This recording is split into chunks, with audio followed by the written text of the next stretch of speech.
Today is June the 27th, 2024. My name is Tanya Finchum. I'm with Oklahoma State University with the Oklahoma Oral History Research Program. Today I am in Oklahoma City to speak with Dan Short, Santa Dan to some, or to many, I guess, at this point. And this will be for our series on Santa ambassadors. And it will be a part of that collection once we do a few more. He has been Santa Dan for over 35 years. Yes. And many of those for North Pole City here in Oklahoma City. So thank you for inviting me into your home today. Before we get into the Santa stuff, let's learn a little bit about Dan. Welcome. It's Thank you. nice to meet you. And thanks for giving me a chance to reminisce a little bit. I wasn't born in a log cabin, but some of my own children and many people their age think that I was born before anything important happened. I think it's an affliction of the age, but I was born in 1944. Okay. My dad was in World War II, and a year later, actually I was born just after D-Day. In June 27th. Today is my birthday. Yes, happy birthday. I should have said Thank that. you. Yes. And my dad came home within that year and established himself in his hometown of Dover, Delaware. And that's where we lived until I was 10, and then we moved to North Carolina. He had worked for an insurance company for most of those years. His real love was music. He loved music, and he was a gifted musician. He taught himself how to play several instruments. He played trombone, he played bass fiddle, he played drums, he played the piano even. And so I grew up with music as just part of my daily life. And it really has been one of the greatest gifts that my parents gave me. The other gift they gave me was their love for each other and for me and my brother Joe, who was a year younger than me. We moved to North Carolina because my dad got promoted in the company he worked for. And the only downside to that was that at age 10, my dad took that job, and he was a traveling trainer. He was like a traveling manager. So he was on the road every week from Sunday afternoon until Friday evening. So for a couple of years, those first 2.5, almost 3 years that we lived in Greensboro, I missed him. And I was angry. And I took my anger out on mostly my mother, sadly, who was a strong woman and a good woman. She didn't deserve my abuse, verbal abuse. But I also began to practice secret things in my anger. And so I connected myself with some kids, some boys that stimulated my hostility. Among the things that we did, besides doing midnight raids, and in one case, I'm admitting this now, hopefully the statute of limitations has run, but we found out where the Greensboro city of Greensboro stored their 4th of July fireworks. And we broke into that storage place and we stole those fireworks and we put them in a lake. And so there was a big hubbub for weeks before and after of what happened and how it happened, and that the whole thing, the whole celebration was ruined. They couldn't get a resupply fast enough. And so, folks, I'm one of the people who at age 12 ruined the 4th of July in Greensboro, North Carolina. So if I will need to serve my time, come and get me.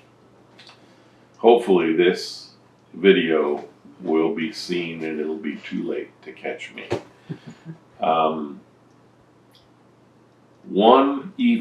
One Friday evening, my father came home and he took my mother into the bedroom where they had their private conferences whenever they needed one. My brother and I were wondering what's going on, and he came out, they both came out and said, "Boys, we have some very important news. We're going to be moving." Well, this was the middle of my freshman year in high school. Okay. And my brother was kind of sad because he immediately thought of his friends and, you know, the things that he was involved with and how is that going to work? I, on the other hand, had a very different reaction. My first question was, how soon are we going to move? And here's why. That gang of boys that I was part of was connected with an actual automobile theft ring. Now, I only knew this. I only knew that it was exciting to think about stealing a car. I only knew the two friends in high school who were connected to this ring. I knew no one above it. I had no even sense that there was anything organized. It just looked exciting. And I was, as I said, pretty much full of anger. So I submitted to the training, learning how to break into a car.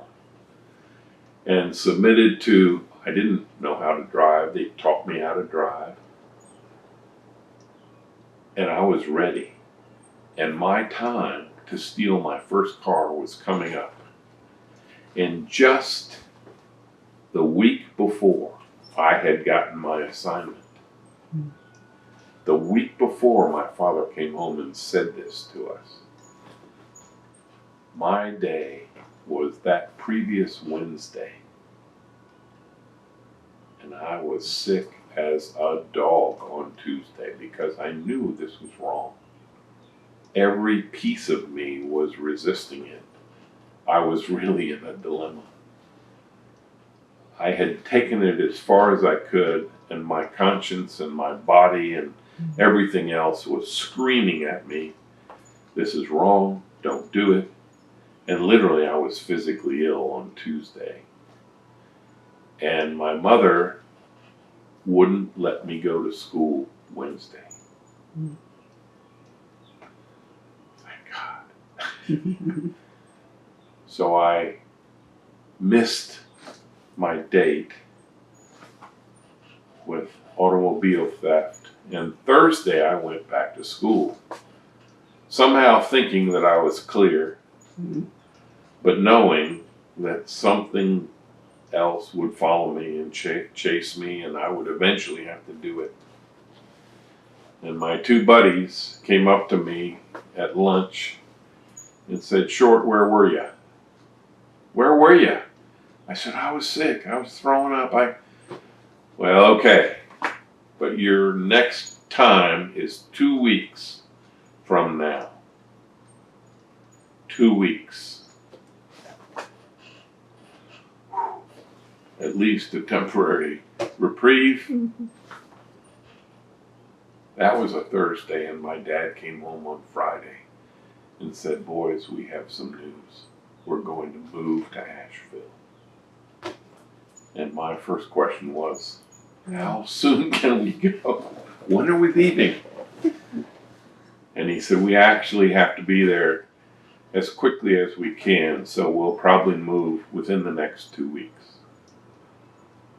I think it was the first time that I ever acknowledged in my own mind that God was watching out for me. I mean, I really had a sense that He snatched me from this self-inflicted torture and gave me a way out. So we moved, and I enrolled at Asheville Catholic High School. Very small number of Catholics in North Carolina at the time, and Asheville Catholic High was new and only a couple of years old, and my class had, at the time, it was my second half of my freshman year, we didn't even have a new building. We were in an old Civil War plantation house. That's where our classes were. On this property that the diocese had purchased, and they were planning to build a new school building, but that wouldn't happen for another year and a half. But they did have a gymnasium, which they had built, and they did have a basketball team of sorts. And I loved basketball. I wasn't very tall. I was very skinny and 4 or 5 inches shorter than I am now. But I played after school in intramurals, and about 2 weeks into my experience there, I got hit in the neck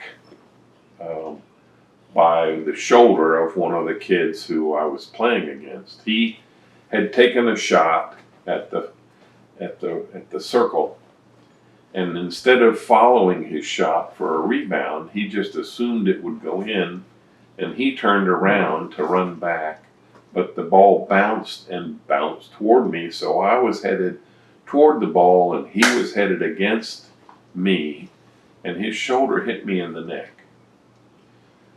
I continued to play. At the end of the game, I had to walk down Victoria Road, which was a little less than half a mile, to the bus stop to go home on the bus across town. This was the south side of Asheville. I lived on the north side. And right there at the bus stop was St. Joseph's Hospital, an emergency room, and one of my other friends had injured his ankle that game. And so he asked me if I would go to the emergency room with him. And I did. And I had this craving while I was waiting for him for ice cream. And they had a vending machine with a, chocolate covered ice cream on a stick. And I happened to have 2 dimes and a nickel in my pocket. The ice cream was 10 cents and the bus ride was 10 cents. And so I bought the ice cream and I ate it and waited for him, and then we caught the bus together to go back on the north side of town. He got off before I did and lived in a different apartment complex, and we settled that evening so that he was going to be okay. And I get home and my mother had unpacked everything. The house was normal. All the furniture was where it should be. All the knickknacks were displayed. We were home for the first time. And she had made my favorite meal, which was roast beef and gravy, green beans, mashed potatoes. Oh my goodness, we hadn't had that kind of a meal since before we left to move to Asheville. And it was so wonderful. I mean, there we were the family around the table. We were home. But I did not want to eat. I did not have a desire to eat. I didn't understand it, but I sort of picked at the food, and both my parents noticed that that was different, but both my parents were very peaceful people. They didn't bark at me or threaten me. They just inquired, "Are you okay?" And I said, "Well, I think so. I just don't feel hungry." And I said, the only thing that I want is ice cream. I said, I already had some. Maybe I ruined my supper at the hospital. I told them the story. Well, we finished our meal and we talked a little bit more about that. My dad said, "Are you hungry?" I said, "I just want some ice cream." Well, we had just moved in. The welcome wagon had free this, free that from all these local vendors. And one of the things we had was from Biltmore Dairy for a half a gallon of ice cream. And Dad said, "Why don't we take this and get you some ice cream?" So we drove back across town where the Biltmore dairy bar was. And we bought that ice cream and came home, and I ate half of it. Half of it. And then the other thing that was unusual was when I got ready for bed, normally I would lie down and pull the covers over to my shoulder. But I just sat with the pillow behind me and sat up. And I fell asleep sitting up. And I woke up sitting up. I went to school, got dressed, went to school the next morning, and Mother Clotilde was her name. What a name. Mother Clotilde greeted me. "Welcome, Daniel. How are you today?" And I responded, "I'm doing just fine, sister." I sounded like Froggy the Gremlin. Oh my goodness. That was really the first time that I had tried to really use my voice since I woke up. And she looked at me and she said, "What's wrong?" I said, "I don't know." I said, I don't know. She said, "Have you been injured?" I said, "I played basketball yesterday and, Johnny's shoulder hit me in the throat. Does your mother know? Does your father know?" And I said, "Yes, I told them." "Have they heard you speak?" And I said, "I think so." She called my mother in haste. They arranged for me to get downtown to a doctor, an ENT guy. They put me in the hospital, and I had broken my neck. The vocal cords had been damaged and had hemorrhaged, and the ice cream saved my life. The coolness. Yeah, the coldness stopped the bleeding. And I was in the hospital for 1 whole week. First of all, they gave me coagulant shots. Many, every day for like 3 days. And then anticoagulant shots for another 3 days. I felt like a pincushion. But I wasn't permitted to talk. I had to wear a neck support. And that was the second time in less than a month that I knew that there was a God and that He was watching out for me. So those two stories are important in terms of my own history, and I think they relate in some real way to the invitation that I felt to become Santa. Okay.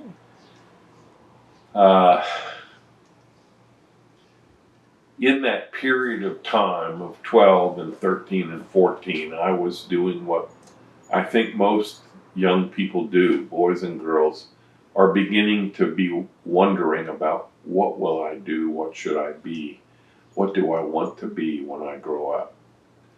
And so I was noticing all that and wondering all that and not being sure of any of it, but television had an influence because there was Perry Mason and there was Dr. This and there was this, and I was thinking, well, maybe I should be a lawyer. Maybe I should be a doctor.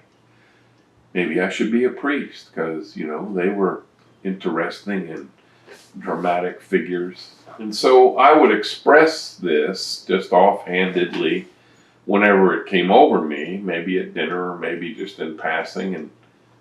And when I said maybe I should be a priest, my mother suddenly took note.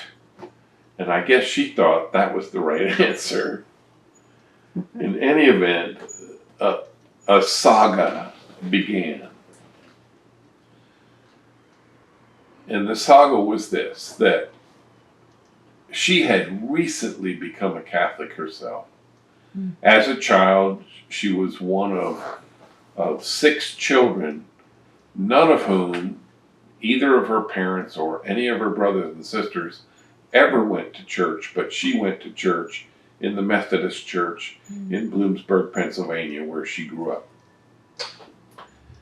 And when she married my father, there was a cultural kind of influence that used to be exercised against the non-Catholic partner of, well, are you going to become Catholic? And my father never imposed that on her, gave her permission to be who she was, and invited her to come with us whenever and if ever she wished.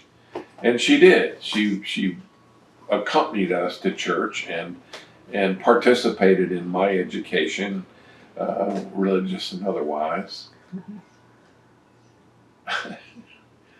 And when I was a little bit, well, shortly after we moved to Greensboro, I was shy of 11 years old, and she studied and became a Catholic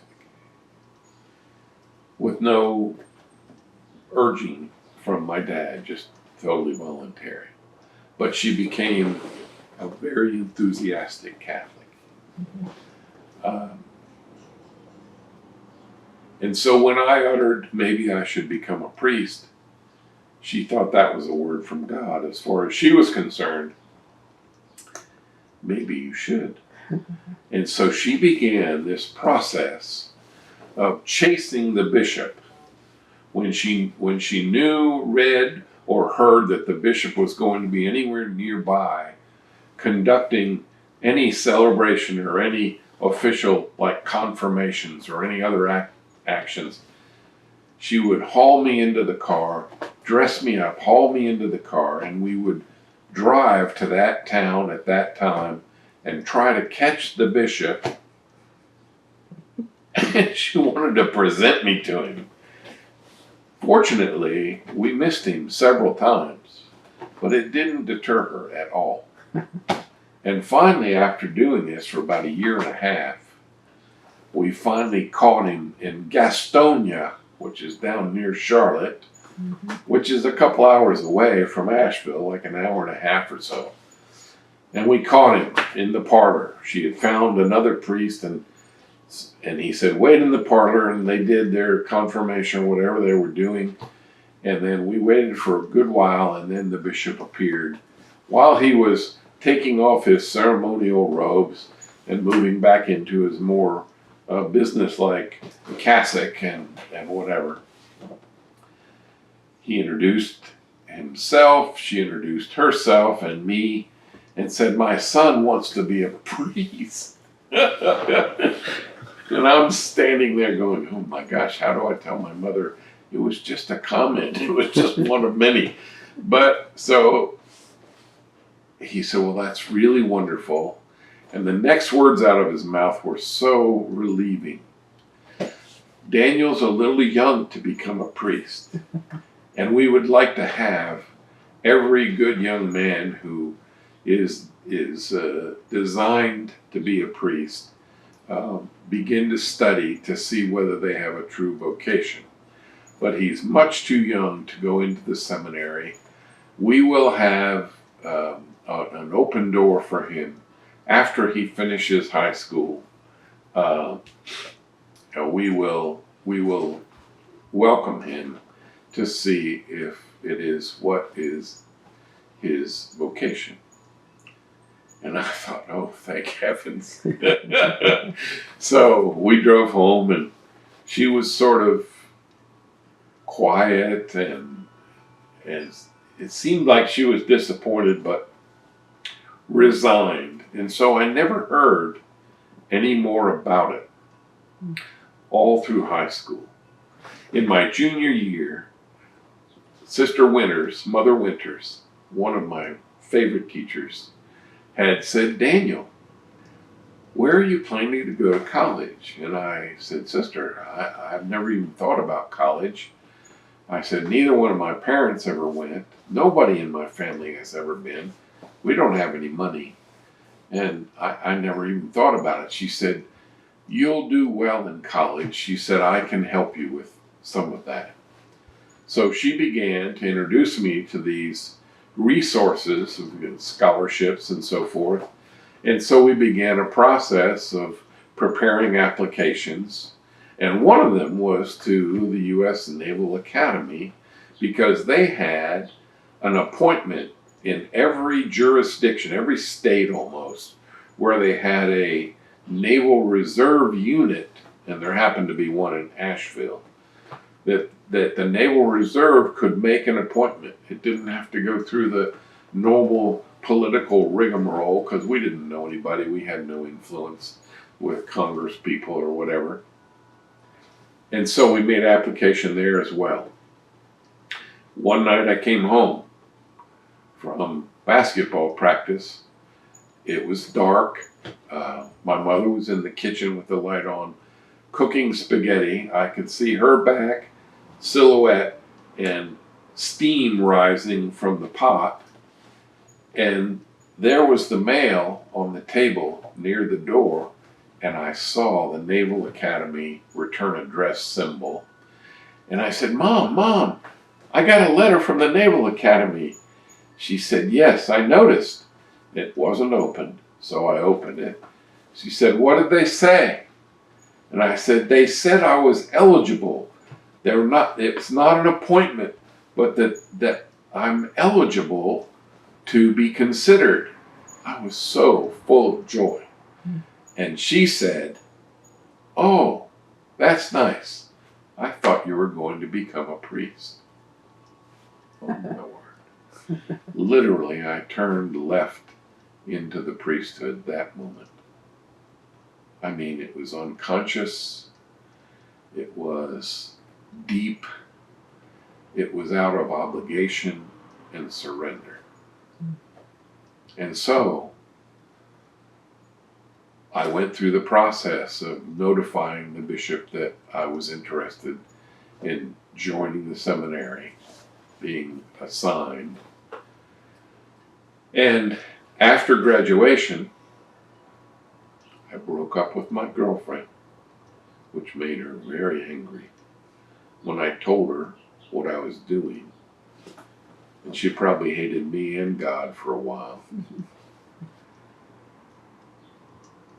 And I went to the seminary at St. Charles in Baltimore, Maryland, connected to St. Mary's University, which is the oldest seminary in the United States. Deep traditions, wonderful education.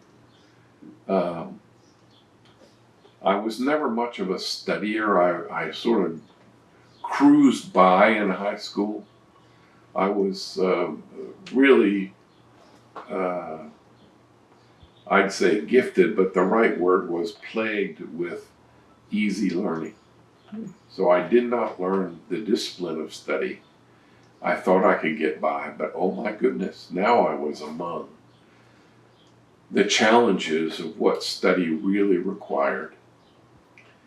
And I submitted myself mostly to learning how to shoot pool in the recreation room than to studying. And near the end of the first term, the rector, who was a blessed, beautiful, holy man, he had been an exorcist. He's in historic books about exorcism that he performed over about 20 years, and it takes a lot out of you. But he was this holy, holy man, this wise man, and I still can see him in his rocking chair in his very sparsely accommodated room, rocking and gently looking at me and saying, Daniel, we need to make a decision. He said, your grades are not adequate to stay here, but you may have a vocation, and we don't want to be the responsible parties to determine that. So we're recommending to your bishop that we give you another shot, another try. And so he said, go home, wait for your bishop. This was midterm. Wait for your bishop to assign you, and God bless you. And yes, during the 3 or 4 weeks later, I get a phone call from the bishop's office, and they sent me to a seminary in Haverhill, Massachusetts. I arrived there like 11 p.m. at night after taking the train and then the bus and then getting dropped off by the bus from Boston to Haverhill at 11:30 p.m. With a street light and a snow gently falling on us. And I go the next morning, I wake up. The Jesuits were running this seminary, and it was for delayed vocation. All older men who had felt the call. But I was the youngest and probably the dumbest of any of them. And I was there for 2.5 weeks because their study routines were accelerated, intense. Now I learned the importance of study there, but I could not catch up because they were into the second year of Greek after one semester. They were into the second year of this and the third year of that. And you know, Father John, the rector of the school, called me into his room and said, "Daniel, your bishop has sent you to the wrong place." He said, "We'll never tell a bishop that he made a mistake, but this is not a place that you will be able to learn because we're so far advanced to you. So we're recommending to him that he find another place more suitable." So then, a few weeks later, I got sent to Kentucky to a little tiny town called St. Mary, Kentucky, which was named after the St. Mary Seminary, which had a total population of 12 people, all the same family, the Mudds, M-U-D-D, who owned the grocery store, the service station, 2 homes, 2 parts of the family, and the post office. They were in the post office. That was it. And this farm, which was my seminary, and it was a well-established in the 1700s. And there's an interesting bit of history that I just learned that I won't go into depth. But the Catholic Church had a very clear history of slavery ownership in that time. And only recently, in the last couple of decades, did that get acknowledged. The Jesuits had a great deal to do with it. The Jesuits weren't running St. Mary in Kentucky, but that seminary, that college, which also served during the Civil War as a hospital and a headquarters for military leadership, that literally that history crossed Bardstown and that part of Kentucky with the slavery experience. Another topic for another day. I'm there to the beginning of what would be my junior year. I had learned to study. I was a good student.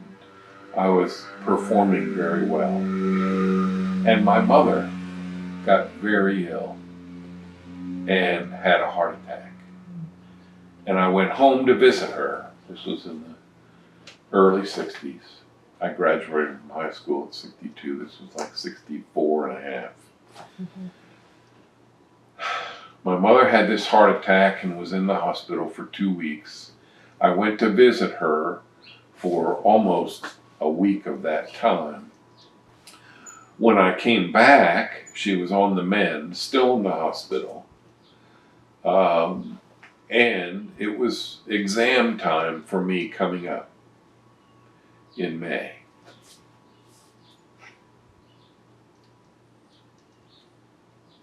She died.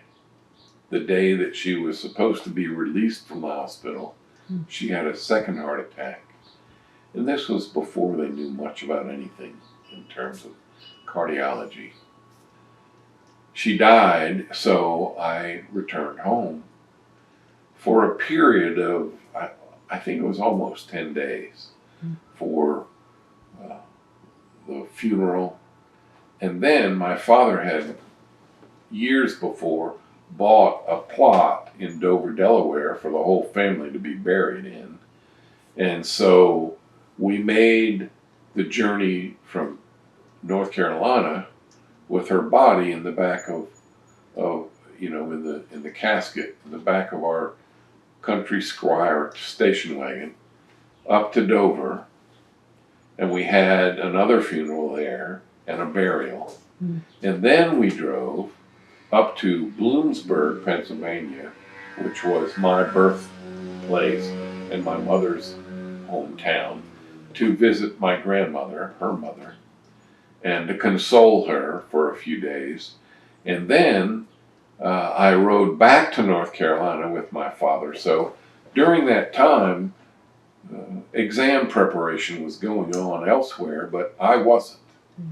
And I got back to school one day before exams began.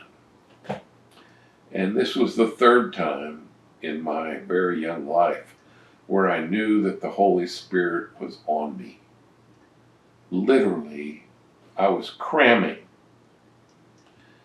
I had some exams in Latin. I had some exams in things that I had not even had time to read, and I was selectively choosing certain pieces of this, but the whole thing was going to be available for the exams. Literally, the things I chose to look at were the things that were on the exam. Mm-hmm. And I aced my exams. I mean, clearly out of any humanity. It was way beyond that. That was in late May. I came home for the summer. I had been working the previous summer and then that summer at a Catholic camp, Our Lady of the Hills camp in Hendersonville, North Carolina. Okay. As a camp counselor.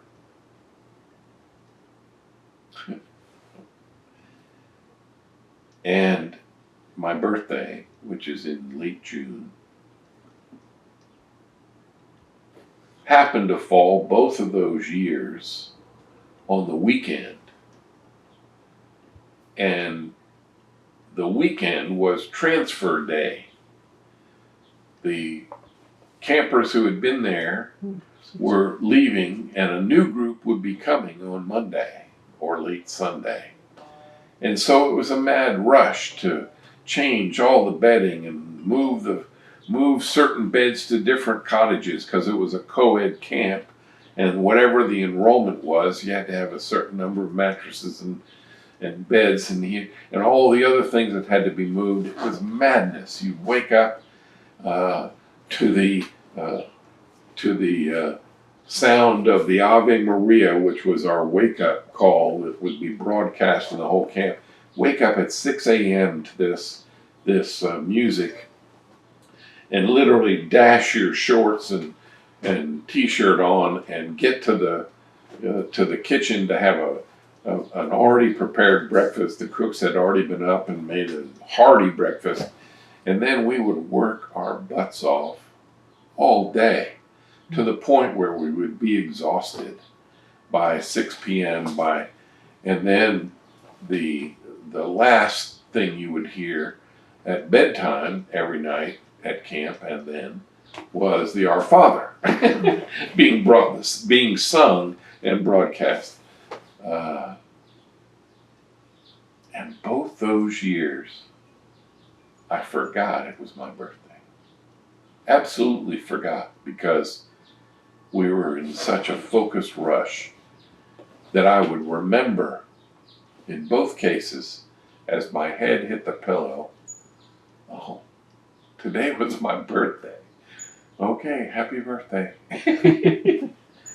Anyway, that summer, my father met a woman with 4 little children under 5 years old who was a friend of my mother's, who visited her in the hospital every day. And my father literally fell in love with the children, but eventually her, because of the same affliction that I think I had in losing a wife. I think I learned something then, but I didn't. In any event, they married in September. Just 4.5 months. Yeah, right. My brother and I were accepting, because we knew enough about our dad to know that she had been such a help to him, such a support to him. We just assumed and hoped that this would be similar, that this union would be similar. It was clear that he was devoted to those children and to her. During that summer, I realized that I was free from my mother's desire that I become a priest. And when I went back to the seminary that semester, we always had a retreat the first 4 days. After we were there like a week, then we would have this 4-day retreat. And I was speaking with my spiritual guide, my spiritual advisor, and sharing with him, because it was a silent retreat, but we spoke with our spiritual advisor only. And I shared with him this story and my belief that I really was not called to be a priest, that I was called to service. But I did not think it was as a priest. And he was gentle and affirming and said, let's finish the retreat, continue to be in prayer, continue to listen, continue to discern. He said, and then let's talk again when the retreat is over. And I really felt affirmed. At the end of the retreat, I came back in and said, I'm pretty sure that I am not called to be a priest. And I thank you for your patience. Back in those days, it was just after Vatican II, which in our church context was a major, historic, century-shaking change. This intervention of the Holy Spirit, called Vatican II Council, went on for a decade and a half, where all the bishops, all the cardinals, all the leaders in the Catholic Church met, in some cases twice a year, for long convocations, and they addressed all of these things that historically had been established and replaced so much of that, and really set the focus of the church. It's still, that was in the 60s, it's still struggling with itself. It'll probably take another century for it to really shake out, but it had an effect. These changes began to have an effect on the way seminaries looked at themselves in preparing us. And one of the old rules was, if you had decided, or if they had decided that you were not priest material, you disappeared overnight without notice. So you wouldn't harm the sensibilities of the remaining candidates. And I was, in that seminary, the first person who had been invited to stay through the semester, because now we were 6 weeks into it, and some credits were accruing college-wise. As long as two things, I told my roommate, and that was another thing, and he was let in on the secret if he would keep the secret, and if I would keep the secret until the day before the semester was over, they would permit me to stay. And then I was permitted to tell my friends goodbye and to explain that I would be leaving and not coming back after the Christmas break. And I still, for years, had one of those guys was my friend for many years. Became a priest. He's gone now, but. So, I went home and applied to 5 or 6 colleges. Ultimately got accepted at all of them, but the very first one that communicated with me, I was so eager and unsure that I'd get accepted anywhere. The very first one that communicated with me was Spring Hill College in Mobile, Alabama, which was a Jesuit school. And they said, Daniel, we would love to have you as part of our... And it was about 1,800 students, co-ed. I had some relatives from my dad's new marriage, Kathy's, some of Kathy's relatives from South Alabama. I got to know them a little bit, but they weren't really integrated with the college. I was very comfortable with the college. I got a great education, and I became part of who I eventually became. I graduated in '67 with a degree in sociology and psychology and philosophy. I had more credits. I had like a triple major because I had all this philosophy stuff from the seminary. I also had discovered my interest in theater, that I really wanted to be an actor. That's probably what I really wished that if I had another life I could do. I've done a lot of acting, but I never got famous. But I think maybe my Santa is a fulfillment of that. It's sort of another, it may be a more genteel and appropriate rather than becoming famous. I really hope that my being Santa has blessed many, many people. And from the feedback I get, generally, I think that's true. So, I met my first wife at Spring Hill. I was easily seduced by a compliment about my eyes. That's how vulnerable I was. And so we dated, and we had our ups and downs, and then we came back together and committed ourselves to marriage. We were married 3 days after graduating in Birmingham, which was her hometown. And we moved up to Asheville for the summer because I had been accepted at graduate school for social work at Boston College, graduate school of social work, for the following semester. So we moved to Asheville. I had a summer job there, which I had worked on the anti-poverty program for 3 summers.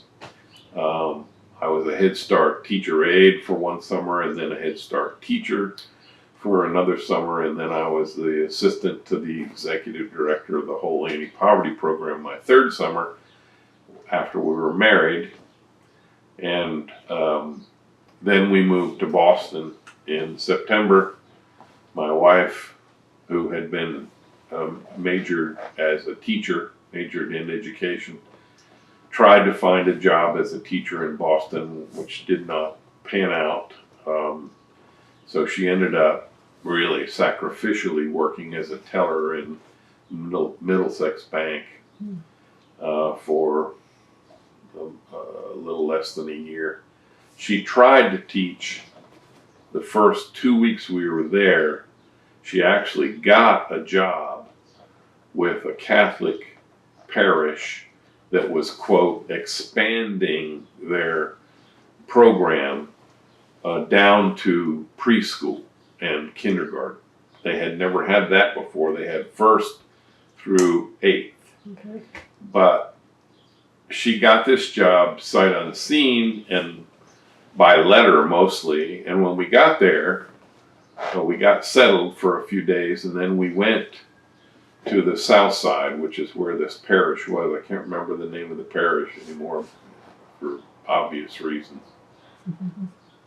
But the pastor was an old timer, and he was foolish and was a chauvinist, which many priests were, and some still are. And he just waved his arm one day the previous spring and said, "Sister, we will have a kindergarten. Make it happen." Oh my word.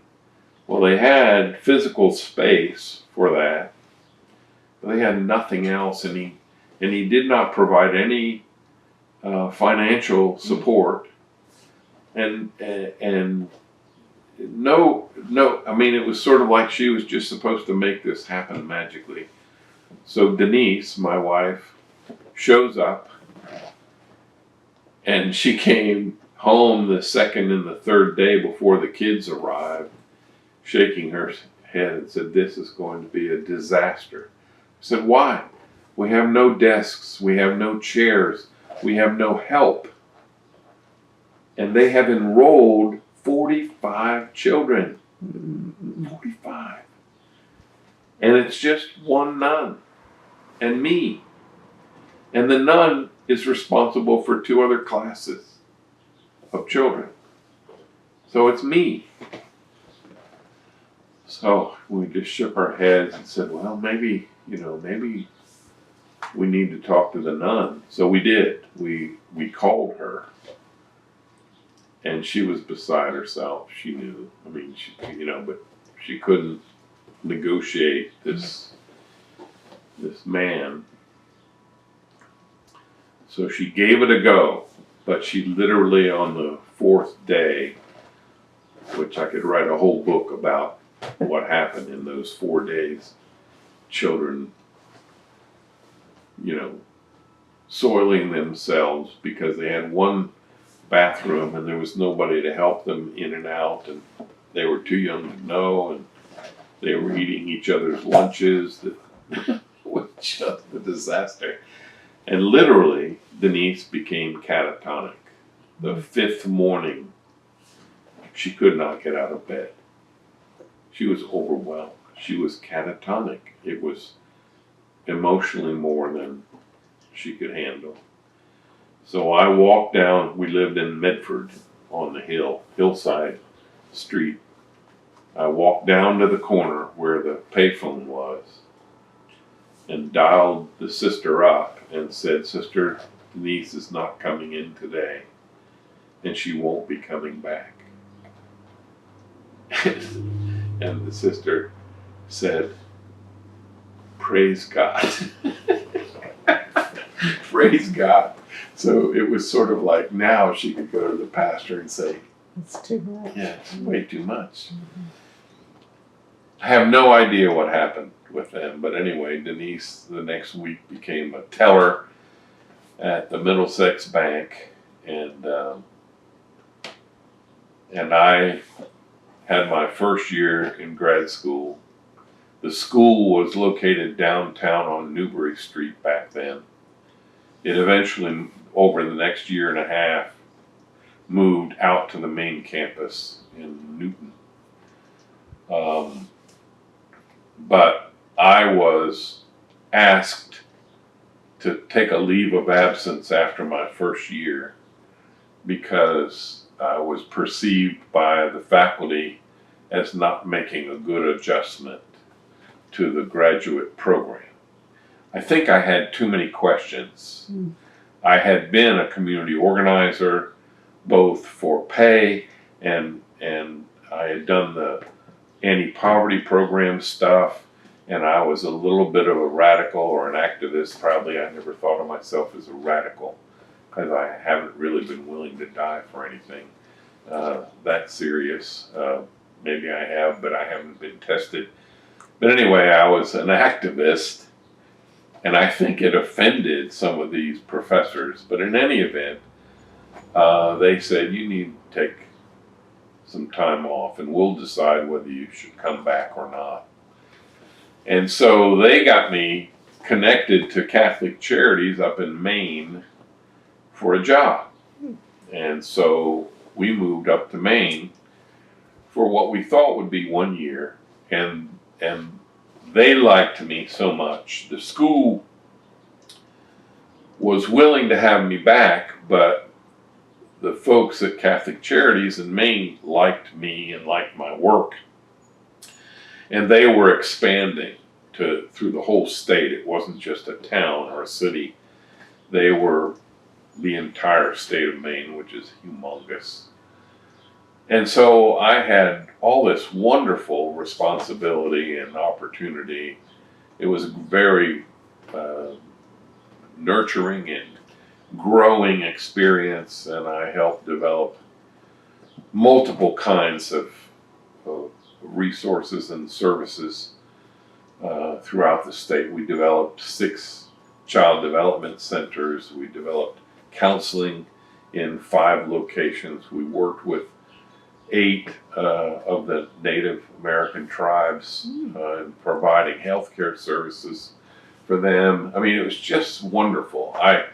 I was, for 2 years, I was director of housing development and we built a high rise for seniors, and we built these tiny houses, which are now coming back into vogue now, like decades later.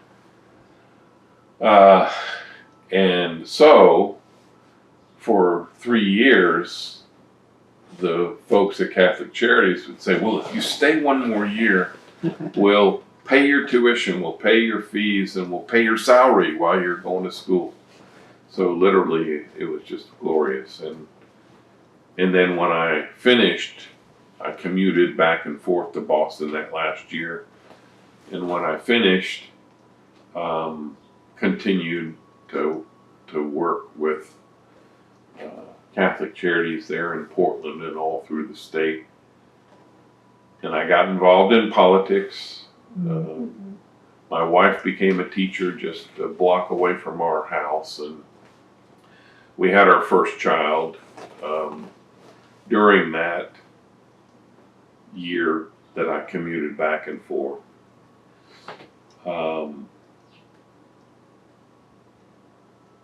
Many good things occurred during that time. Young family, young marriage. Politics was stimulating. I actually had a streak of ambition cross me, which had started when we visited when I was 10 years old, and we went to Washington, D.C., and I was in all those buildings and imagined all that, and that came back to visit.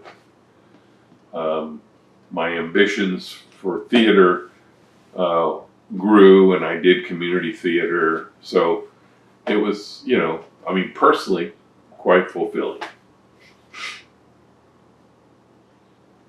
However, shortly after that, I think things began to turn, because we did buy our first home, which was a mansion. $52,000 for a 13-room Victorian home. Beautiful home. Had a rounded porch and rounded windows in the turret. 3 stories. There were, servant quarters on the 3rd floor. So the pine floors were less than the other floor. I mean, it was, beautiful. And it was a kit house that was sent and assembled from a kit out of Sears and Roebuck. Oh, Sears and Roebuck catalog. Cool. Yeah. Yeah. And there were 2 more just like it. This was the corner house on Coyle Street, and there was one on either side of it at the corner, one for each of the guy's daughters who had built them all, had bought them all. I can't remember what they were. I think they were less than $5,000 each, maybe $3,800 or something. Anyway, we lived in that for 1 year, and I think it was the beginning of the end of my marriage with Denise. Because I think to her it symbolized, okay, were having the life that I had dreamed of. And my work in social work was being assailed by the Nixon administration. They were doing everything they could to shut down social work, human services. All of these programs that had come up in the 60s and early 70s, they were doing their best to kill them. So every week there were freezes and delays in funding, and it was creating havoc with being able to provide services. And I'm thinking, this is the end of this thing. I've got to figure out another way to make a living for my family. So I entered law school at the University of Maine in Portland. And I was, at the time, Democratic City Committee Chairman of the Democratic Party in Portland. I had been for several years. And so I was really wrapped up in local politics and congressional politics. And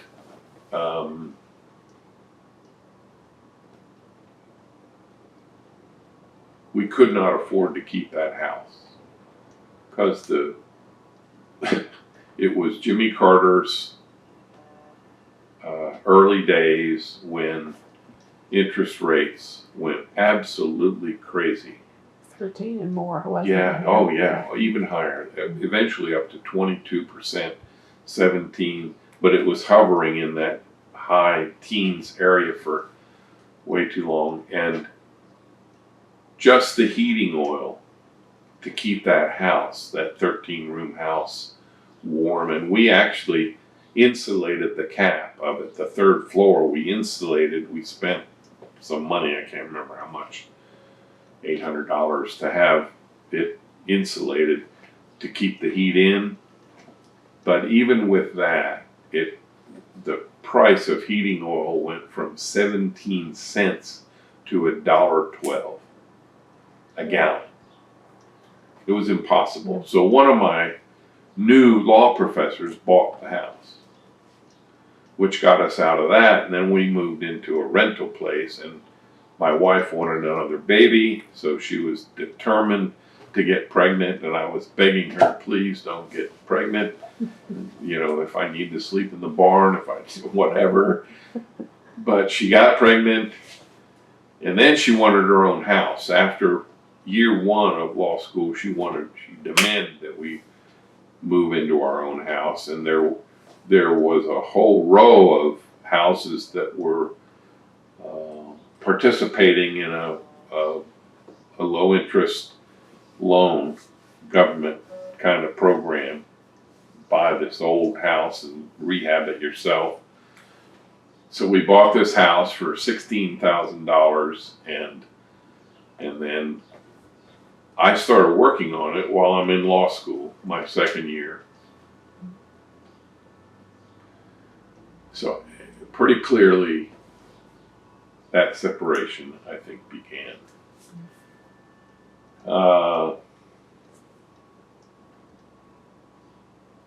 And then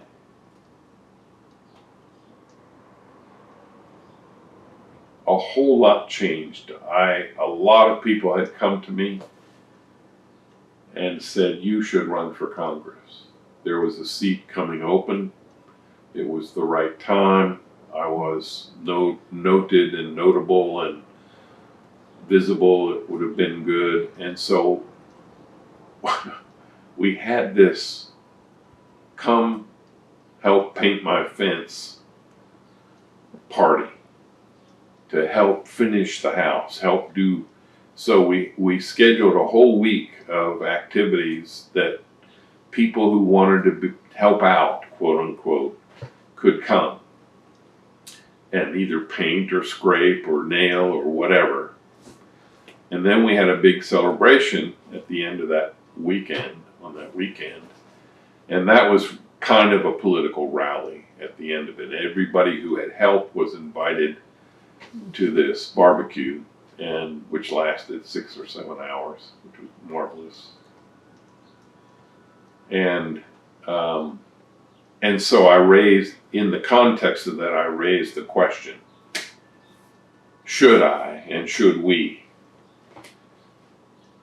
And many of them pledged and said, yes, you should, and we will help you, we'll do it. And then I really had to struggle, because doing that would have meant suspending law school for a year, maybe forever, which my inclination was the responsible thing to do was finish law school, pass up, another opportunity will come. In any event, nothing that I did pleased my wife.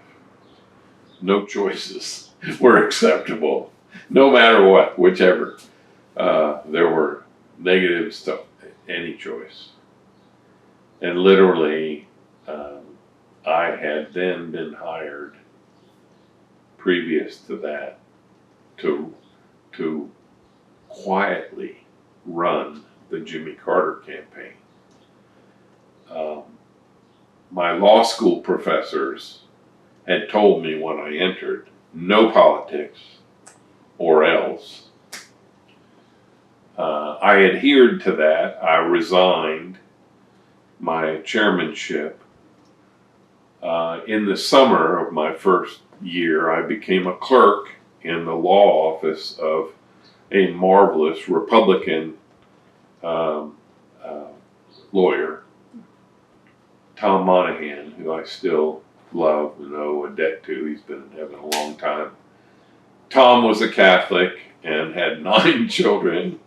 So we had Catholic in common and nothing politics in common, but he was a human being and I was a human being, and I loved clerking for him. I worked on some really amazing cases. One of them went to the U.S. Supreme Court after my work. I mean, I was just a lowly clerk, but it was a sovereignty case, municipal sovereignty case, and it actually did make law.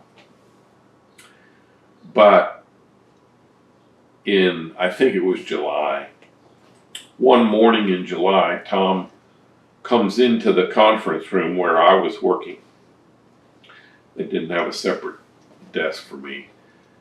And he said, and he puts his hands on his hips and says, Daniel, you're going to lunch with some new friends of mine, and you're going to do everything they tell you to do. You are now responsible under my employment to help them accomplish what they need to accomplish. And he leans forward and says, and I know the pledge you had to make to the law school about politics, consider it suspended from here forward. I thought, what is this? So then a couple guys come in, introduce themselves, and they were young men with the Jimmy Carter campaign. One was an advance guy, and one was one of his right-hand men. So we go to lunch, and they explain to me that my successor, the woman who took over as chairman of the Democratic City Committee, had been approached 6 weeks earlier by 2 of these men that were friends of Tom Monahan's, who were also at lunch with us. Those 2 men were partners in an investment firm called Ad Tech or something like that. One was a Republican and one was a Democrat. They were dear, dear friends and had been partners for years. And they had met Jimmy Carter at a barbecue in North Carolina 2 years earlier at his sister's house, Ruth Carter Stapleton, in Fayetteville. And Jimmy charmed them, basically, took their names and contact information, and had recently called them and invited them to help him get known in Maine in his first campaign for president. And they had both said, yes, we will do that. And when they got back to him, they said, what we're going to do is we're going to rent the ballroom of the biggest hotel in Portland, in the whole state, and we'll pay for lunch for, I can't remember how many it was, 350 people or some immense number. We'll pay for lunch, and we'll leave it up to the Democratic Committee to fill up the room. Well, 6 weeks earlier, they had made an overture to my successor, and she had produced up until that Monday morning 10 free lunches. 10. And they were panicked. And the campaign was beside itself. And they said, we've talked to the governor, who was a Democrat, Ken Curtis. And I had worked for Ken also previously. And Ken said, get Dan Short and he'll fill up the room. When's the event? Thursday. This was Monday already, midday. And they said, so that's the challenge. Can you do it? I said, hell yeah. I said, I'm giving away free lunches. I said, I need to get to know who this guy is, because I don't know. I mean, I know his name, but he's from Georgia, and we're up here. I said, but I've got Southern roots. I'll check him out. But I'm with you. My boss told me I had to do it, and I'm getting paid. So literally, we left the restaurant and went to Hackinson and Harriman's office, their investment office. They had a desk, they had a phone, and they said, do you need anything else? I said, no, I've got all the numbers I know. And I just started dialing for lunch. And I filled the room up. We knew we had at least the room committed, but I did something else by Wednesday. I said, I require, if you will,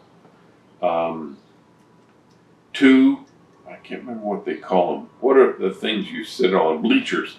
2 bleachers to face each other in a room that can hold 50 to 100 other people, but that will hold at least 50 on each side. And I said, I will fill up those bleachers, and everybody else who wants to be invited can be invited after lunch. And we're going to put Jimmy Carter in the middle of those bleachers and let each side have their way with him in terms of questions. Like a town hall, similar. Because I didn't know the measure of the man. No. And so I put every opposite side on those bleachers. I put pro-life, I said pro-choice. We didn't even have that word back then. I put Democrats and Republicans and independents. I put, crazy people, and I mean, any conflict that could possibly be, I sat them there together and invited the press to observe it. A couple of the TV stations did. And the guy was amazing, just amazing. And so I committed myself to him at that point, and quietly throughout the summer and the fall. Maine their primary is a caucus state. They don't have election, they have caucuses, which are a highly organized, challenging mechanism. But it really depends on relationships and communication, and I had many, many, many of all of that. And so when the caucuses occurred in February, late January, I can't remember, Jimmy Carter won 71% of all the votes in all the caucuses. And it made national news because it was 2 weeks before the New Hampshire primary, which was huge. And so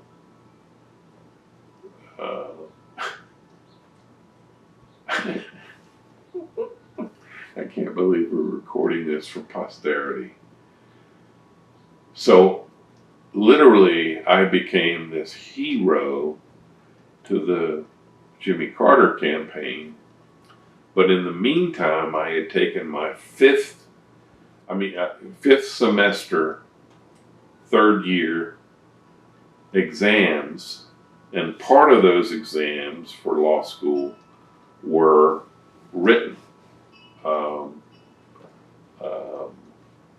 Not question answer, but basically papers that you would write about a topic, and they would judge whether you knew enough about it from your essay. And I got one of them in late. I was one day late. There was just humanity really involved in that, family stuff and other stuff. And I got docked a whole grade point because of that one late paper, and my grades put me on a probation for dismissal. And it was up to the faculty to decide whether to waive the dismissal or to activate it, and they activated it. So literally, I was bounced out of law school. It was temporary, but it would have meant a whole another year. So I was bounced out of law school in midterm at the end of that semester. And here we had this great political victory, and I was the big hero as far as the Carter people were concerned. So they hired me, offered me a job to run their North Carolina primary, which was an election. And so I went down there in January and February, and the election was in March. It was a notable, significant election. I mean, we had such a positive influence for creating credibility for this Southerner in New England just before the primary. Yes. And now I was in North Carolina, my old stomping grounds, and I was working, I was not greatly known down there. There were a few pockets of folks that I knew, but I had no real influence. I was just a political operative. And we had many primary opponents. I can't remember, 8 or 9 opponents. George Wallace, and Scoop Jackson, and Fred Harris from here.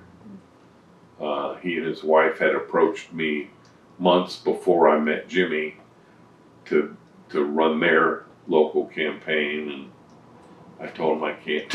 He probably thought I was a liar the rest of my life. I can't do it. The school won't let me. Yeah. Anyway, 53% of the vote against all others. They got 53.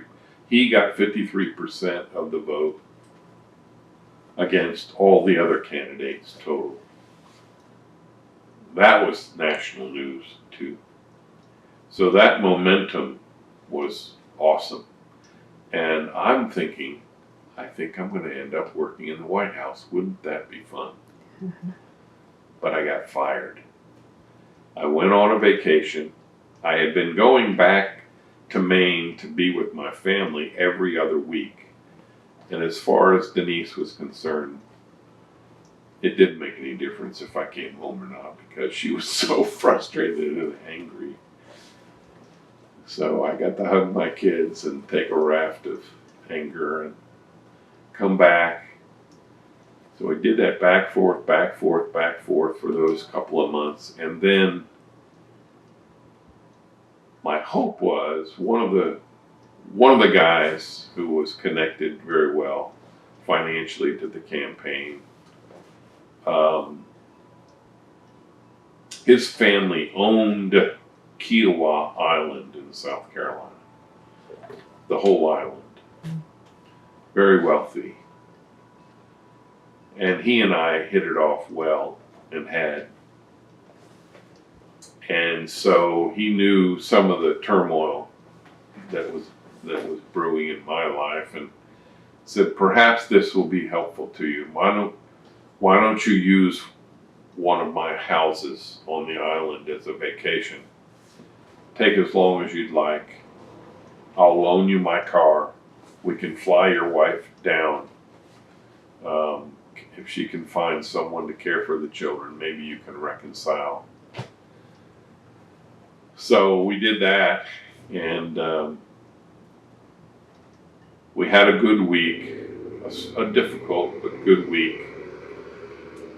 And I was driving her back to the airport. Where did I take her?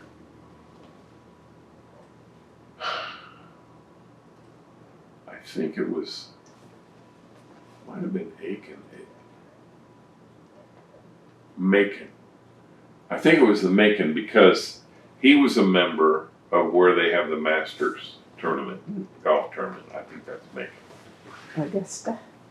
Augusta, that's where, thank you. Yeah. And so I drove her to the airport in Augusta. I dropped his car off at the Augusta National. I took a cab to the airport myself. I got on a plane that connected in Atlanta to go back to Raleigh, North Carolina. So I get off the plane in Atlanta, and I get on the plane from Atlanta to Raleigh, and coming down the aisle is my secretary from the campaign, Barbara Brenizer. Oh my God. She looked a wreck. She was dressed up in like Sunday type clothes, but she had no shoes on. You know, her hair, she looked like she had been through the ringer. And she looked at me like I was a ghost. The color went out of her face. She was clearly shocked and somewhat frightened. I learned later, I understand. But I said, Barbara, what are you doing here? She said, well, they wanted a report. I said, who are they? She said, Bob Lipschutz, the national treasurer. I said, they called you? She said, well, yeah. I told them you were on vacation. I shook my head. I said, that wasn't right. I said, you could have reached me. You knew where I was. What's going on? She was silent. She said, I can't talk about it. She went and sat down. I never saw her again. Ever. Turns out that she had called them. She had made such a screw up of the finances because she was responsible for deposits, and I was not responsible for any of that. I was told the very first day I was there by Frank Moore, who was the guy who worked in the White House from then on. Frank said, you don't have to worry about money. You have nothing to do with it. Just make sure we don't violate any laws. And there were a couple of opportunities where I had to. Henry Milgram was a peanut farmer who loved Jimmy. And that guy 3 times came into the office in Raleigh and tried to give me bags of money. Literally illegal amounts. And I said, Henry, I cannot take it. You cannot give that.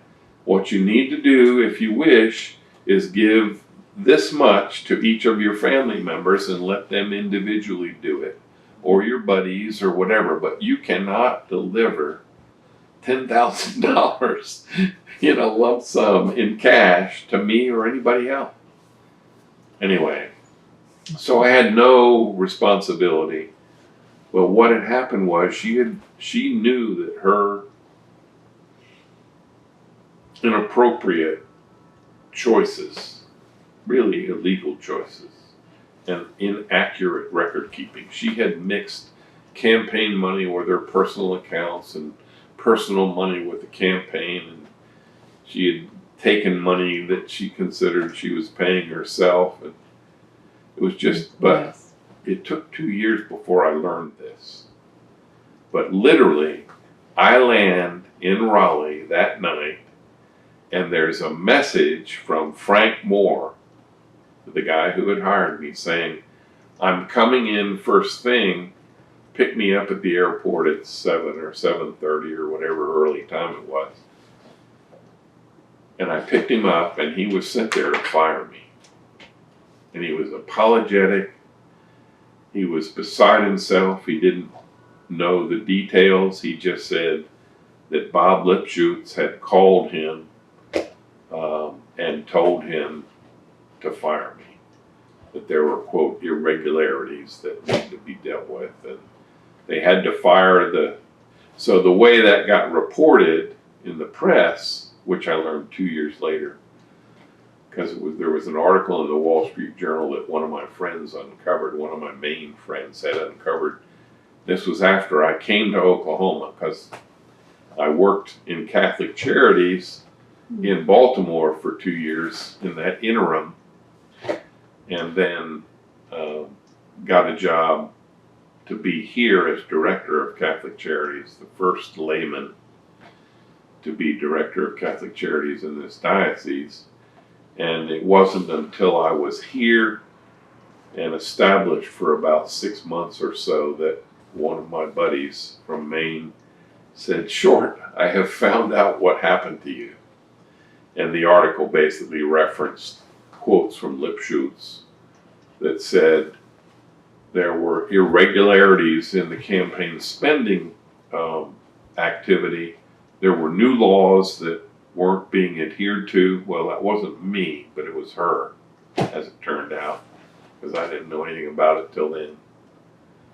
And then, a quote, we had to fire the national staff to set a national example. So my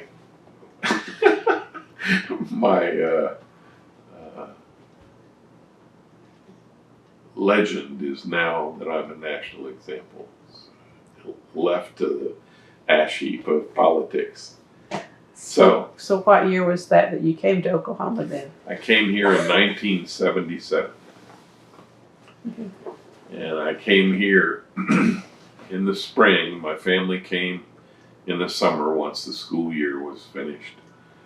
By then, our oldest child, Jeremy, and my daughter, second oldest, and the other two had not yet been conceived or born when they were born here. So that's a long way around to get me here. And I became director of Catholic Charities for 5 years. It was very challenging because it had always been a priest, and there were certain traditions related to that. One among them was that no layperson had ever told a priest what to do. And it wasn't like I was going to be some kind of an evil dictator, but just the fact that there was somebody with no Roman collar on to relate to some of these men. And I did have an encounter or two with a couple of them who eventually became dear friends and overcame their fear of me. I only was director for 5 years. There was some very, very, very substantial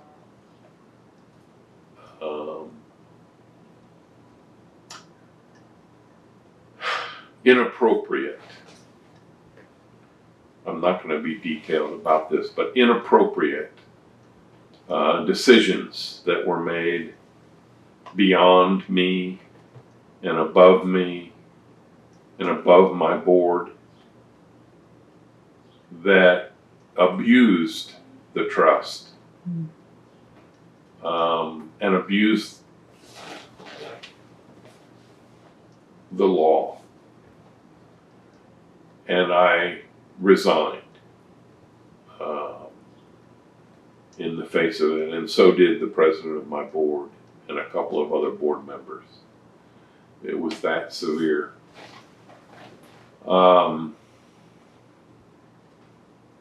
So after 5 years, I went to work in the private sector. I worked for a couple of years as the executive director of a small industrial clinic called Meridian Industrial Clinic, which was connected to a very huge for-profit healthcare corporation, hospital corporation. They owned dozens and dozens of hospitals around the world. They were known for their high standard of care. They were basically utilized by princes and sheiks and, famous and wealthy people. But this little industrial clinic was unique to them, and it was very profitable. And in spite of how small it was, on a comparative to a hospital, we didn't make as much money, anywhere near as much money, but the margin of profit was humongous. I mean, it was like 68% profit. And hospitals were operating then in the teens and 20% profit. Those hospitals were. In any event, I worked for them. They went through some transitions. I became sought after in the local community, and a couple of my associates who had been with that corporation, because they had a very small hospital here in town, and one of my friends, a younger guy, had worked for them as their PR guy. And then he got hired by Baptist Medical Center before it was Integris. It was just becoming Integris back then. And so he chatted me up to them, and so they began to seek me out. And then Dr. Nazi Zudi, who was a chief surgeon, heart surgeon, had a dream to become the first transplant physician in Oklahoma to do a heart transplant, the first one in Oklahoma history. And he was a grandiose, flamboyant, very proud of himself. Mm-hmm. And very wealthy, and had friends like Frank Sinatra and Pavarotti and, that ilk. And a man named Christian Barnard, who was the man who invented the heart transplant from South Africa. And so Nazi wanted me to be his executive director for this new Oklahoma Heart Center. And he pursued me like I pursued Carol. He just would not take no for an answer. I said no 3 times, and each time he thought more money would be the difference.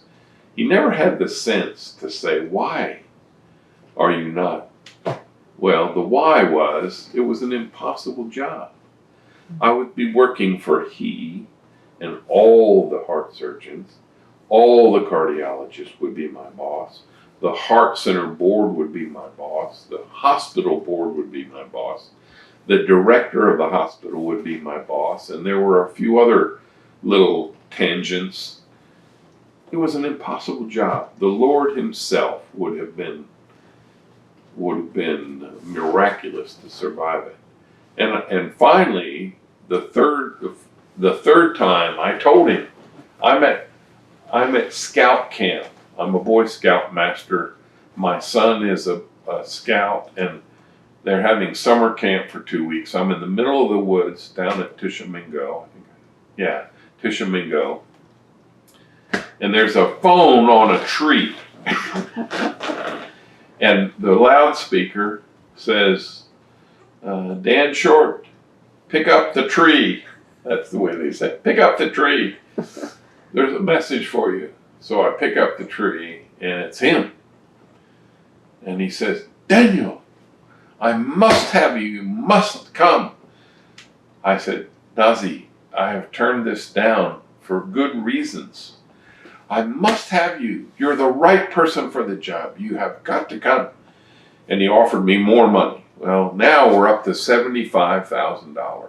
And I was making 30 something as Catholic Charities director, and even at the clinic I was making 41 or 2, wasn't very much more than charities. So I said, I do not think that anyone will be able to do this job to your satisfaction and to the circumstances. Come, and that very week, the doctor that I was working with in the clinic had threatened me because he was a volatile personality himself. And he was prone to pop off, and his anger was flashy. And in this particular case, he had never really directed that stuff at me.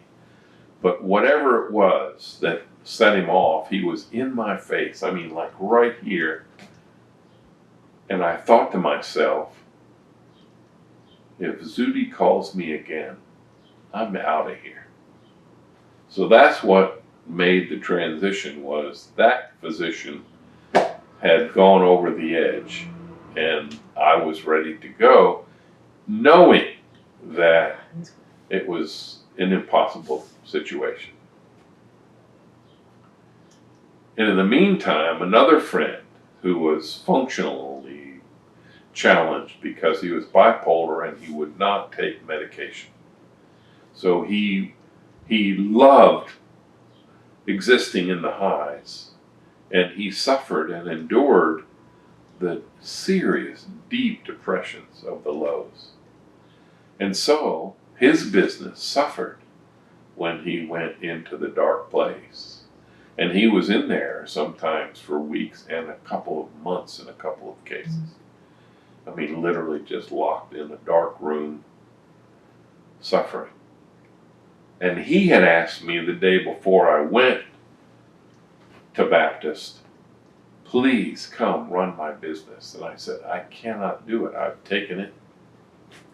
I said, but if you survive, I said, I think I'll be available in short order. I said, it'll be amazing to me if I survive a year. And sure enough, he did the first heart transplants. Zudi was so eager to do them that the protocols that were established for qualifying a candidate were in some cases overlooked in haste, in a desire to. And the result was that the first few patients died. And Dr. Tom Lin, who was the medical overseer, the medical director for physicians at the hospital, announced to the press a suspension of process to examine and review what happened and to see if that couldn't be addressed and overcome. Well, Zudi went crazy because he took it as a personal affront. He demanded that I take his side, and I kept saying for 4 days, I said, Nazi, they're doing it for your sake. They're doing it for the sake of the program. They're doing it for credibility. And he had no sense. He was a lot like certain politicians that we're living with today. Oblivious to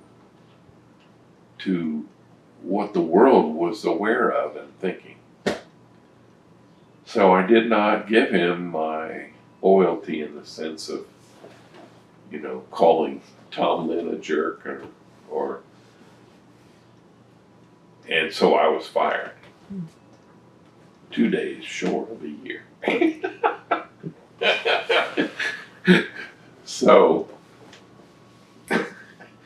So my friend, who was in the doldrums, who had asked me to come save him from his own darkness, that was a Friday, and I called him Friday night And I said, I'm free, I'm available.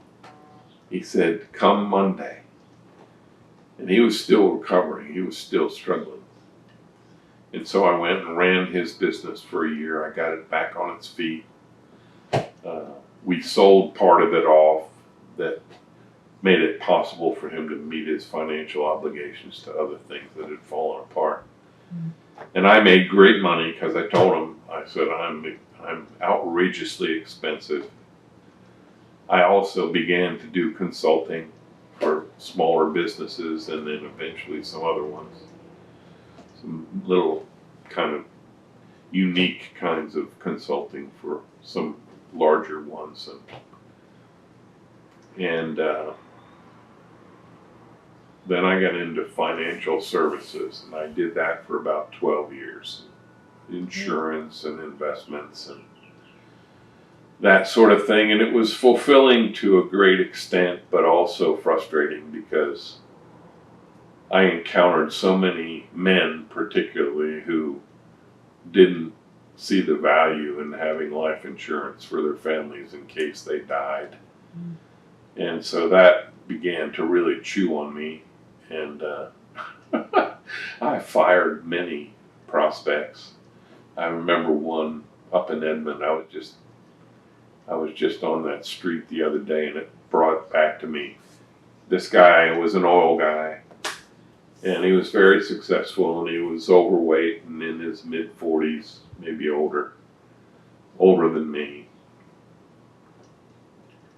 And I had a back and forth encounter for a couple of sessions, and we were at the point where I had answered his questions. I had done a review of his goals and objectives, a review of his circumstances, and I had recommendations.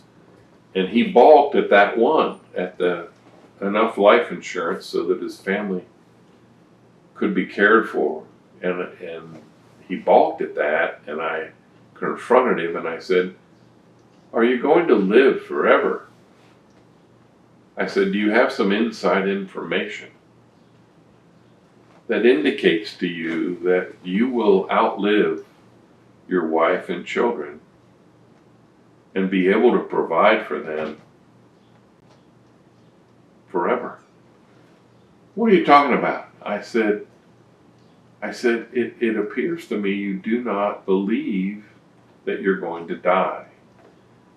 He said, well, I don't want to think about it. I said, well, that's why I'm here. I said, that's my job, is to help you become conscious that this could happen. I said, is it worth renting? Just renting some money. Because you can buy a policy that keeps some of your money growing. So that if you don't die, you can have that money later. And it'll grow. I said, do you object to just renting the security for your wife and children, just in case you get hit by a truck? I don't give a damn. I stood up and I closed my briefcase. He said, what are you doing? We're not done. I said, yes, we are. I said, I will have no part in your inflicting such a horrible life on your children. I don't even know your children, and I think I love them more than you do. He showed you the door real quick. Well, he didn't. He was stunned, and I showed myself the door. Anyway, that was close to the end of my work in that field because it just was not resonant with my values as they had become. Then the divorce after 24 years, around that time. It would have been early 90s. Yes. Almost 2 years of therapy for me before I could kind of pull away from my Catholic point of view, my sorting out what was moral and what was immoral, what was appropriate, what what was healthy, what was not healthy. And then moving through a marvelous relationship for a total of 13 years with Gay, who was the gal in the red suit the day that I was set up to meet at lunch that I tried to resist. And we married. She worked at many jobs, like 4 different jobs when I first met her, but eventually settled into working at Continental Federal as a pretty steady thing, and then eventually working in the marketing area for Bone and Joint Hospital, which she found a great deal of enthusiasm for, and really was invested in helping them, not only for the broad marketing, but for the sense of making the place comfortable and creating a gift shop and stuff like that. And in the course of that, and my enjoying our friendship and our relationship, she would invite me to come with her to shop at the mall, which I did out of love. Absolutely out of love. I exhibited patience and interest sincerely, but after an hour or so I would occasionally say, do you mind if I just sit out here and watch people while you continue? And one Christmas season at Quail Springs Mall, I was given permission to sit, and there was Santa down below. So I got in a bench and I could see Santa and I could see the line of children. And I began to watch this guy. And he was so gentle and so personal. I could see his face and I could see partly the children's faces. But even the body language of children who I had previously seen recoil at this larger than life person just come toward him, because he would reach his hands out in welcome, and clearly his face was welcoming, and his smile and his eyes were so warm that most of these children would just come right into his grasp, and they would hold hands and he would have this conversation. I could not hear most of that. It was too far away. But I could observe that there was an exchange, and there was a trust, and there was comfort. And I thought, wow, this guy is amazing. His name was Santa Chris. I got to know him later. I never interrupted him. But for that season, I went back 3 times. I think it was 3 times. And for a couple hours at a time, just watched him. Without Gay? Without Gay. Yes. Just me. Just you. And it's in my book. A more accurate rendering of this is in my book in terms of how many times or whatever. But then for several years after that, I did that every season. And during that time, somewhere, I wanted to be Santa. I mean, internally, I desired to be a Santa like that man. And I didn't know how to do that or when to do that. And I had made a pledge years before any of this, back in the politics days, way back in Maine, I had made a pledge. It was an oath, really, to the Lord never to seek leadership of any kind out of my own motivation. That if I were called to leadership, I would wait to hear the call. That I would not manipulate the circumstances or seek it out. And part of that was because I had done a couple things back in those critical political days that I was ashamed of. And that I had repented of. And in my context, confessed. But I felt that my obligation was much, much more significant to my Creator. And I trusted, because of my previous experiences that I've shared with you, that the Holy Spirit had a particular interest in me, which I believe they have with everyone, but that I had had the privilege of recognizing how real that is. And so I trusted, and I do trust, that I would surrender that leadership and control to the Spirit. And so, as I was watching this amazing Santa, this amazing representative of love and generosity and kindness being exhibited in front of me, my desire grew and grew and grew, but my oath was firm. And then one time,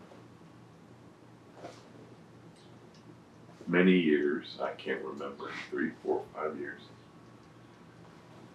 I went down on that level. I think it was Macy's at the time. I stood in the Macy's doorway, so my back was to their door, and I could see the side of Santa, but then I could see the children's faces. And I was close enough to hear a little bit of the exchanges, and so I went down there. Now, there were many times over those years that I might be as close to Santa as I am to you, but I would never disturb him. I would never acknowledge him. I would never tap him on the shoulder or say anything to him. If we were on the escalator at the same time, I might nod to him if he was going down and I was going up, but never any overture or exchange. So I was trying to be invisible as much as I could, but I was savoring this. And he stood up and to take a break. And normally he would turn and go into the sunglasses hut door and disappear into the bowels of the mall for a break. But instead of turning and moving toward that door, when he turned, he saw me. And he started to walk toward me. And I went, Santa's coming toward me. Oh my gosh. He's gonna talk to me. And by that time, his hand was stretched, and I grabbed his hand and shook it. And I said, Santa, I just love watching you work. And he grinned and said, yes, I've noticed. I said, I'm so sorry, I apologize. He said, no. He said, have you ever thought about doing this? I said, I think I would love to do this. I just don't know how. And he took out a pad and a pen and he wrote his name and his number down. He said, Mrs. Claus and I take a week or two to relax and restore ourselves after the season every year. He said, but in late January, call me and we'll talk. He said, I'd love to introduce you to the Santas that I hang out with. And so I did course, I told Gay about this, and I did wait until late January. I called him. We exchanged more information. And he said, we have a gathering of our Santas in Las Vegas, of all places, in February. He said, usually it's the last weekend in February. Most of us are restored and rested, and we come together for that weekend to share with each other our season's experiences, our happy stories and our poignant stories. And it's a time for us to exchange other knowledge and information. It's not really training, it's more of a social thing. But we also invite other men and their wives to consider becoming part of our organization. And we would like you to come, and your wife. So we got tickets to go to Vegas, and we went to Vegas. I think we got there on a Thursday night. And the first thing we were to do was to meet at this restaurant in one, I can't remember which one it was, Riviera, I think it was, for their buffet. And here were these men that looked very much like Santa. There were maybe a half a dozen or so of them at first, and then there were more, and their wives, and they were semi-dressed up like Santa. They were recognizable by maybe a shirt, or the wives might be wearing, clothing that was a little bit not modern, but beautiful or attractive, or not. And so... Were you already great by then? No, that's a good question. I was salt and pepper. I had fairly business-like length hair. I did have a beard, but it was a salt and pepper beard. And he had told me that day that he wrote the note for me that we shook hands. He said, let your beard and your hair grow from now on. So for a couple of months it had grown more, and I hadn't shaved. And so two of these couples just sort of came around us as we got in line, and they stayed with us, and they invited us to sit with them. So there were those two couples and us, so 6 of us in a booth. And this became the pattern of that weekend. Didn't notice it until maybe near the end, that this was intentional. It wasn't just that couple ever again. Those couples, it was another set of couples. We were being interviewed and we didn't even know it. They were checking us out. And then on Saturday, the most marvelous thing happened. They had reserved the ballroom.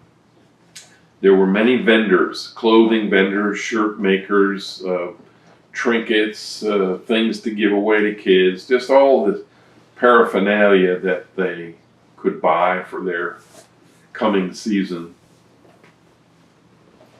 And then, after a couple of hours of just socializing and laughing and whatever, and buying or not, we weren't buying anything, but looking at the vendors, it was like a neighborhood festival almost. And then they gathered all our attention, said, please, everyone, please take a seat. It's time for the stories.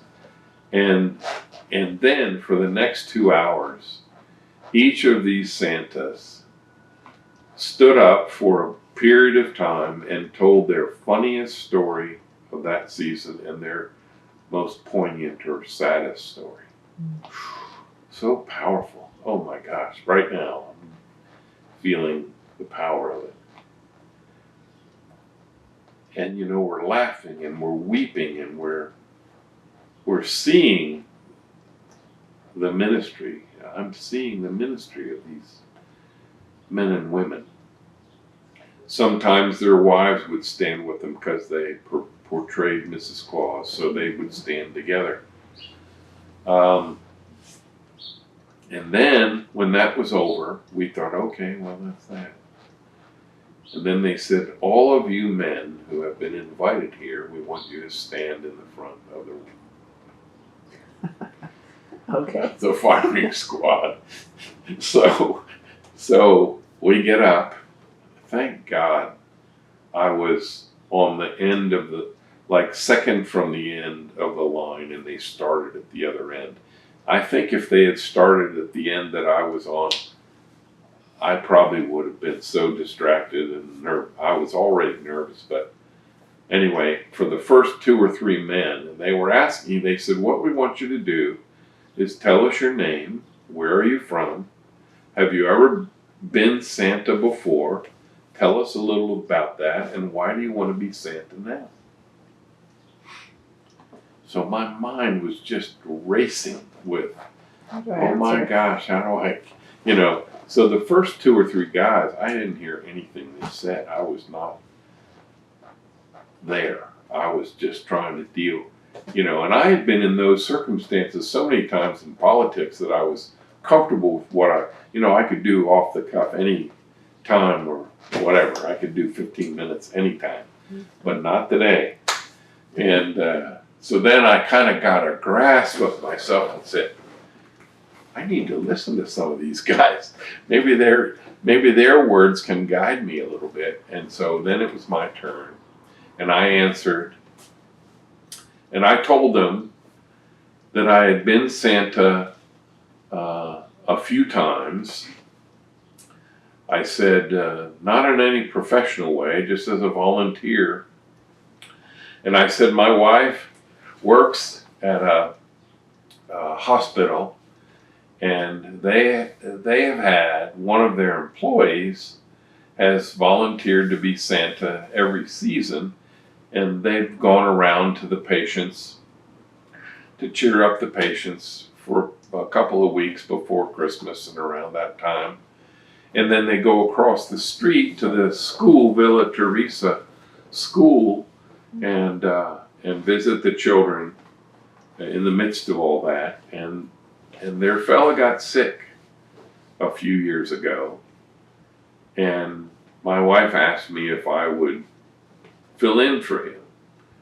And I was really uncomfortable and frightened to do that. I said, but I did it because she was in a jam and I was willing. I said, you can see, and I was a lot thinner than I said, you can see I don't have the bowl full of jelly. Yeah, that's right, the bowl full of jelly. I said, but I loved it. I said the suit didn't fit and the beard was weird, and I said none of that really made a difference, because literally within moments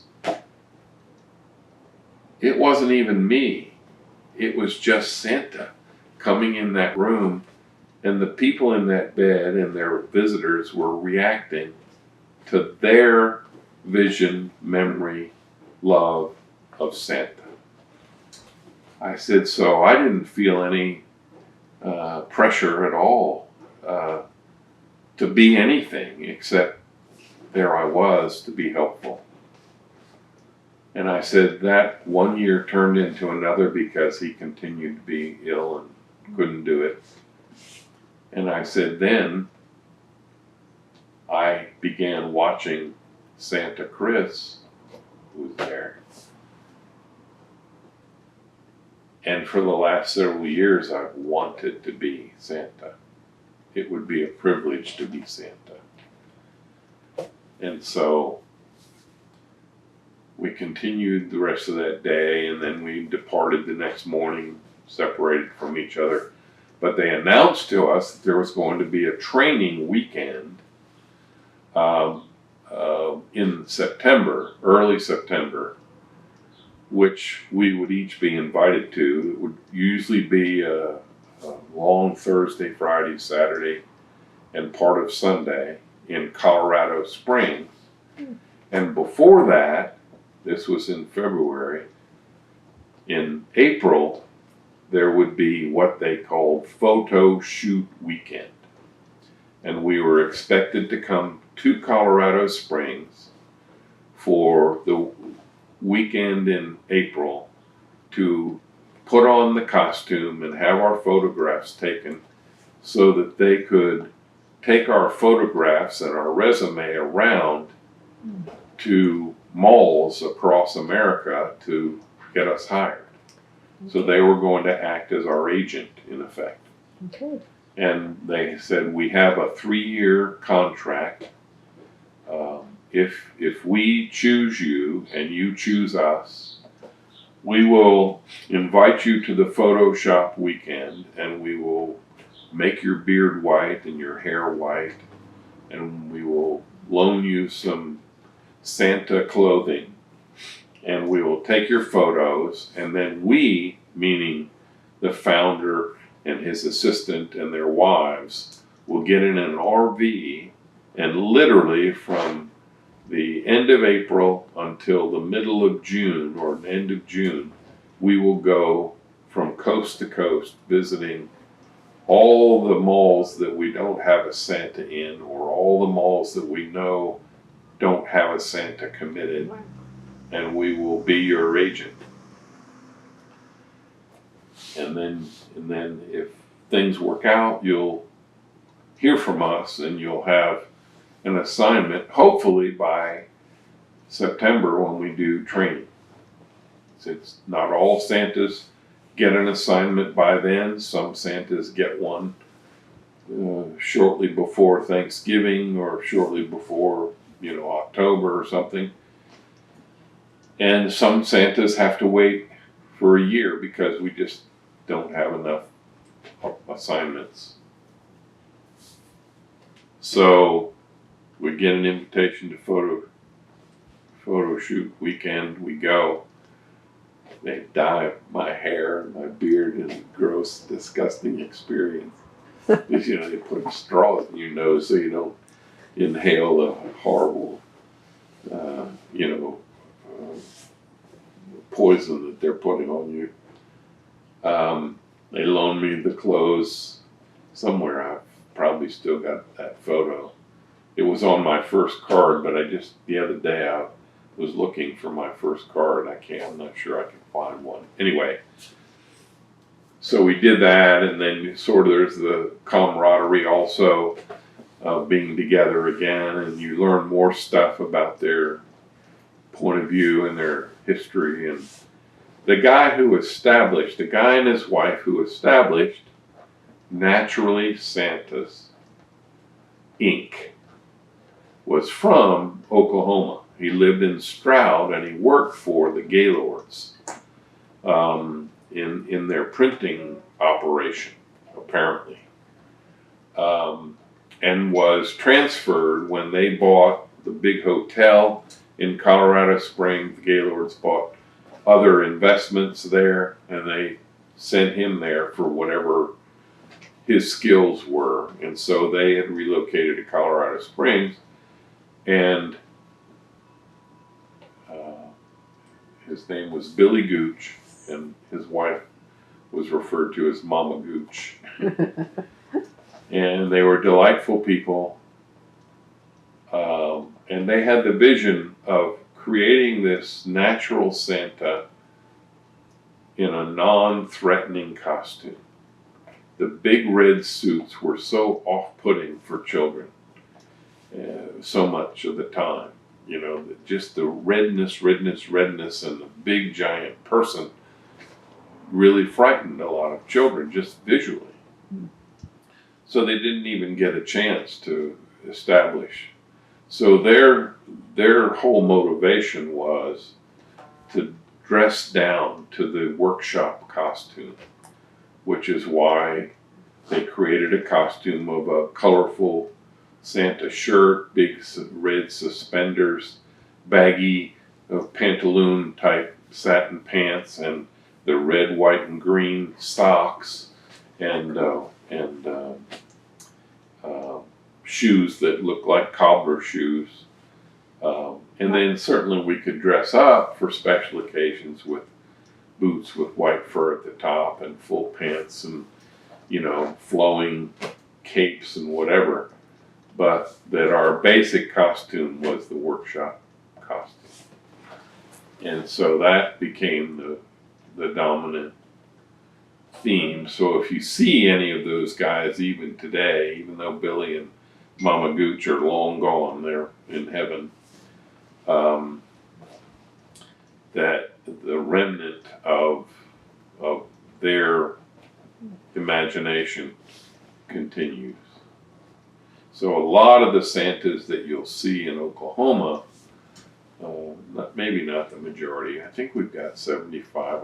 Well, you probably asked those questions, but I did not, so oh, I okay. don't have no There idea. may be 75 or so Santas in our IBRBS chapter here in Oklahoma. We meet quarterly and have been for, I lose track of time, but maybe a dozen years or so, maybe longer, since we affiliated with them. I went to the international meeting 2 years ago, and then they just had another one just recently in Memphis. The one 2 years ago was in Atlanta, and it got postponed for a couple of years because of COVID.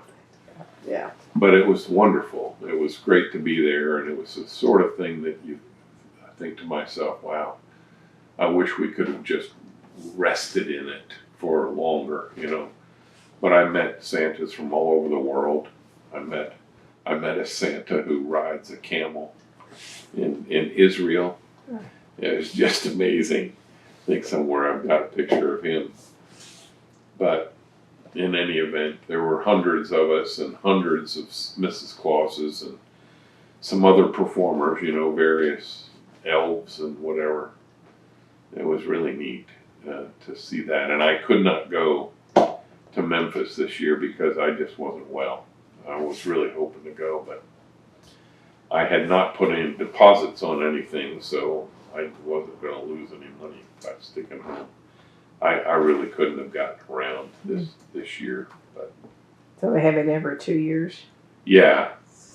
Wherever the next one is then. Yeah, it's probably going to be in the West Coast because they did the East and then the Central, and I'm guessing they'll probably do it out West, but yeah, I hope that I'll be able to do that one. How long do you see yourself continuing in this? Any idea? You know, I mean, is there an age out point? I don't know. Maybe when you fall over, maybe. I know Santas retire. I've seen several retire. I've given, because of my current health, I've given some real reflection about that. Because the last 2 years, I really, when COVID happened, I had been with North Pole City for 25 years. I was their first and only Santa.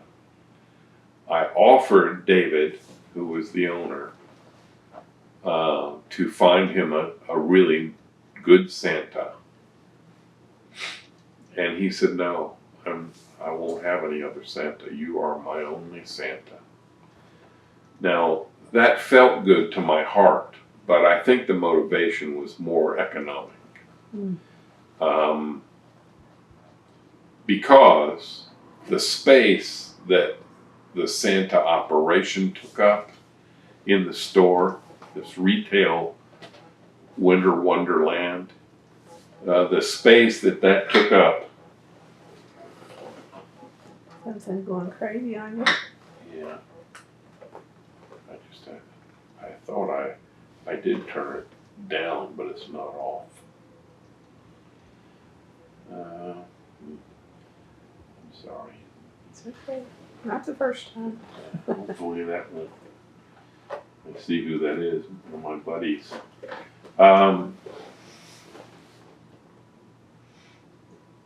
The space that the Santa operation took up in his store was more valuable selling trinkets at a markup of 300 or 400 or 500%. That's part of it, isn't Exactly. And in order to support Santa, they needed about 7 people. So he was paying a payroll of that many people to create the whole situation and to keep it operational. I mean, Santa is clearly one person, but then there are elves helping you in, and there are people at the cash register, and there are people helping people review their photos. So, and then there are shifts of those people. So it might be 4 or 5, and then people have to be replaced and take a break or whatever. But so from a space point of view and an overhead point of view, I think that practically, and what I thought they charged a reasonable fee for the photos. And they had good packages, and persons with more income, more wealth, could afford the top packages, but the other packages were reasonable and within reach. Very poor people could not afford any of it. And that's one of the things that when COVID hit and we had to quit doing it, that I was really privileged and fortunate to do, which was to create a situation where it became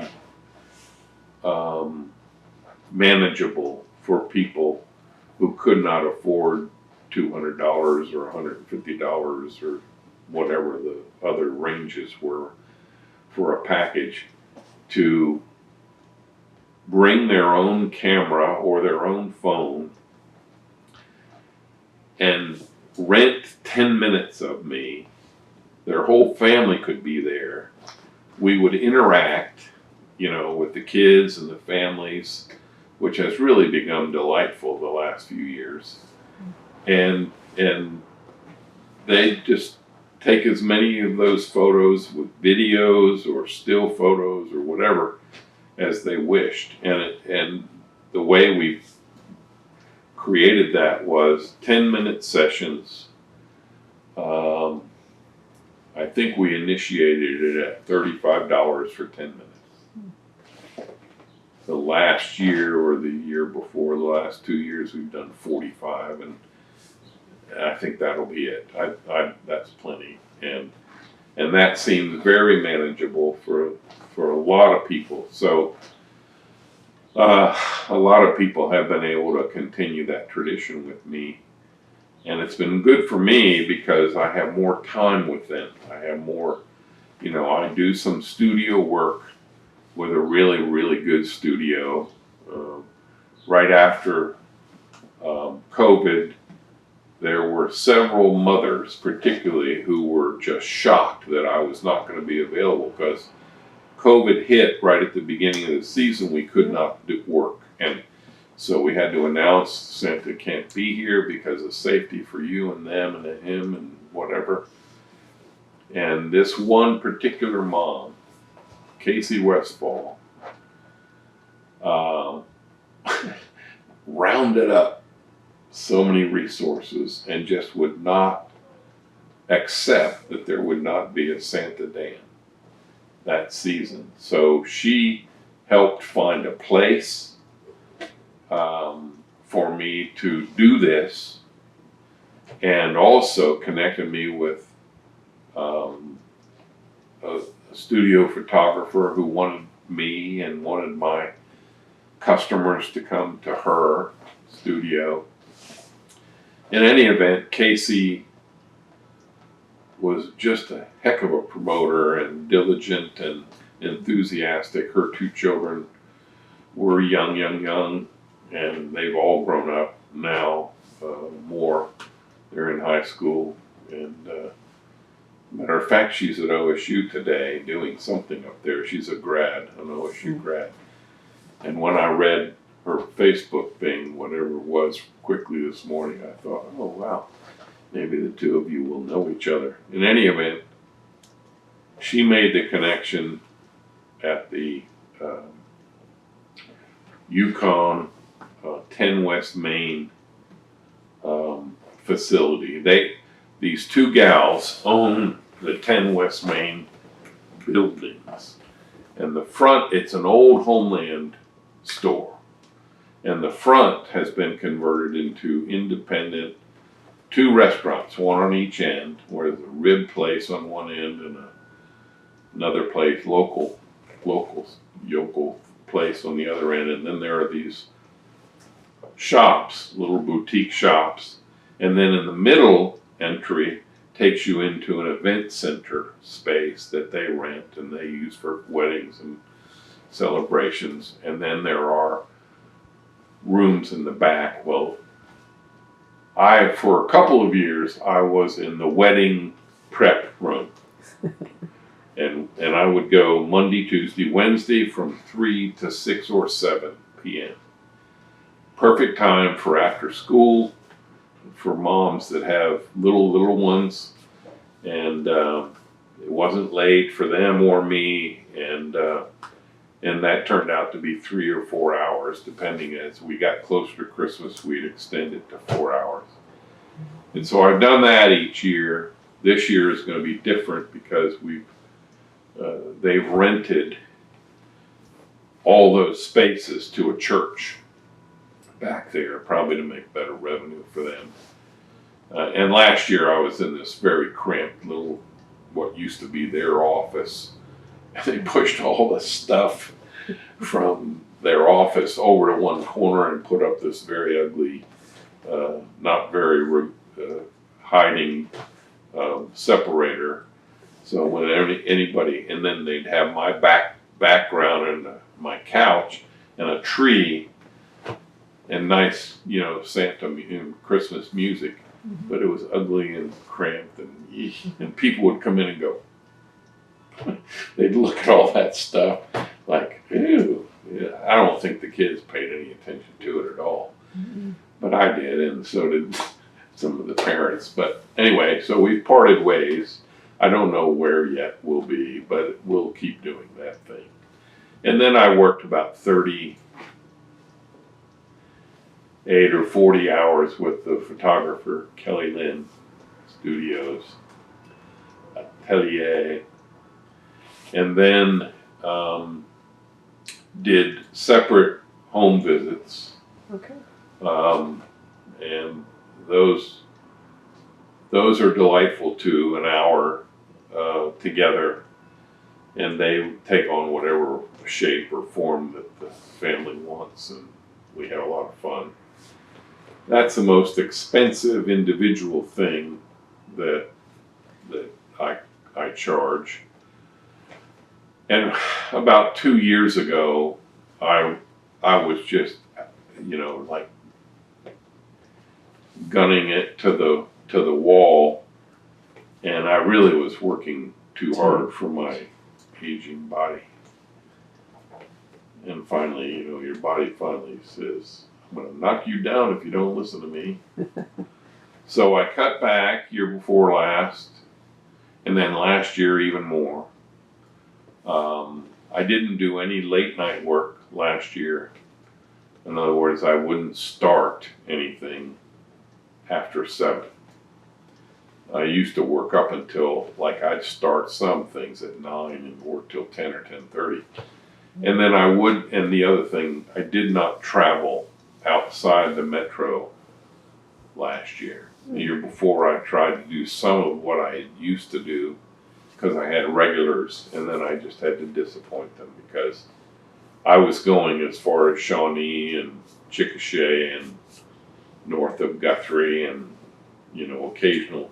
Now, I do have one commitment this coming year that if it holds up, I will go to Tahlequah. That's quite a piece from It's here. way over, Yeah. and I'll be well compensated for that, and it'll probably take 2 days, and it won't be stressful in the sense that it'll be a nice drive over and back. I'll stay with the people that are hiring me. They're old neighbors from Edmond years ago when Gay and I were living there before we moved here. And they had their first child and their second and third child while we were neighbors. And then they moved to Tahlequah, and she and he own, and she's the leader owner, they own a Remax franchise. I guess that's what you call it, real estate franchise. And they do big things over there. And this past fall, I get this frantic call from her. Please call me, please call me quickly. So I call her, and what's up? I want you to come this weekend. I want Santa to come this weekend. And we're going to have a big celebration for Christmas for all of our employees and this and that. We're going to have a dinner. We're going to have this celebration. I want you to be here for a couple of days. I said, oh, sweetheart. I said, I'm already booked. I said, I cannot come. So we talked about it more, and I said, tell me more. I said, well, is this something you're going to do every year? She said, well, I hope so. But I just wanted you to be there. I wanted you to be our Santa. I said, how about if we book it for next year? I said, you'll be the very first person on my list. So we've got a date and times, and somewhere in the next couple, after I have my surgery, I'll call her and talk with her and see if she's still on the plan. If so, that'll be fine. I just won't book anything around it. And So how early do you book? I mean, your first appointment's like in October, November? yeah, November. Yeah, I did some in October, and I will get calls occasionally. Even lately, I'll get some calls. But when I did my very first Santa gig, after my training with Naturally Santas, they got me a mall in Iowa City, Iowa. Huge mall, beautiful mall. It's owned by the same company that owns Quail Springs. General Growth Properties was the owner at the time.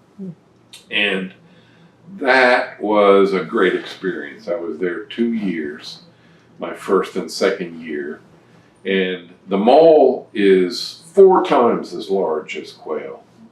It has a full hockey rink in it, a competitive hockey rink. It has a full science museum, like our science museum over at the zoo. And it had a merry-go-round, a full old-time merry-go-round was operational. It was just wonderful, just a great place to be. And I had a grand crew of folks. So the woman who was the manager had 2 of her daughters helping and a couple cousins. And so there was cooperation among those, and they were warm and delightful people to work with. And it was the old days. They had, the mall had built this incredible set that just went all the way to the highest ceiling, whatever that is, 40, 50 feet up. And the chair was not quite as wide as this couch, but maybe two-thirds as wide, and half again as high. Big green tufted thing, so I looked like a little elf, in spite of my hugeness.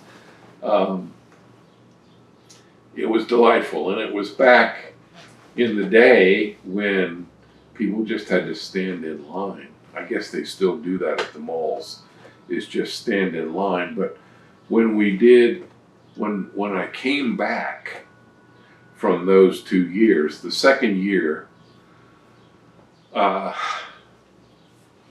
see how this worked. I get this timing mixed up. The second year, yes, this house was under construction that we're in. All the houses on this side of the street were being built at the same time by the same builder. He had bought the entire block, this south side of the block, from an Indian tribe that owned it. I can't remember which one, but was in trust. And so he built 9 or 10 houses here. They were the very first new construction in the whole zip code. The zip code is one of the poorest zip codes in the state. At the time that she and I moved here, Gay and I had started a not-for-profit, and we were called to the poorest neighborhood in the city by our mission, basically. And we made preparation for almost a year to accept that call. and to recognize it as a real call. And we came here with no agenda except to listen and serve. We didn't come with solutions. We didn't come with judgment about what poverty was or wasn't, or what the cures for it were or weren't. We basically came with open minds, open hearts, and open hands to discover as neighbors how we could be of service.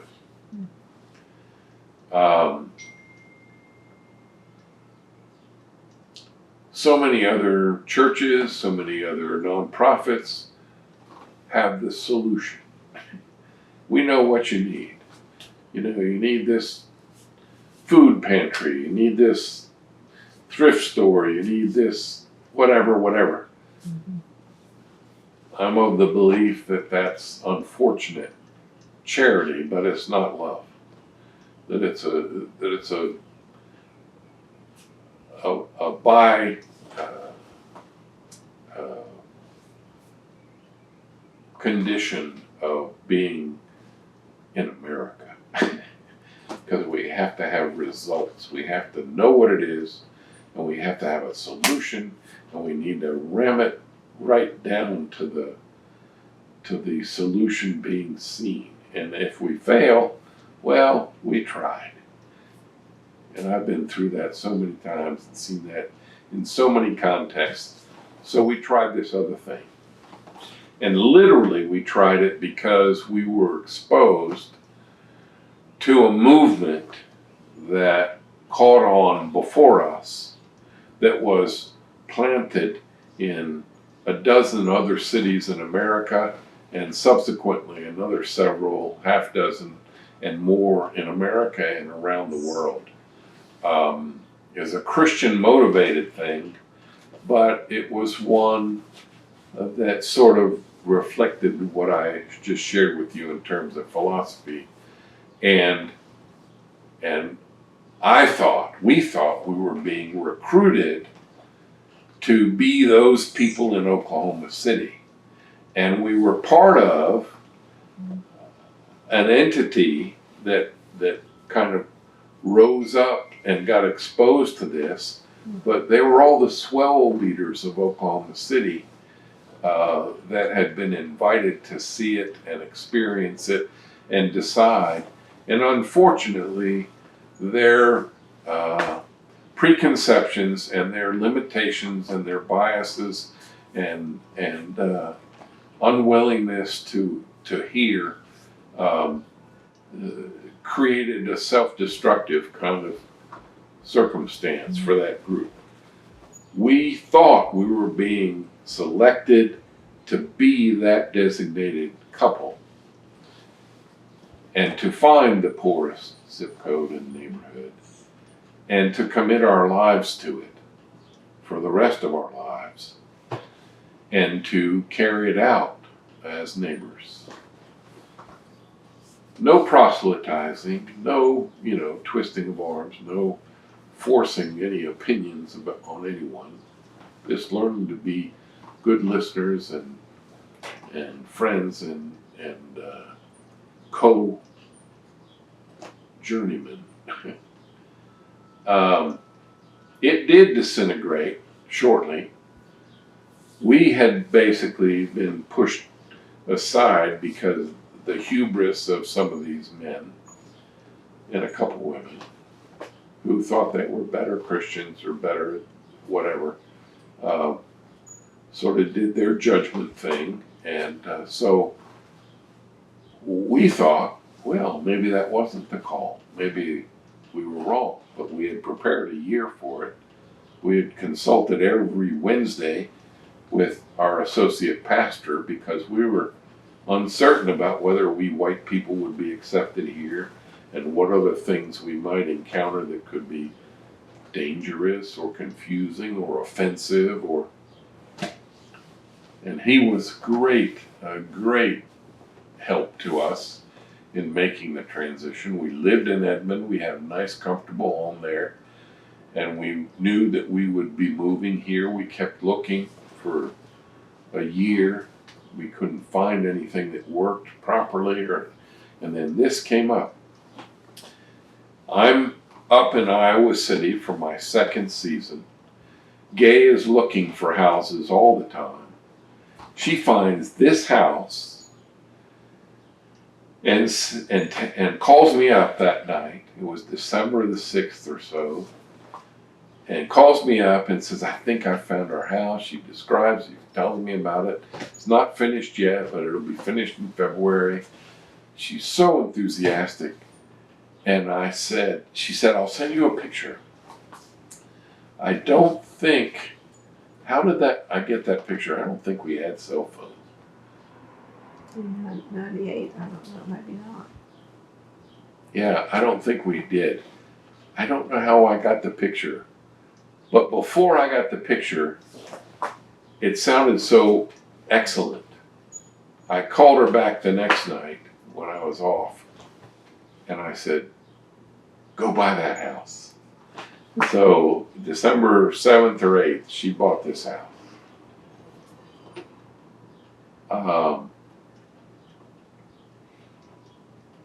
I had difficulty with the marketing manager assistant at that mall, who was a new gal who was incompetent and covering her ass with lies and what other stuff she could do. But she kept reassuring me that my ticket home was resolved, was done, was purchased, that literally when we were done being Santa at 3 p.m. in the afternoon on Christmas Eve, we all want to get home as quick as we can. Mm-hmm. And so a couple of times I checked with her, oh yes, I'll do that. And then the next time, oh, I did it, yes, you're all set. I don't want to use profanity in your video record, but just imagine one. Yep. And say that she went on vacation the weekend before Christmas, and she had not done it. And I discovered on Christmas Eve morning, when I went to the set,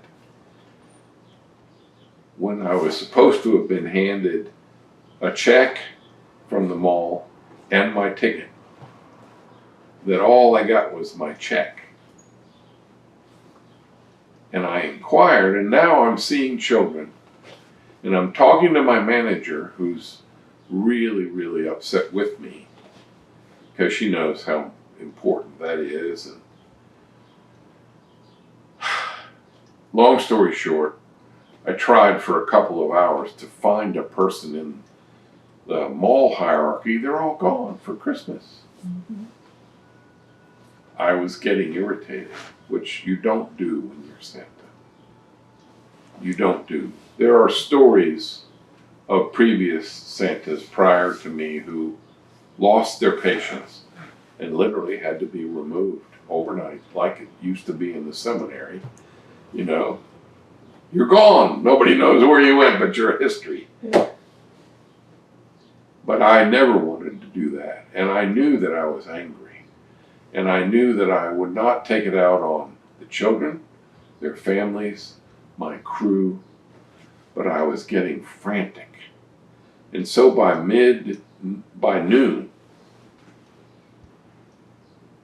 I went to my manager, my set manager, and I said, I don't know what I'm going to do. It looks like I won't be home for Christmas.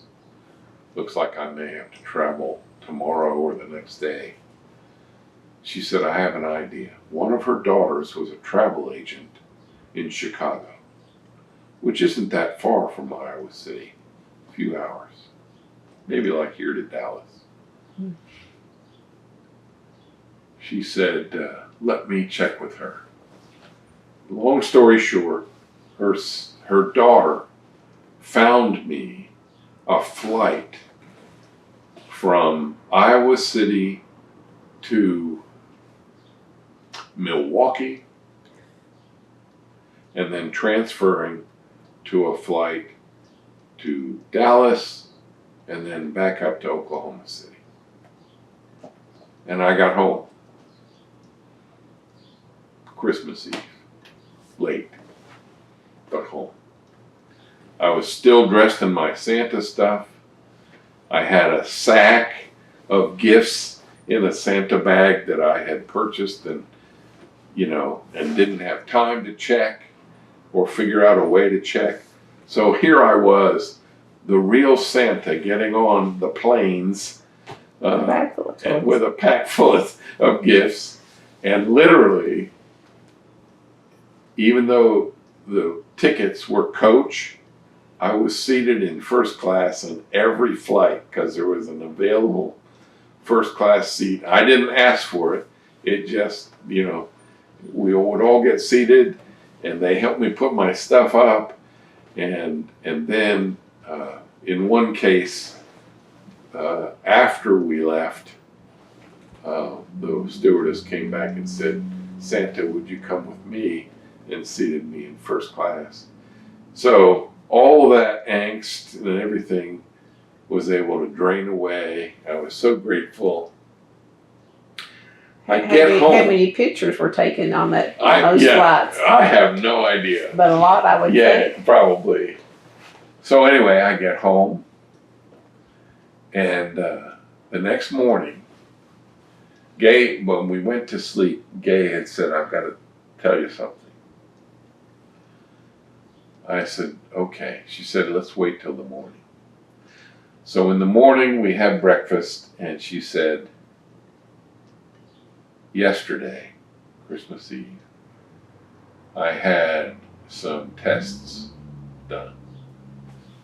She had had this nagging cough for 2 years, and it kept getting diagnosed, this and that and this and that.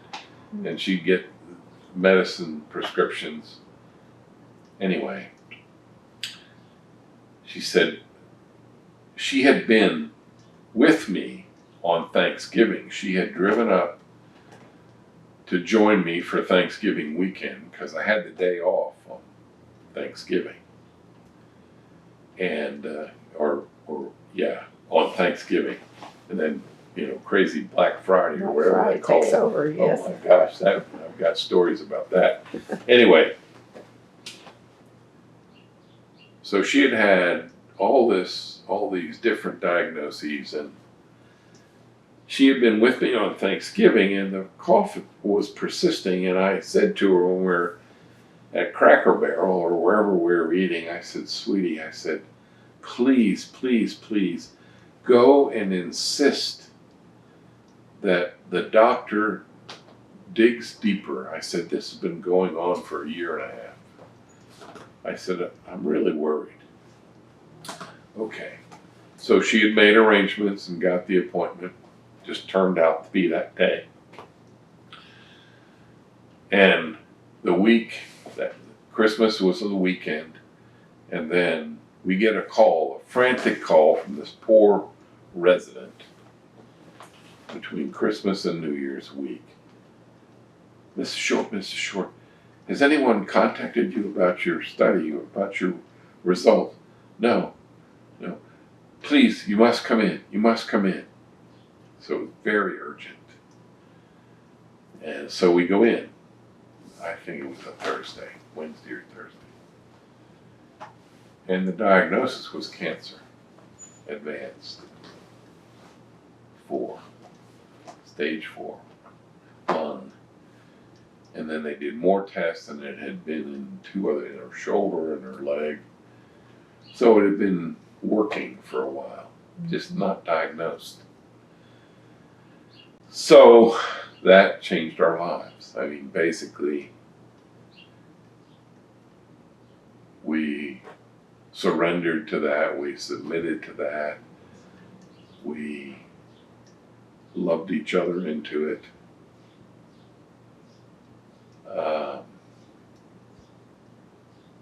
Some of the sweetest moments of my life, that next few days. And in the meantime, David at North Pole City had seen me the very first year. and his staff had said, "You've got to come out here. Santa's out here shopping." And my wife had been in there frequently because she was buying trinkets from the store in the back of his store that was like Sam Moon jewelry and stuff, cheap jewelry that was a big rage back then. And so she was creating her own gift shop. So she was buying retail at his place and marking the stuff up a little bit to create this gift shop that she wanted for the Bone and Joint place. And so I was in there that first year, and I was all white and whatever, and so he wanted to hire me, and I said, "I have a 3-year contract. There's another couple of years to go, but when I'm available, I'll check back in with you." So then she gets diagnosed, and I notify, naturally, Santas that I won't be available because my wife is ill and I need to be here for the next Christmas coming up. And would they release me from the contract? I had 1 year left. And so Billy Gooch was coming through town and said, "Let's meet with North Pole City with David, and we'll discuss it." And so Billy and David and I had lunch together. And Billy released me from the contract, and David hired me to be his first Santa. And he set up, and this was almost very close to Christmas, and it was like September, October. It was when they were making their rounds, like they always did. And David said, "Listen," he said, "we'll set you up. We'll create a place for you." And they did it right in the middle of the front door. Not a good plan, but it worked, for a year. It just got in the way of everything for him. But he said, and here's the thing. He said, "Whatever you need, whatever Gay needs, you are here when you can be here. And when you need to be with her, no matter what it is, if it's in the middle of a day, if you have to take a whole day or 2 or 3 off, whatever she needs and you need, we'll just hang a sign saying Santa's feeding his reindeer." Yep.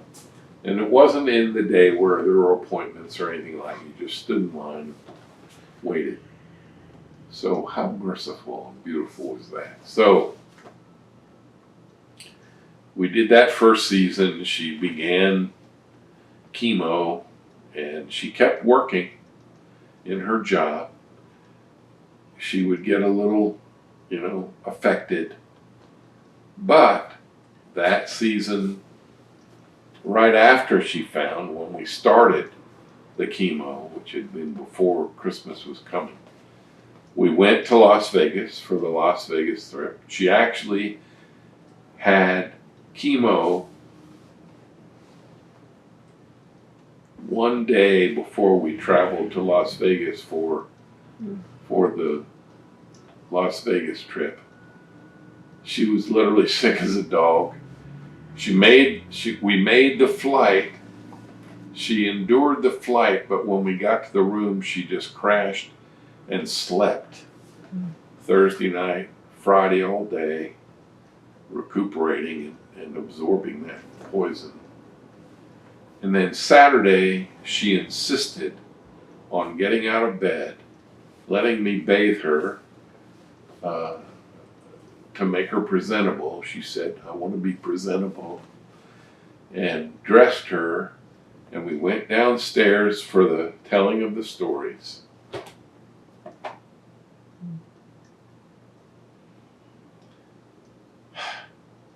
And she enjoyed them, went back to bed Saturday night, slept all night Saturday. Our plane tickets were not to return till Monday, so I had all day Sunday, and I walked myself into painful arches because I had stupid shoes with no arches in them, And that place is just huge to walk around. I went to all the museums and all the cool, crazy places. And then we came home, and she sort of recuperated, and then she continued that sort of dance with the treatment and recovery and treatment and recovery. And let me remember this. Our friends had helped us move into here. So most of our stuff was piled up in the garage, and the basics were in here. And so we were kind of settled. And somewhere late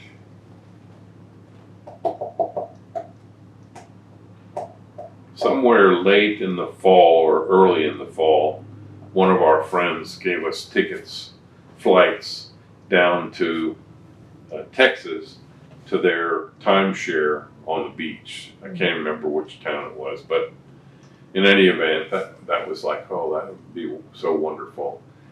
And so we went down there, but she began to have some distortion the second day we were there. It was very strange, and disorientation and whatever.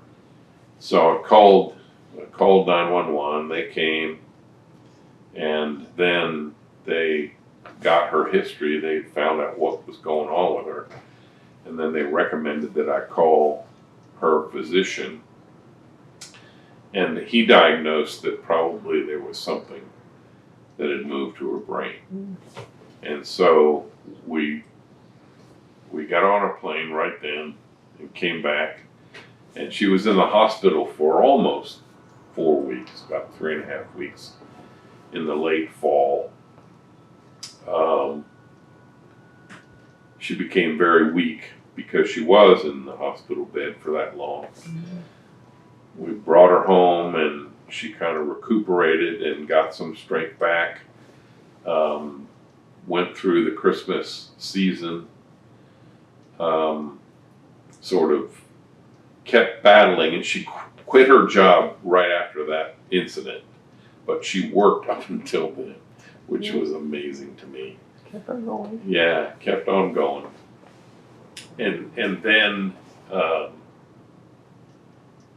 we moved into the new year, and she was sort of managed, sort of an equanimity, really, just a sort of a steady, weird regularity. And then we had a gathering in here with her ex-husband and his wife, 2 of her 3 children, and I think that was all of us. There might have been somebody else here. But this chair wasn't here, and that chair wasn't here, but we had this sort of armchair sitting here, and she sat in that, and I sat in one of those kind of chairs behind her. And it was a delightful Sunday, just delightful. Conversations. She participated once in a while. There was laughter, there was warmth, there was just good stories. And at one point, we used to have our phone here on this table. The old landlines, yeah. Yeah, the old landlines. It didn't ring, but she answered it. None of us heard a ring. There was no ring, but there was for her. And she literally, I noticed because I was sitting right behind her, she turned to react to the phone, and then she reached for it and put the phone up to her ear. Conversation was continuing to go on, so whatever the story was this was not a distraction for a moment. And then she had it up to her ear. She nodded again. And then a couple people noticed. And then she said, "Okay, thank you." She hung up. Now the room was silent. And she said, "They said it's time." So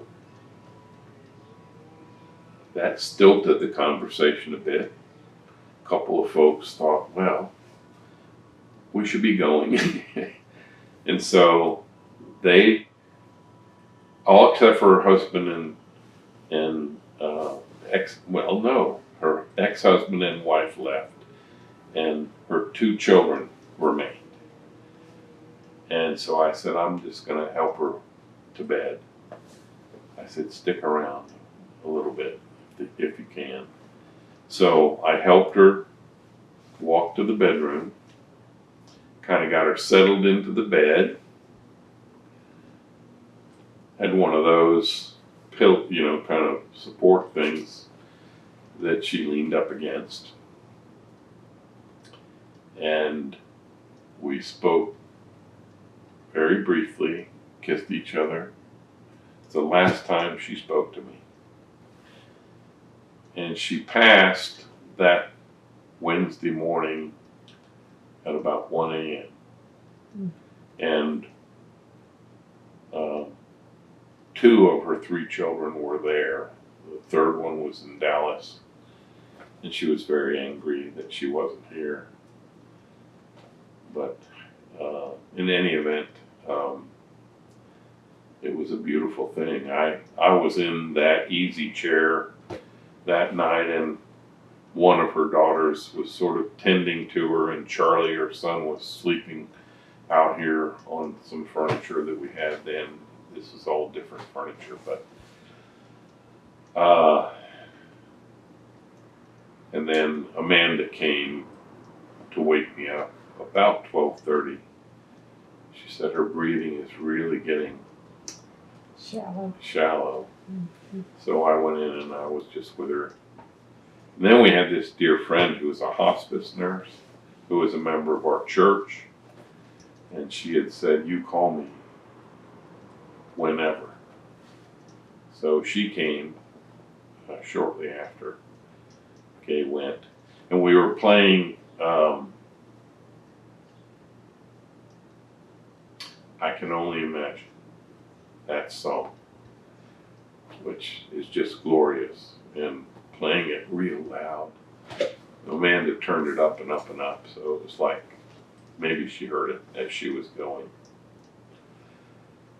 So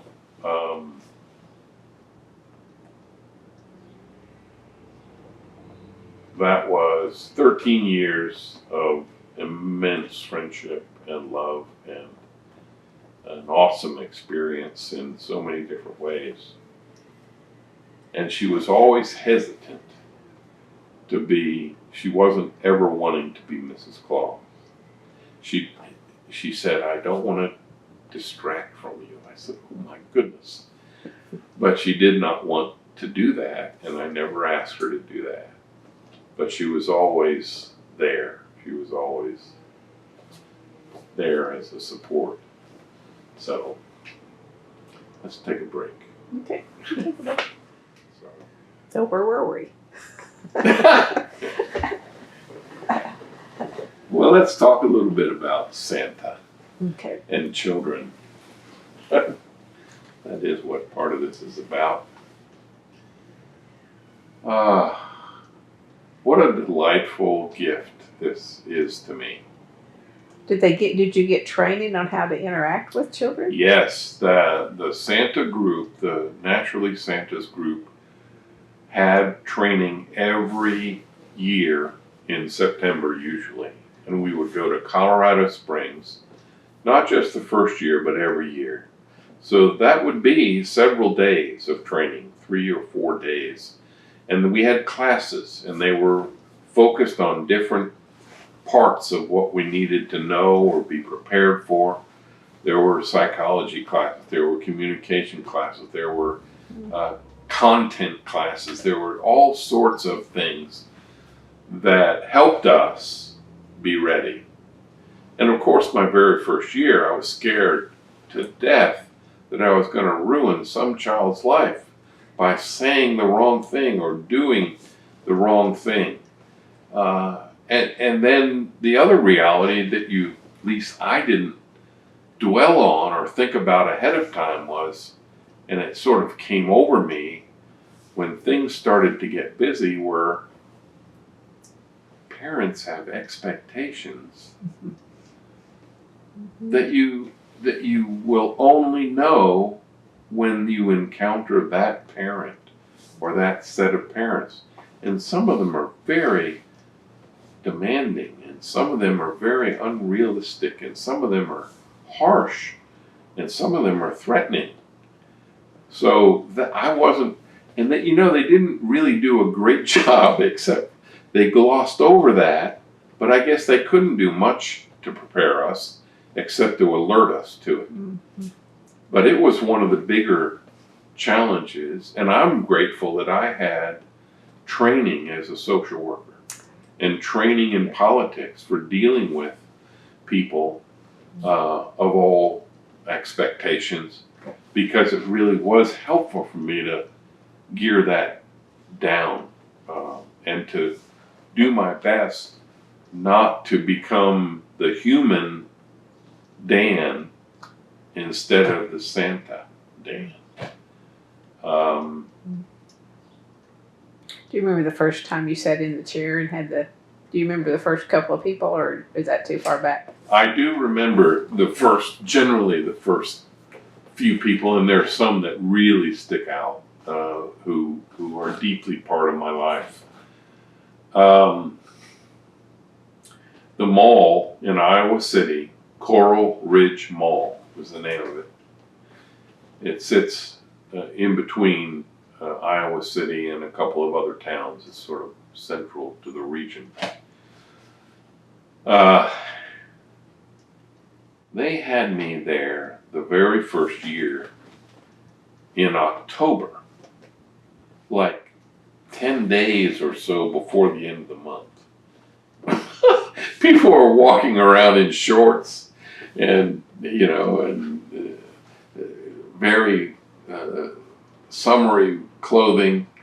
The mall music was general pop music.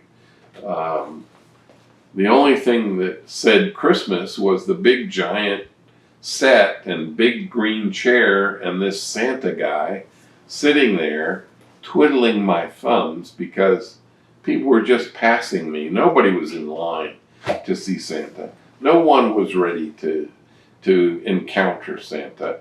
So for that week and a half or so, it was bleak. And I'm thinking, why am I here?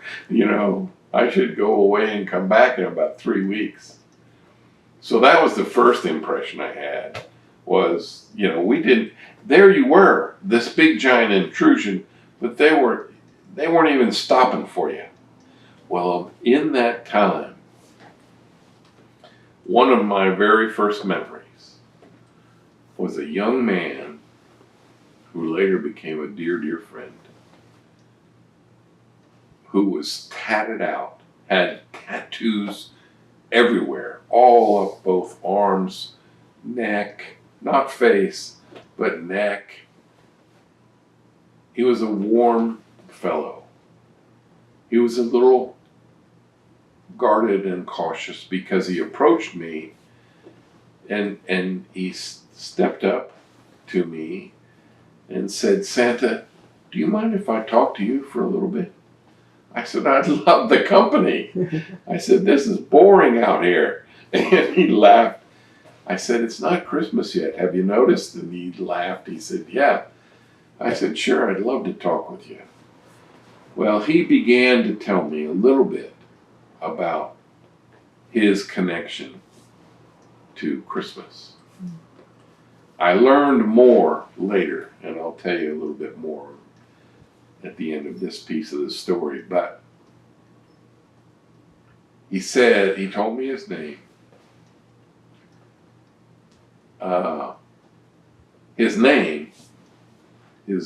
His professional name was Stingray. Stingray. His first name was Ray, and he had given himself the appellation of Stingray because he was a tattoo artist, and which I was amused by. And he said that he was an only child, and that his mother raised him, single mom, and that she loved Christmas, absolutely loved Christmas. And he said, my mother would take out the Christmas decorations in August and start putting them up here and there and on this and hanging from there and lights and musical things. And he said by September, our home was full of Christmas music every single day, every single minute. And it was as bright as any fairyland that there could be. He said, and we would not take it down until March. She loved it so much. He said, so as a little boy, I grew up with Christmas half a year, full of Christmas, and I love it. And I love it because my mother loved it. And I thought, how delightful. So he said, would you mind if I come back sometime? I said, come on back as much as you want. He said, well, I'll probably be back before it gets busy. I said, okay. So sure enough, some days later, here he comes back with two other tatted people, one female, one male, two young people. I remember my image of the young guy, was he was all dressed in black. He had coal black hair. I said, my goodness. And I said something to him. I said, you need a little Christmas spirit, young man. I said, he looked at me. I said, you're not dressed up enough. I said, your friend Stingray here, he celebrates Christmas. We need to get you in the mood. And the girl just laughed and giggled and whatever. They must have been boyfriend or girlfriend or something. So anyway, we had a little conversation, the three of us, the four of us. And they left. And then I saw them about a week later. It was early November. And the whole shop, all of their tattoo artists showed up. There were, I don't remember, 6 or 7 of them.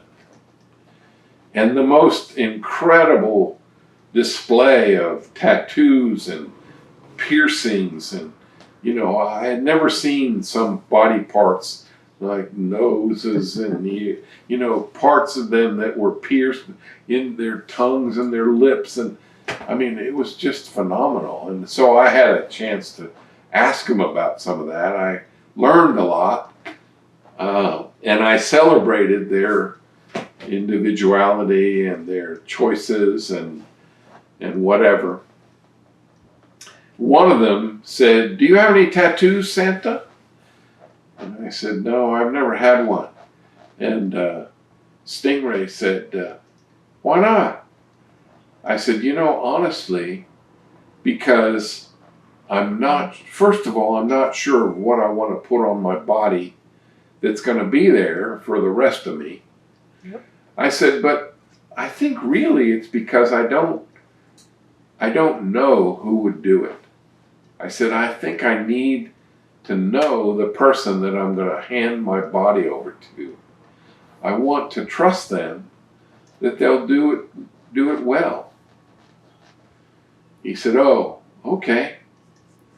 So that's all we had of that conversation. But then, before the end of that first season, he came back one more time, wished me, left me a little gift,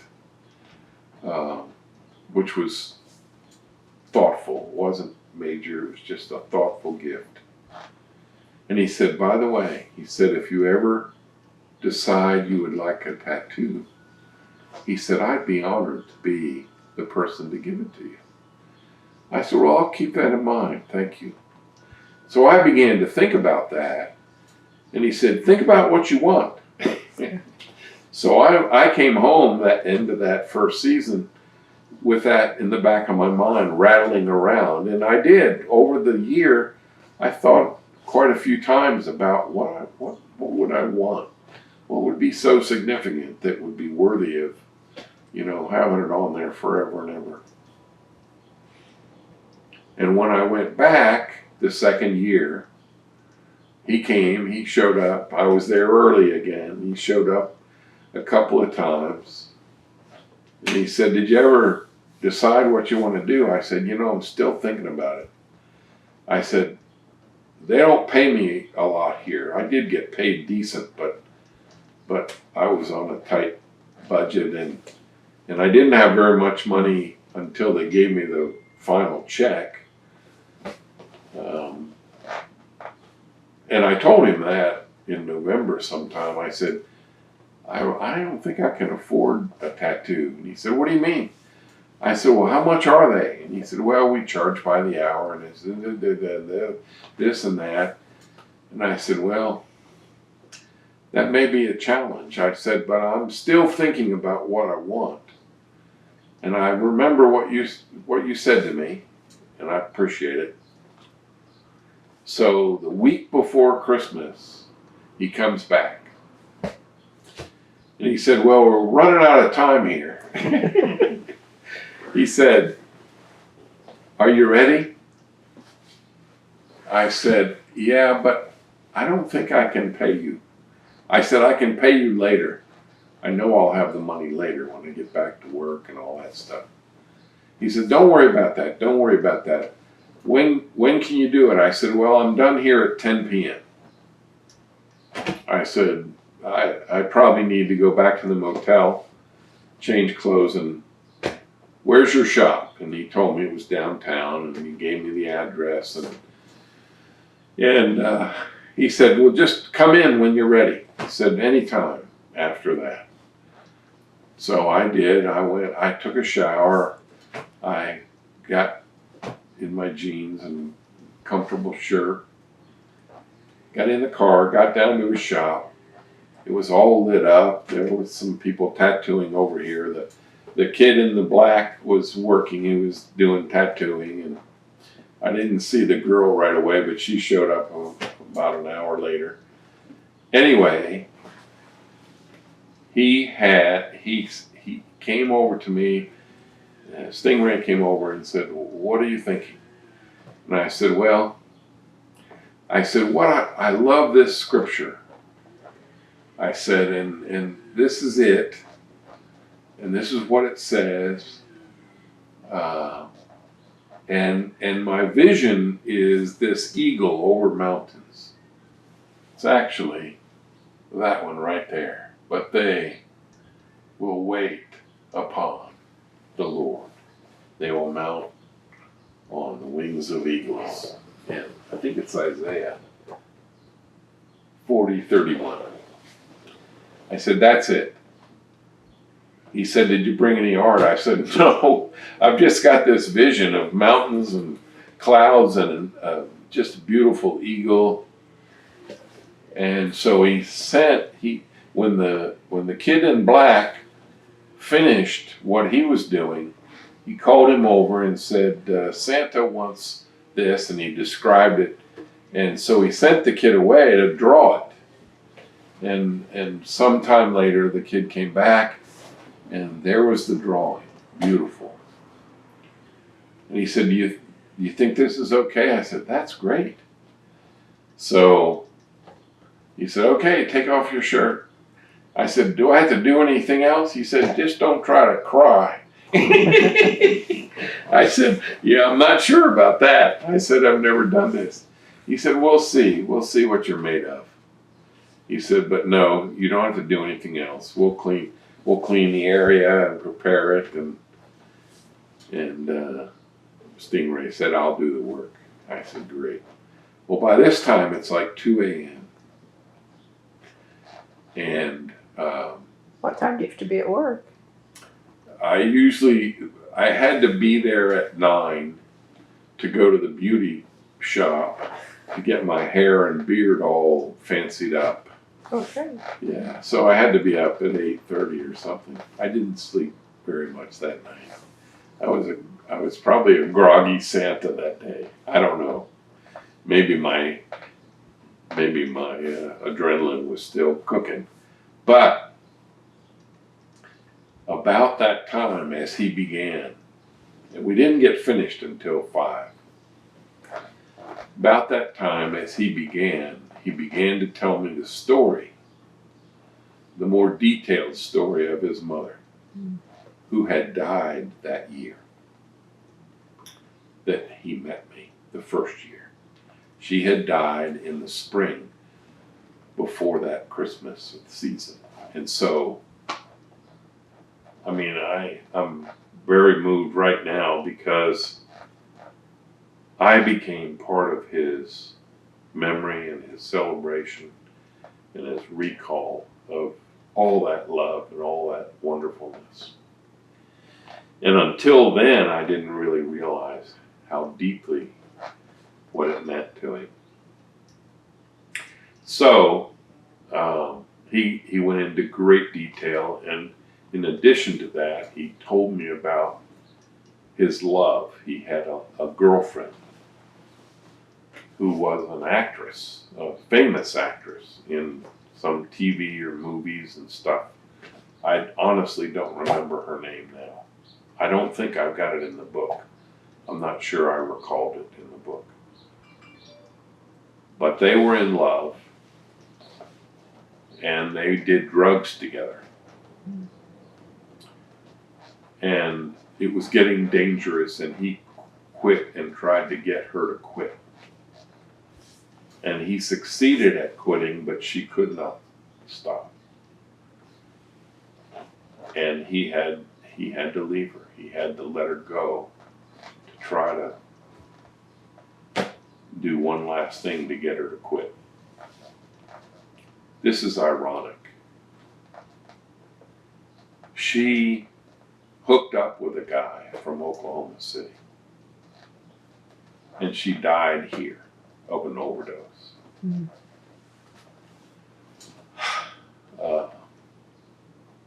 In Oklahoma City that following year. In any event, he shared the pain of that with me, and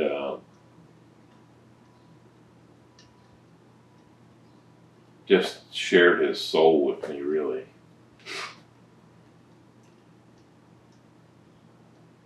And from then forward, all those years later, we stayed in touch, he and I. At least twice a year we'd be in touch. I never got back there. He never got here. When I was writing the book, I tried to connect with him, and he had died young. Natural causes, no self-destructive stuff. His business was a success. I talked to whoever the guy was in black. He owned the place now. He brought me sort of up to date. So I was very sad and very disappointed that I could not see Stingray again. I didn't break. Oh, I did break it. It was a good one. Sorry for the noise, folks. I've got another one, but it's not red.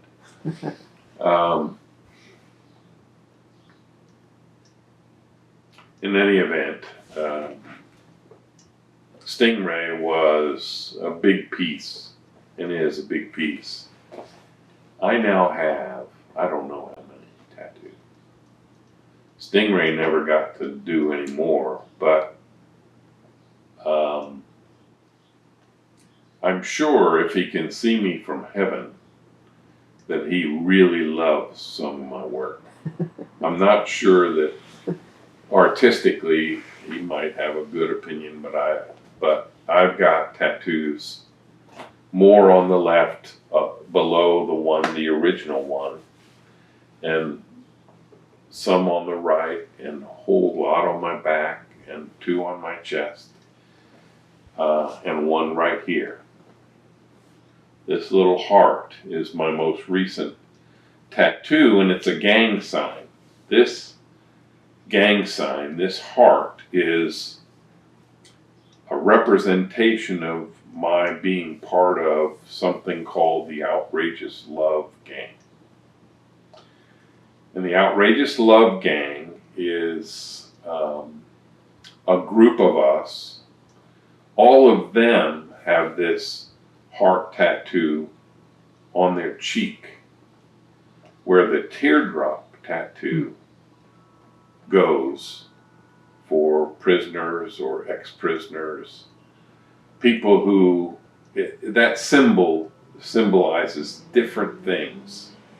In some cases it represents, I'm a violent person and I've killed somebody.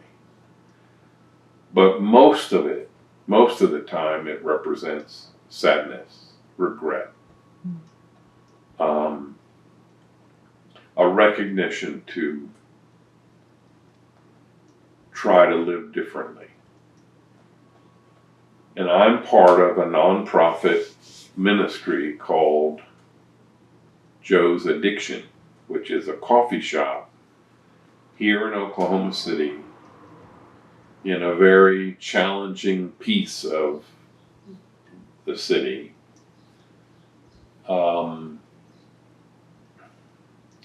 Where 17, almost 18 years ago, a young couple who had been raised in extremely rigid, negative,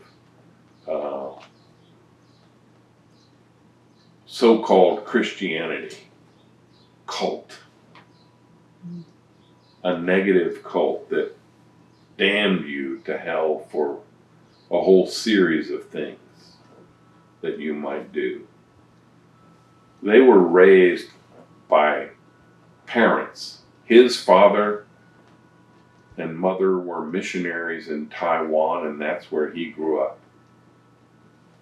Her father and grandfather were pastors in that same religion in Oregon.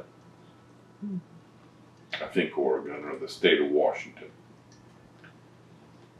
Both of them were raised to believe that you were going to hell if you didn't do this, and this, or if you did this wrong, or whatever, and if you dressed wrong, or you did this. It was horrible, but that's what they believed, that's what they grew up knowing and believing, and they met each other at college, the college that this religion functions in. I don't even remember the name of it. And they fell in love. And he wanted to go back to Taiwan to be a missionary. And she was willing to go with him. So before they got married, they took a trip to Taiwan so she could see what it looked like. And she said, yes, I love you, I'll go with you. And they went back to Taiwan. As his father and mother aged, he became the primary missionary. She was also a missionary with him. They became, for their whole religion in the whole world, teachers of inviting people into how to become missionaries for their whole religion. They each wrote a book about their spiritual experience and they were paid frequently over the years to go for 4 or 5 days to this church in this part of the U.S. mostly, and round up and teach missionaries from among that congregation and that one and that one and that one. So they were famous in that context. They had 5 children in Taiwan as they were missionaries. And then his father and mother retired and moved to Oklahoma City to live in, what's the Methodist place? Epworthville. So I don't know exactly what motivated them except for following the parents to watch out for the parents. But they left Taiwan and moved to Oklahoma City 18, 19, 20, 21 years ago when his father and mother moved into Epworth. Father just passed 2 years ago. Mother's still alive. But when they got here, these 2 Shions of missionary for that religion started reading the Bible. They had never read the parts of the Bible that were about love and forgiveness.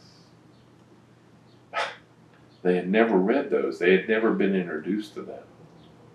They just thought, let's see what the rest of this thing is, and it scared the dickens out of them.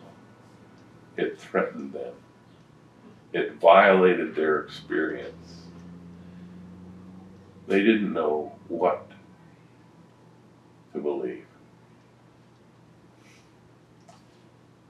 They were confronted with this crisis of conscience because all this time they thought they were Christians. And here were these scriptures where Jesus was saying, love your neighbor, love your enemy as yourself. What does that mean? They literally struggled. They didn't know what to believe or whether they believed anything. And the two of them together studied, read every single thing for 2.5 years that they could get their hands on about every religion that's ever been notated. And what they discovered was that there's one theme in all of them, and that's it. The universal theme to every religion, whether it's Christian or not, whether it's organized or not, whether it's historically present or defunct, is love.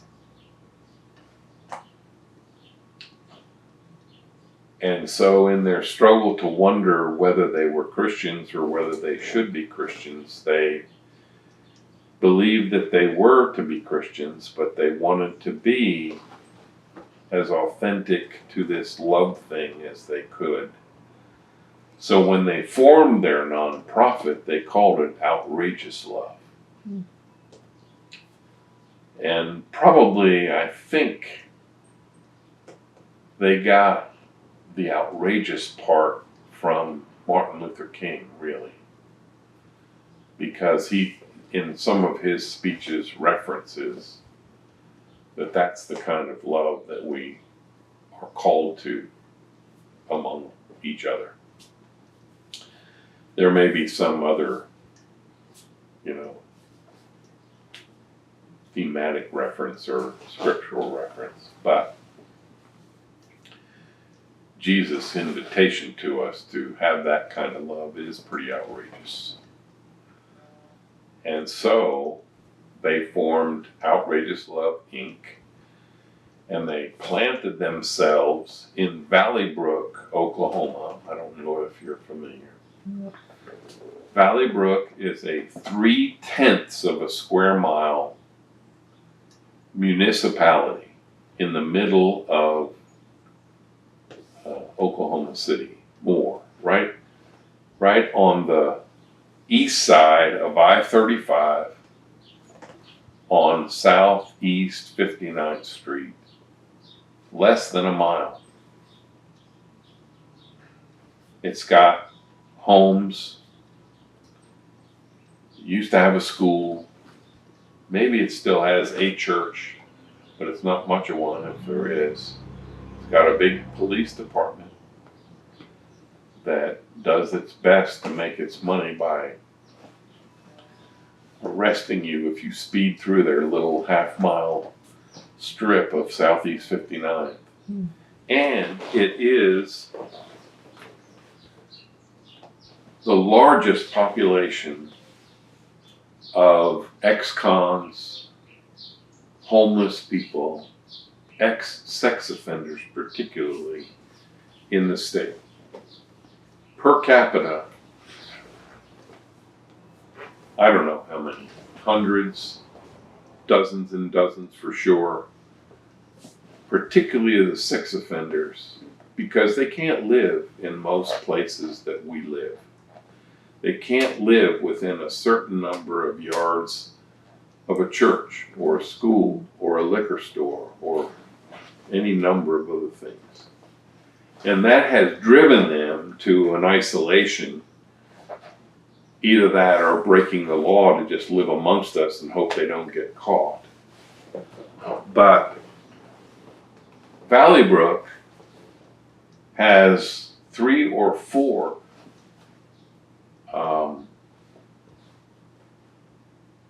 mobile home villages that are rented specifically because of that factor.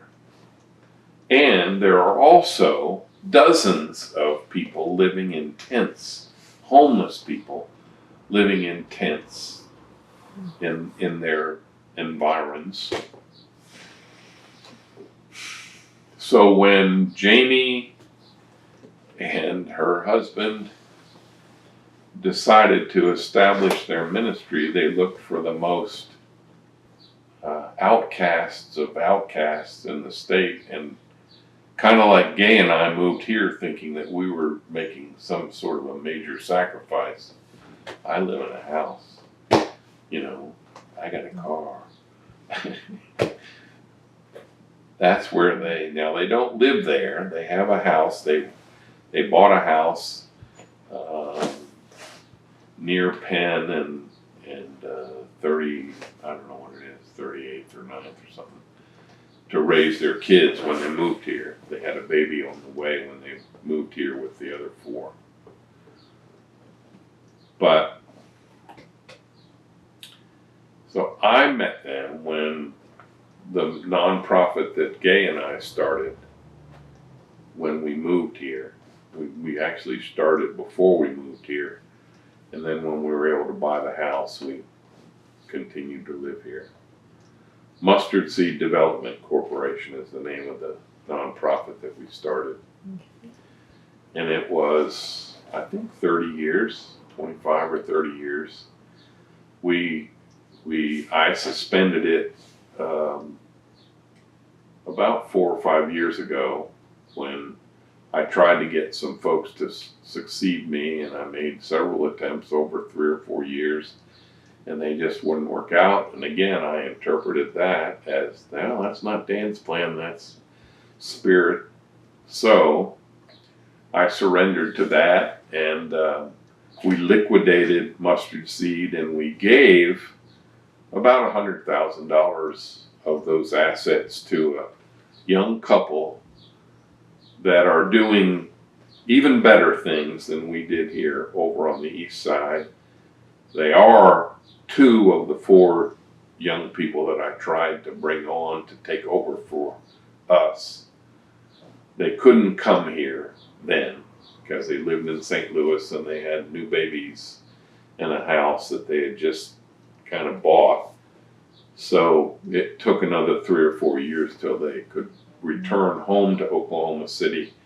And when they did, they started something called Restore OKC, which was on a model that is similar to Mustard Seed, but even better in so many ways. They worked with Restore St. Louis when they were both seminarians, and then after that, they did that kind of work for 8 or 9, 10 years in St. Louis. And and they did come back just a couple of years before I liquidated Mustard Seed. So there they were affiliated with a Presbyterian church locally, and I invited them and their pastors, and it was so funny.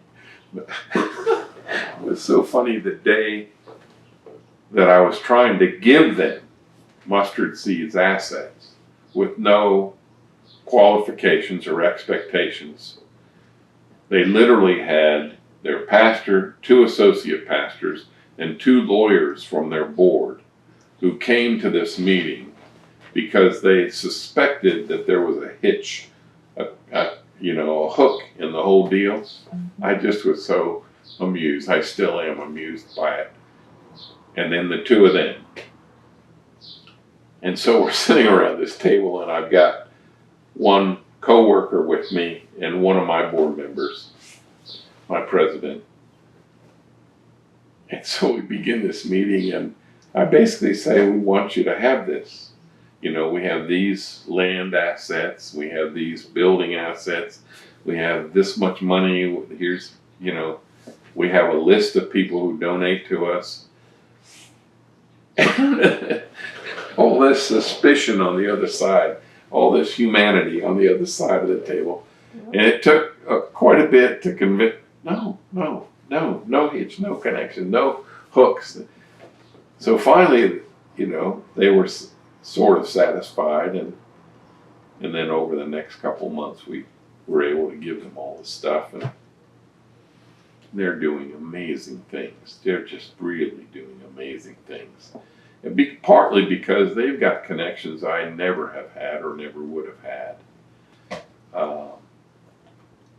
who are their partners.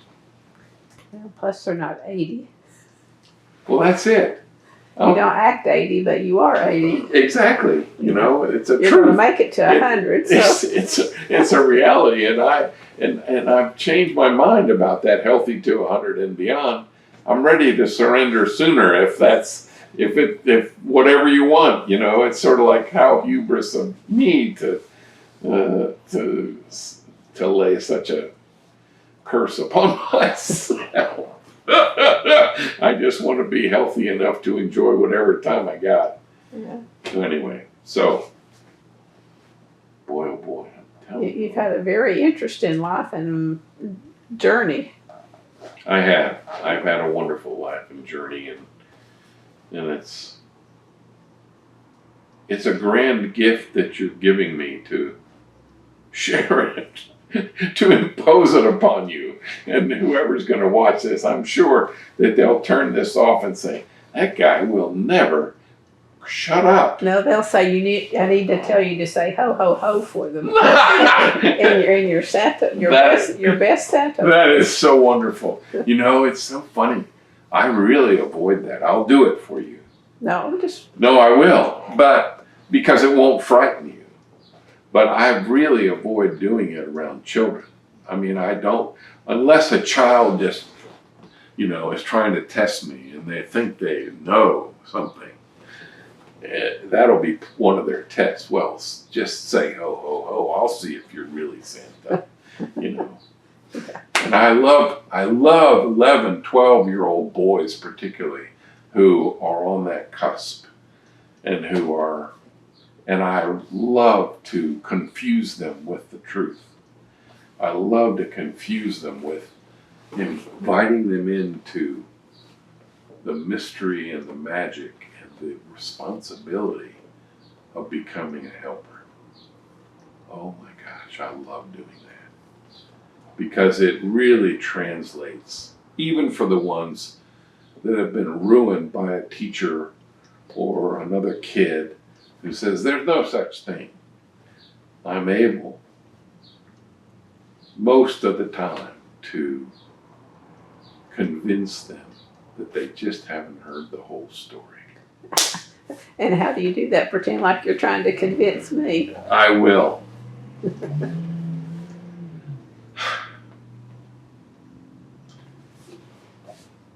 You know, your questions about Santa are reasonable questions. You make sense when you ask yourself, how can he do all that in one night? How can he live forever? Does he really live at a place so cold? Well, I see him in my neighborhood sometime. The very same guy. In July, there he is in his Hawaiian shirt, and I bump into him at the grocery. Am I imagining that?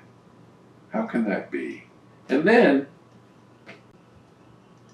Henry told me in school, he doesn't believe that stuff. Because he's found the presence. He's seen that. Even my teacher one time said, surely you're old enough not to believe in that.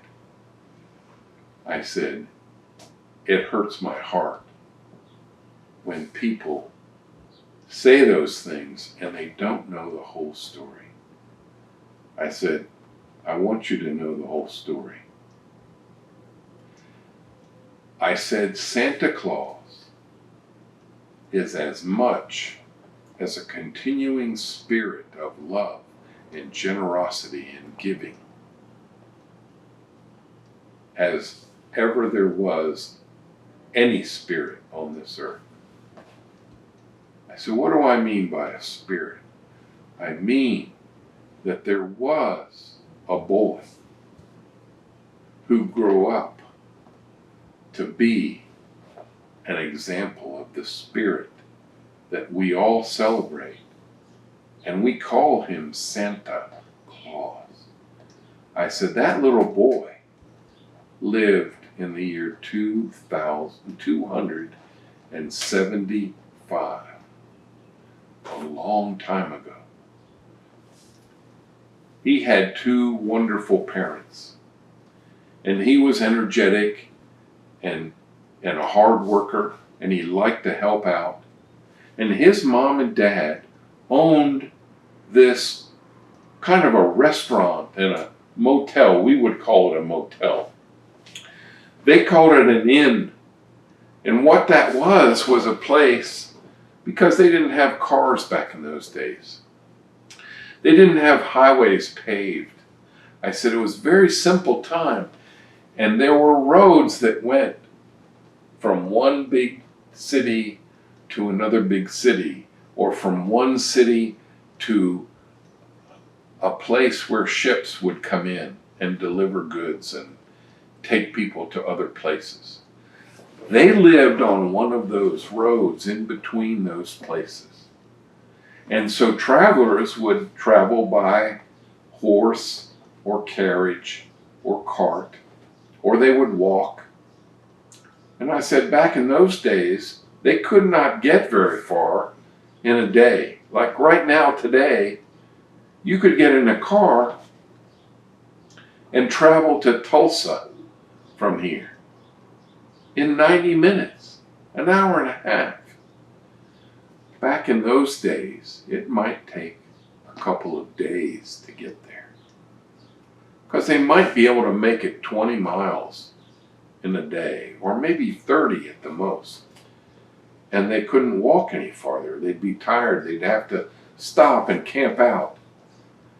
So his mom and dad had this place where people could stop and get a meal and sleep for overnight and put their horses in the stable and get fed and cared for. And then the next day, they would all go on. But the next day there'd be someone else and another one, and they're going this way and that way. And he loved helping out. He did all the chores. He knew how to make the meals. He knew how to stuff the beds with straw.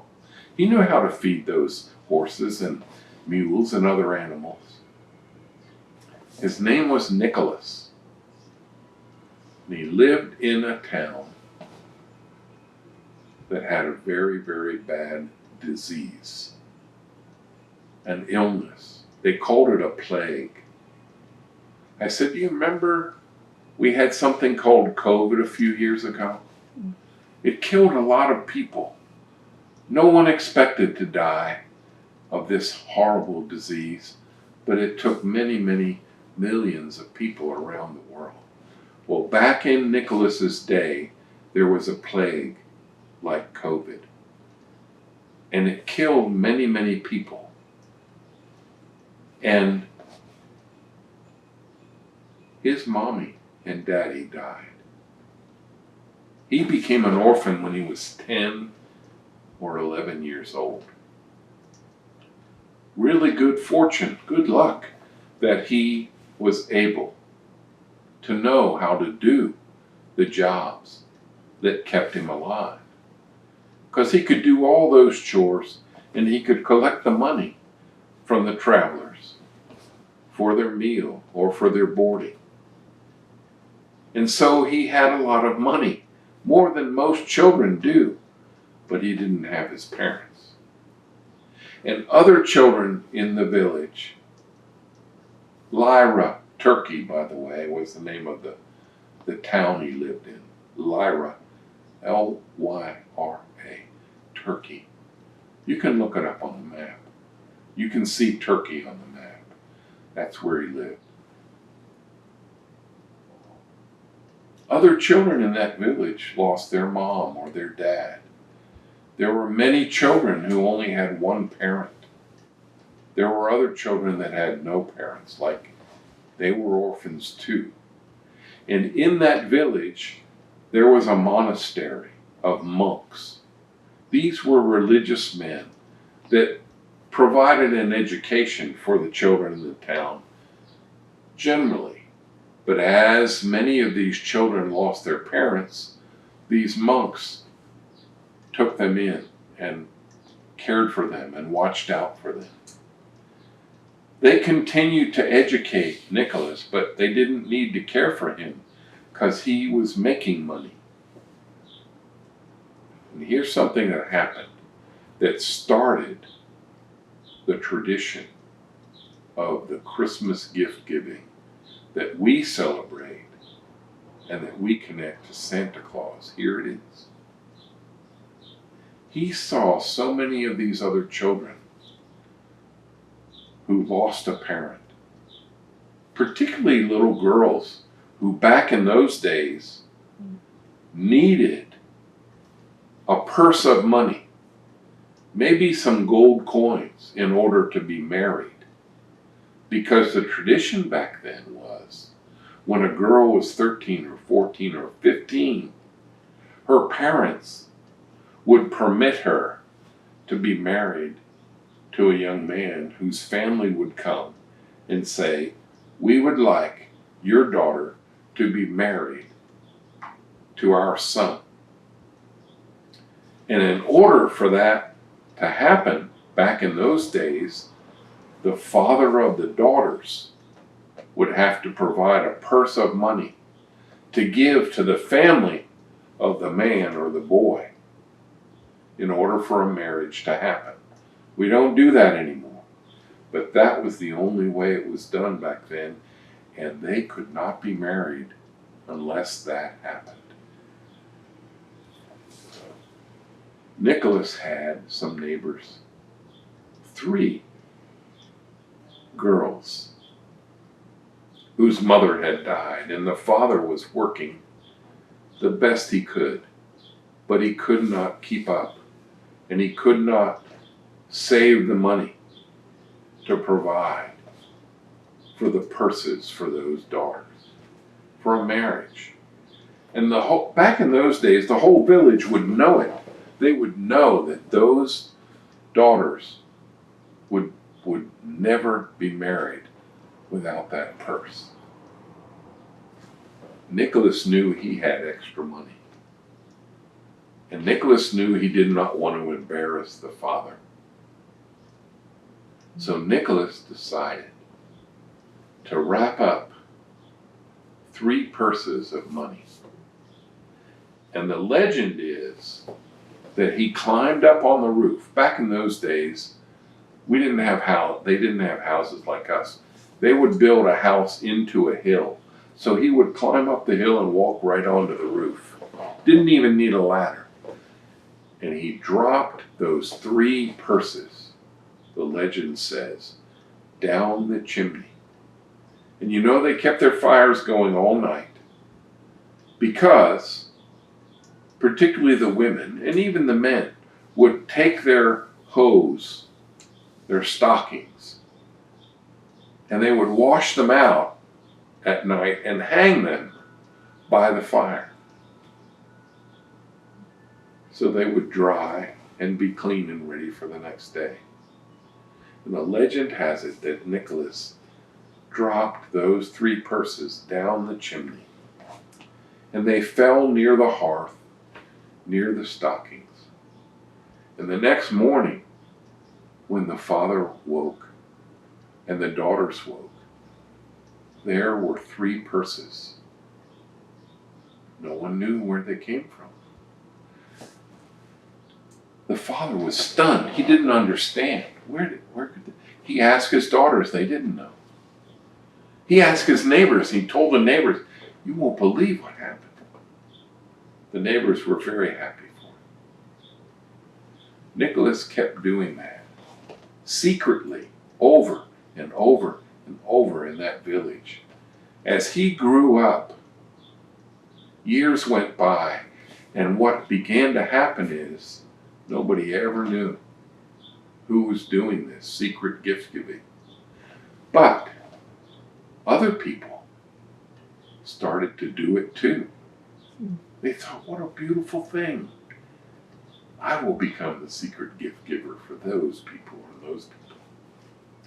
In the meantime, Nicholas was studying with the monks, and they saw in him a strong desire to be of service. And they invited him to become a priest at the age of 16, very young. Today you have to be 30 or more to become a priest. But back then, at 16, he was ordained a priest. And he continued to serve in that general region around that town, ministering to the poor and the sick, and continuing to do his private gift giving. When Nicholas was in his early 20s, he was promoted to be a bishop. Do you know what that means in his religion? When you become a bishop, you're responsible for leading other priests in their ministry. And guess how they dressed back then? They dressed in red. Red velvet, long capes, and white ermines, white fur all around their coats. And what shape do you think their hats were? Their hats were like this. And they had some beautiful fur on them. And they rode these beautiful horses, and they wore boots with fur at the top. I said, does this sound like anybody you might know? I said, this is where the legend and the vision of Santa Claus comes from. Because when Nicholas lived to be quite an old man, in his early 70s, he was known for areas all around that country and beyond for the legends of his secret gift giving and how it influenced the spirits of people in the villages that he served and ministered to. And they made him, that church made him a saint. Do you know what that means? In that religion, it means you were the best of the best of the best that you could be, and they wanted to call you saint because you were a good example to lead other people to be like that, to do your best. Remember his name, Saint Nicholas? Have you ever heard that one? Guess what? Santa Claus. If you take Claus and put Nicholaus at the end of it, Nicholas, that's where the name Santa Claus comes from. But more important than the name, it's the spirit of his generosity and his love and willingness to do these things without being found out. To spread that love everywhere to everyone. And you're right. He didn't live forever. He died at 71 or 72. But all of us who are invited, like I am,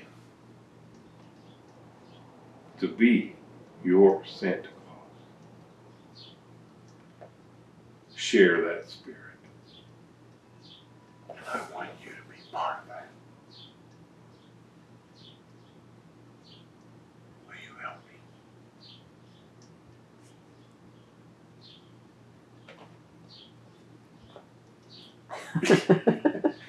Good. Excellent. Yes. Thank you. You know, I love telling that. I don't get the opportunity to tell that to too many parents, but there are some parents that struggle, and I try to do it in a more timely fashion. You have given me the privilege of recording it forever, and hopefully it will find a way to be shared with parents, because there is, to such a great degree in our culture, this need to be right, this need to be accurate, this need to be, correct or whatever. And the lack of imagination, the lack of legend, the lack of spirit that gets subordinated. It's not just in the context of Santa, but it is a tragedy, in my opinion. My own children seem to lack curiosity about me or about whatever came before them, not even related to me. Mm. And what I'm noticing is that they submit themselves to even more abbreviated contextual sources, so that TikTok becomes information and knowledge. And TikTok is fine. It's delightful to see some of what happens.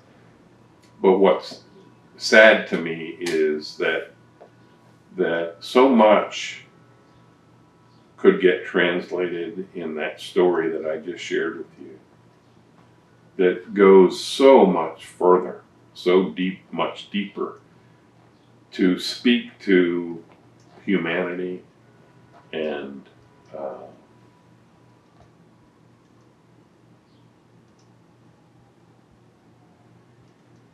not just emotion, but humanity and values. That,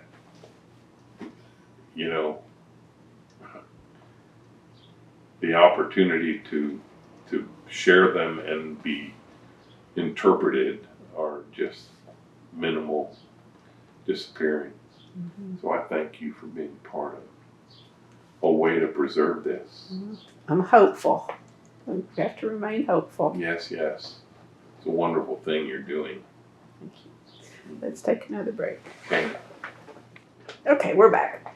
Let's back up a little bit and talk about your own childhood experiences with Santa Claus. Okay, good deal.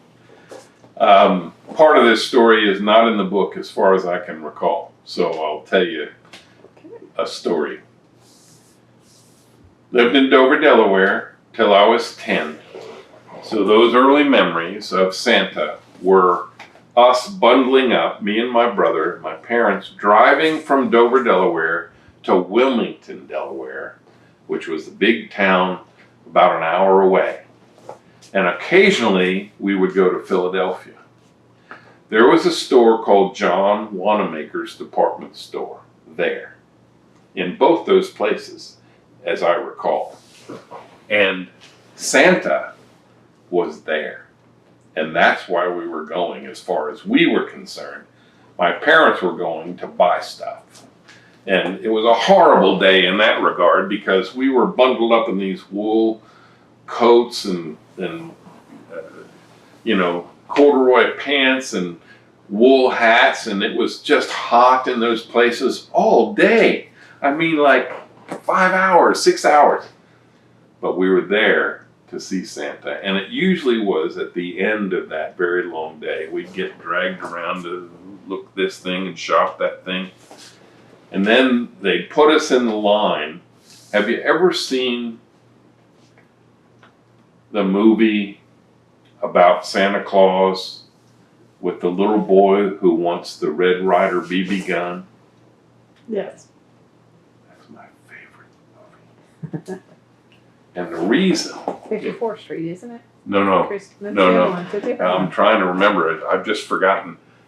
But it'll come to me. The Christmas Story, maybe? Yeah, that's it. Probably the Christmas. I think that's it. Anyway, the kid, wants a BB gun. His dad likes this lamp, the crazy leg lamp, and that setting, that Santa setting in that movie was the setting that I had when I was a little boy. They took that setting with the platforms, walking up, Santa at the top with two horrible, ugly elves, and they were just scary, weird looking, and a sliding board that went down from Santa after you sat on his knee and gave him your list, and down the slide. That'd be fun. It was, but that's in the movie, and they got that from my experience at Wanamaker's. They borrowed it from there. But do you remember what you asked for? No. No. But most memorable childhood Christmas. My dad was a volunteer fireman in Dover, Delaware, one of the oldest volunteer fire departments in the country then. And when the fire alarm went off that you could hear all over town, all those guys literally would drop everything and be in their car and hauling butt all the way to the fire station as quick as they could, no matter where they were. It's Christmas morning. My mother had made a sacrificial gift for my father, and my father had made a sacrificial gift for her. We did not have a lot of money. My dad was a hard worker. My mom was a housewife. My mom saved the change from the milkman and the eggman. Pennies, nickels, pennies, whatever, for the whole year to buy my father a gift. I didn't know this until this Christmas.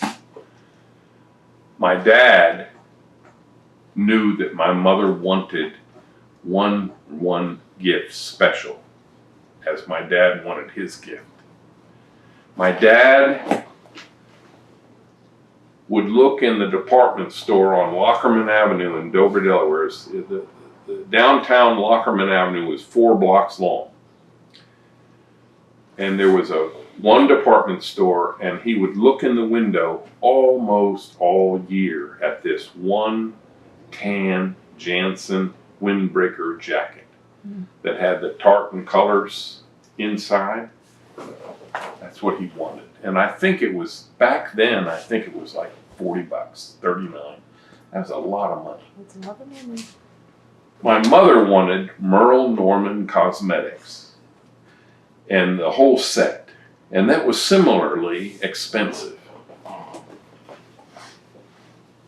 My brother and I wake up early like you do when you're a kid, and Mom, Dad, because we weren't allowed to go open anything until they were up. Yep. Come on. So they're in their pajamas and their robes. My brother and I are tearing stuff apart. And so we've got all our stuff open. Now it's time for Mom and Dad to give each other their present.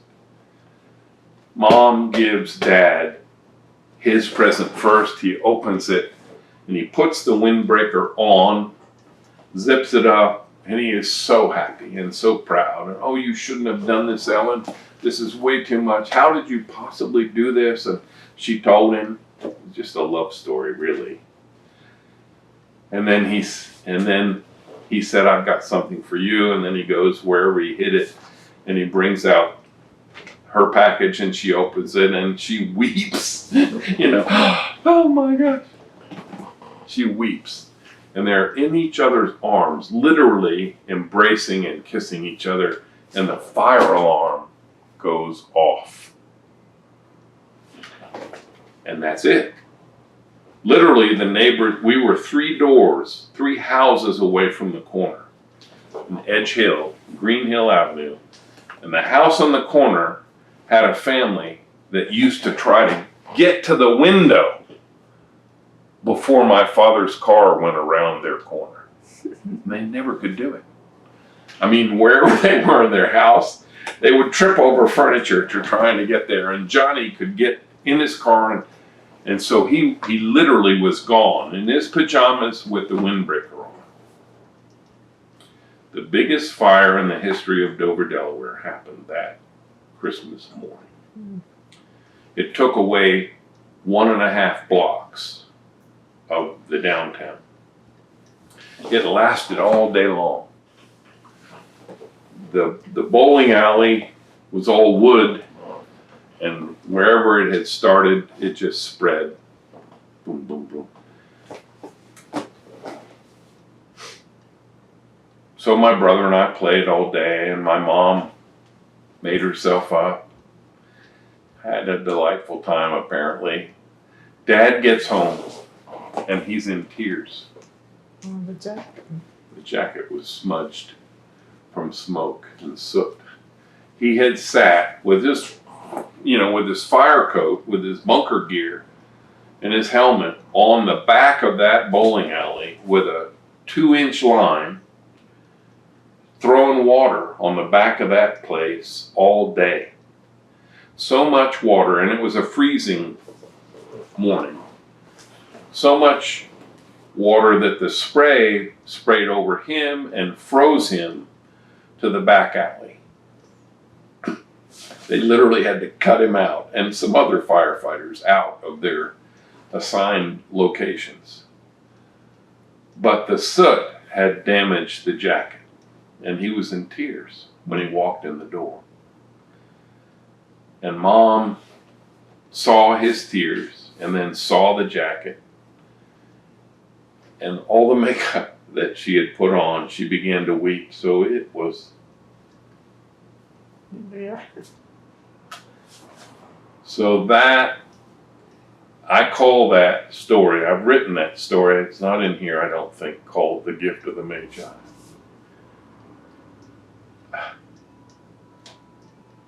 So that's my strongest memory. Christmas. I don't remember anything I ever got, any special gift.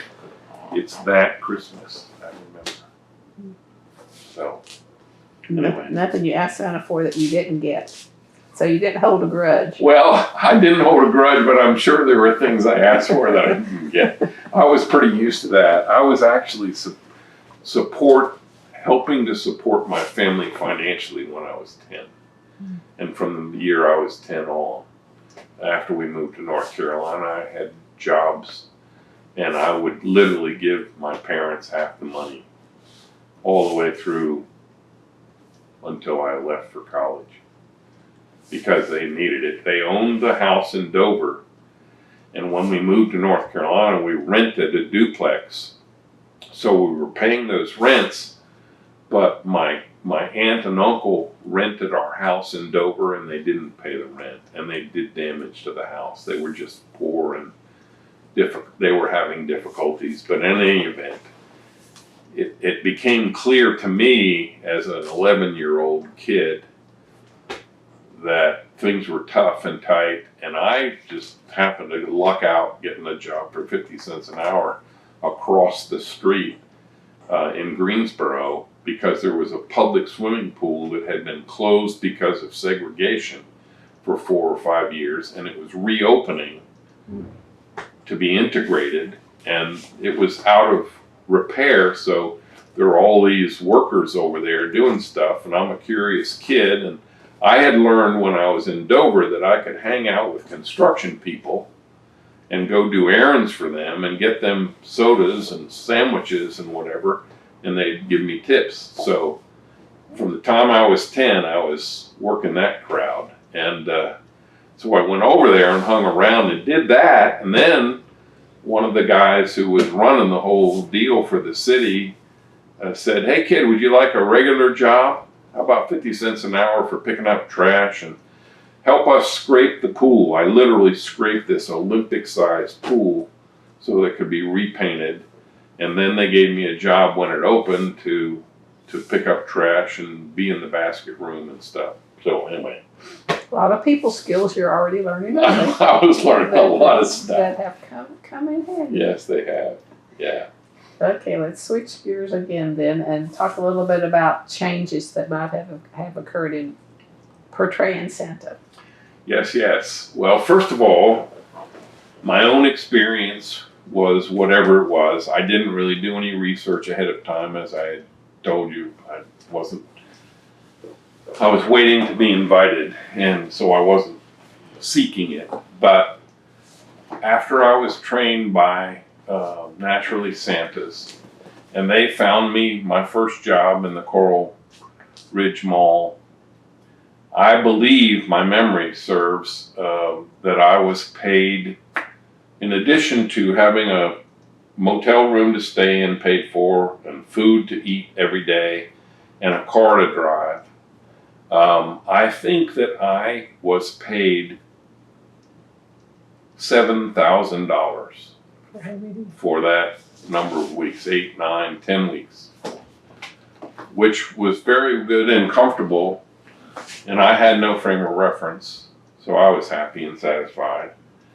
Plus your plane ticket there and back. Yes. And that worked. And literally they would compensate us for mileage pretty generously if we drove our cars.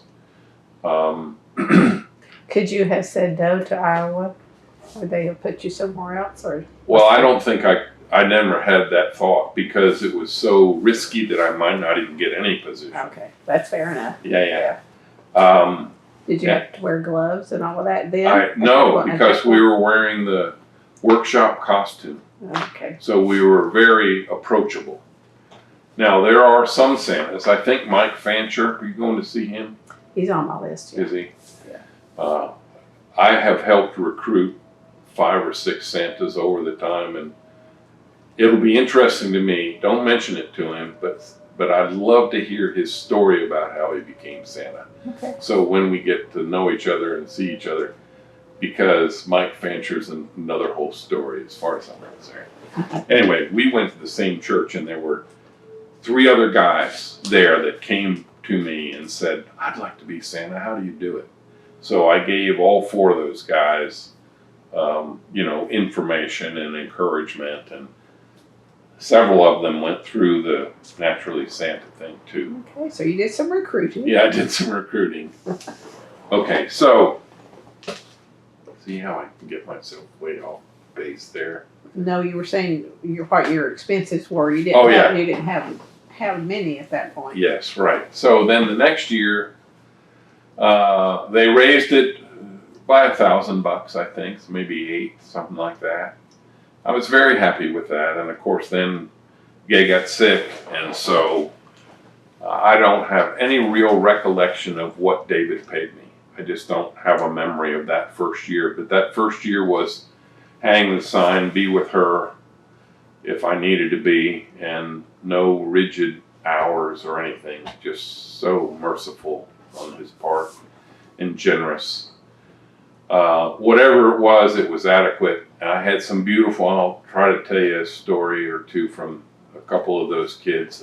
I do have good memories of that first year with him.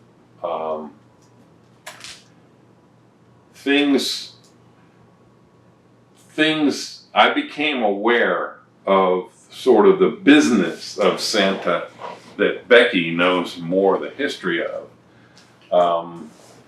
Around that second year, I began to be aware that there were some other Santa groups, and there were also photo groups that were competing with each other, and they were competing for the space in these retail shopping malls. Huge, apparently. And so I don't know a whole lot about the details and the wars. I just know that those realities influenced greatly what happened the next 10 or 15 years. And for a while, it was increasing the compensation to the Santas, but eventually they did what all organized entities do, is they take advantage of their source.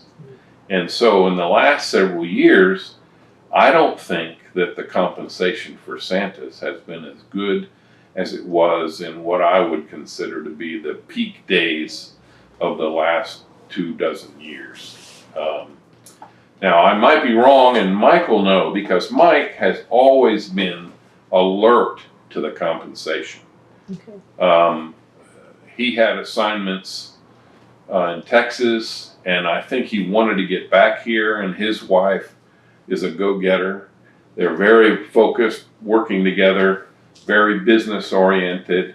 So, and they figured that the drill out pretty quick, that if she became the photo manager, they could make that money and control the environment.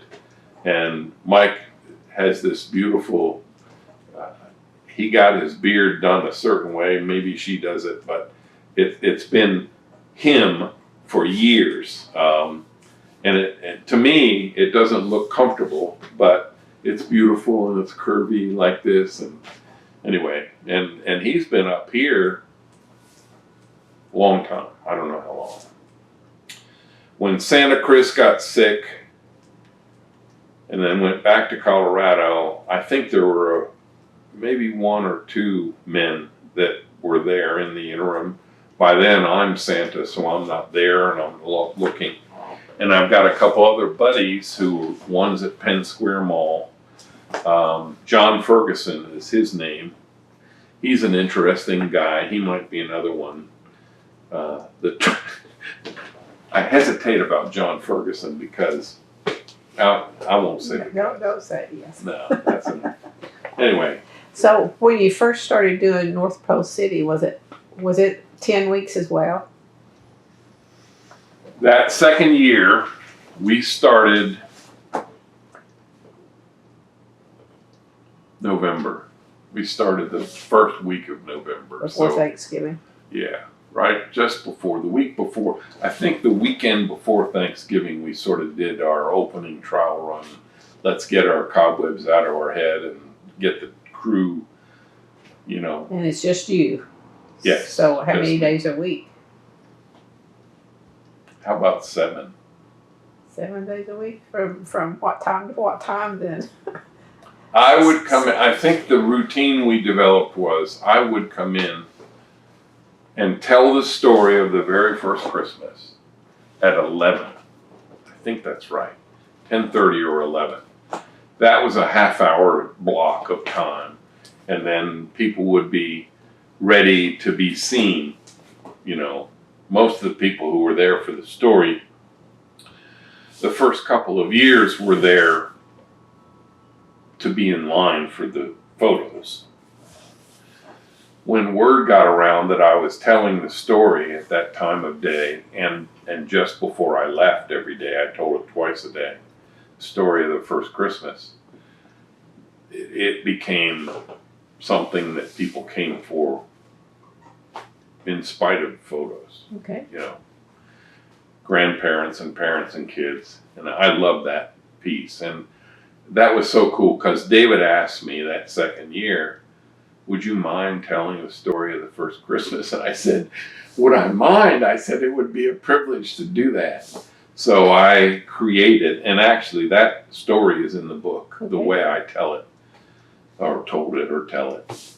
I worked at telling it so children could hear it, and it wouldn't be too long, and you know. So yeah, so then I would start the photos at 11:30 or whatever, and we'd work until when he did late hours. I think the first week or two, we did maybe 6:30 or 7, and then we would go to, I don't remember whether I worked past 8, but I know we went later for several weeks because it was getting close to Christmas. And when we first started it, it was a line. Okay. And the line Have you ever been in that store? I have not. Oh, you need to go I someday. do, yes. It's not open. I'll wait till you're there. Okay, well, I won't be there. I'll come visit you and we'll walk through it together. But literally, it's still, oh God, So it's you're still not like, doing his anymore? oh God, no. Okay, No, go ahead then. the COVID ended me with Oh, that. with that, okay. Yeah. Okay. So The line went a long way. yeah. I'm just trying to remember. The line literally would get so long. This was back in the early days. After the first year was different. They had to sit right in the front door when you came in, and it blocked things up, and it was not flow and yada yada. But I wasn't there as much as I could have been, and whatever.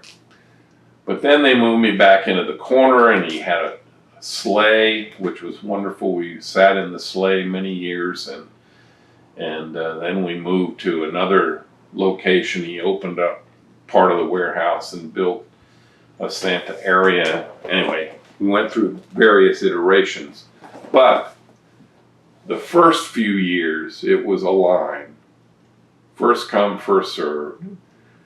And you had to stand for an hour or an hour and a half or two. And people did that. These poor children and wives and husbands and families, usually wives, moms. Yep. And then what technology? We went through several iterations of technology. We had pagers, I think.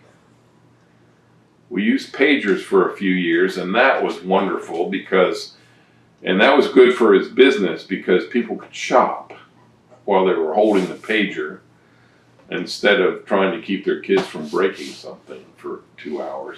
Yeah. They could shop, and they had these little huts that would be about this high, so the door would be about this high, and children would go inside. There were 3 or 4 of those, and so children would go in there and play, and their fantasy world would come alive. And he was really, and plus he had a railroad train in there that actually gave kids rides, which they discontinued just a few years ago, finally. It just got so old and they couldn't find the parts anymore. So those were some of the attractions for kids in there, even before Santa. So then we had pagers, and then we went to, I guess the cell phone came in the 90s, and then we went to taking the number and notifying. So again, they could be in the parking lot or in the store, and we would call them, and then they'd come in, so they didn't have to wait and stand. And then finally, I think there was a reservation kind of model with the internet, and so they put that up, and you could make your appointment ahead of time. So there were people for every year until COVID. Literally, there would be parents, mothers hovering at midnight over when we opened the schedule To book it, huh? and there would be these debates and fights, and dang it, I didn't get the day I wanted because 300-400 other people were in there. Anyway, that was how that went. And then when COVID happened, Casey Westfall, my savior mama, who put my deal together and launched me into independence, that we created some kind of a schedule similar to the North Pole City schedule online, and then we've developed it to make it more sophisticated over the last few years. But so that's sort of the history of that technology and that. Has a tire changed for the children that's coming to be pictured? I mean, I can remember back in the day, people would dress them up I guess they still do. Or They do they do. come in their pajamas now? Well, some do, yeah. Some come barefoot, or they come with their slippers on and take them off. Their mom wants their picture barefoot in their PJs. There's some of that. And then there are those who are dressed to the nines and they're Sunday best or whatever. And then there are a few folks that just come in whatever they've got. And even come in what I think probably sacrifice so they can have that photo. They probably spend more than they can really afford, but it's really special to them. And I generally have only a few minutes. You know, they tell me that they're working on an average with me of 5 minutes per. So they're scheduling that hour in 5-minute increments from their point of view. And of course I'm windy and I'm having fun and I'm teasing and teaching and leading. You know, I've got kids who are becoming drivers and I have certain things that I tell them to be sure they do. And I know they've heard it from their driver ed and their parents and their grandparents, but I'm saying it too, even though, because they've been little people and now they're 16. They've grown up with me, and I'm one more voice that holds their arm and says, I don't want you to ever get hurt or killed in an automobile accident. There are so many dangerous drives. Just do this whole thing. So many. I said, here's the thing. I said, please do not just burst into the intersection when the light turns green. When it turns green, before you move, look left, look right, and look left again, and then go. Even if the jerk behind you beeps at you, it's okay. I mean, I do that. I lost a sister who was a high school senior. Didn't die that way, but died in an automobile accident. Didn't have her seatbelt on. That's another thing I do. I like the 10 and 2. Yeah, So 10 you and can't 2. text if you're 10 and 2. Yeah, amen. Yeah, there's so many ways to be distracted. Even I have been. I've had some close calls just because I'm being careless, mindless. So you try to give a piece of advice, knowledge, a gift of knowledge. Or Exactly. Yeah. So I do that as it arises and whatever the circumstances are. And occasionally I'll have an attitude kid in there, a boy or a girl who's just got a wicked attitude. They don't want to be there. They're giving their mom the grief, and I can remember how wicked I was to my mother back then when I was angry with my dad, but I was taking it out on her. So it brings me to that, and so I just try to minister to that. I try to be patient with that. I try not to provoke it or tease it, but I try to encounter it. And if I do get a chance to get close enough and bring her into a whisper, I try to say some special things about loving. You got to be on 24/7 in that time period, don't you? Yeah, it's really Yeah. privilege. Yeah, it is. Yeah, some favorite stories. Maybe that's not in your book. Yeah, let's see. Challenging ones or favorite, either way. Yeah, one of the ones from the first year that I was at North Pole City when Gay was sick, and David had set it up.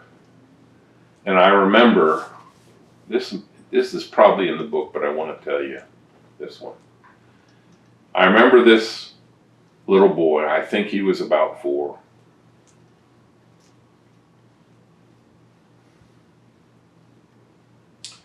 And I won't tell you the whole thing, but I asked him his name, I asked him what he wanted.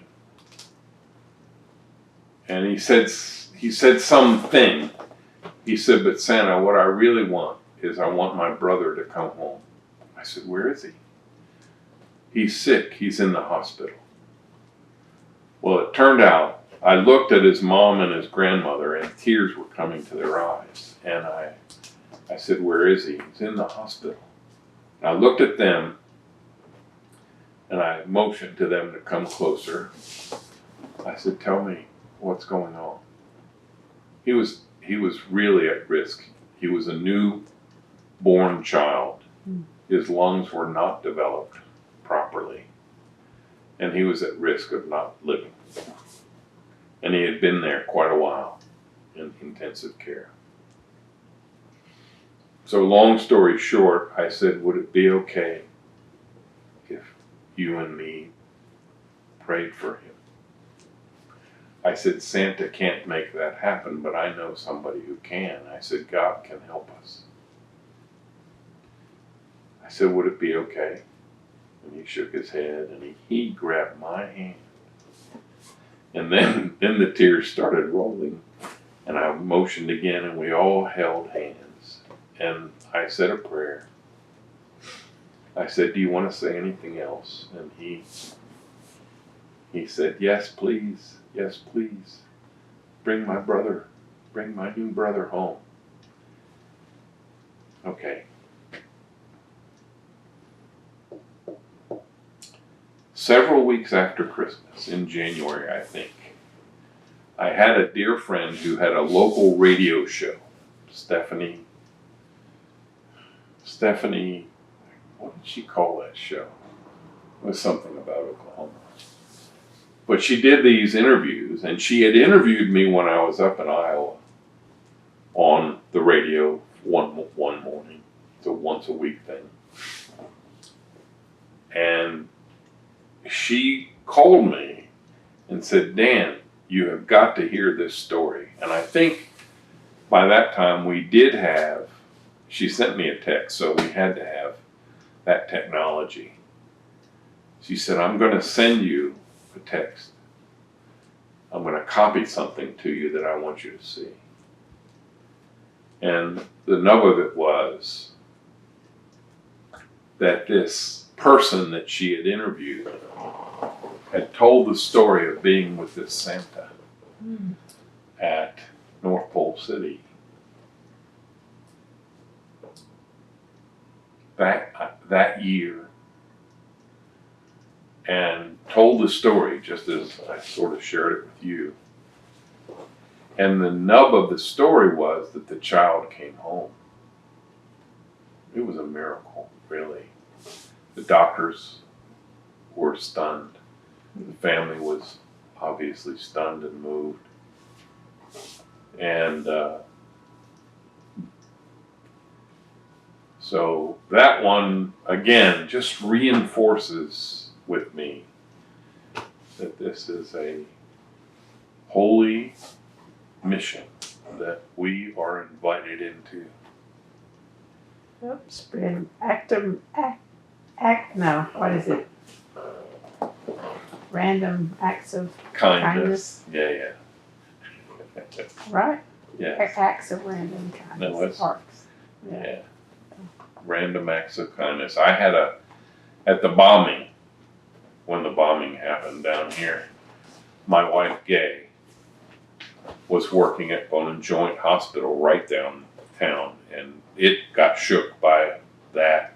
I was in a building 8 miles north of it, and I was on the 5th floor of that building in training, and I was in a chair on a carpeted floor, and it moved my chair inches, the shock wave of that blast.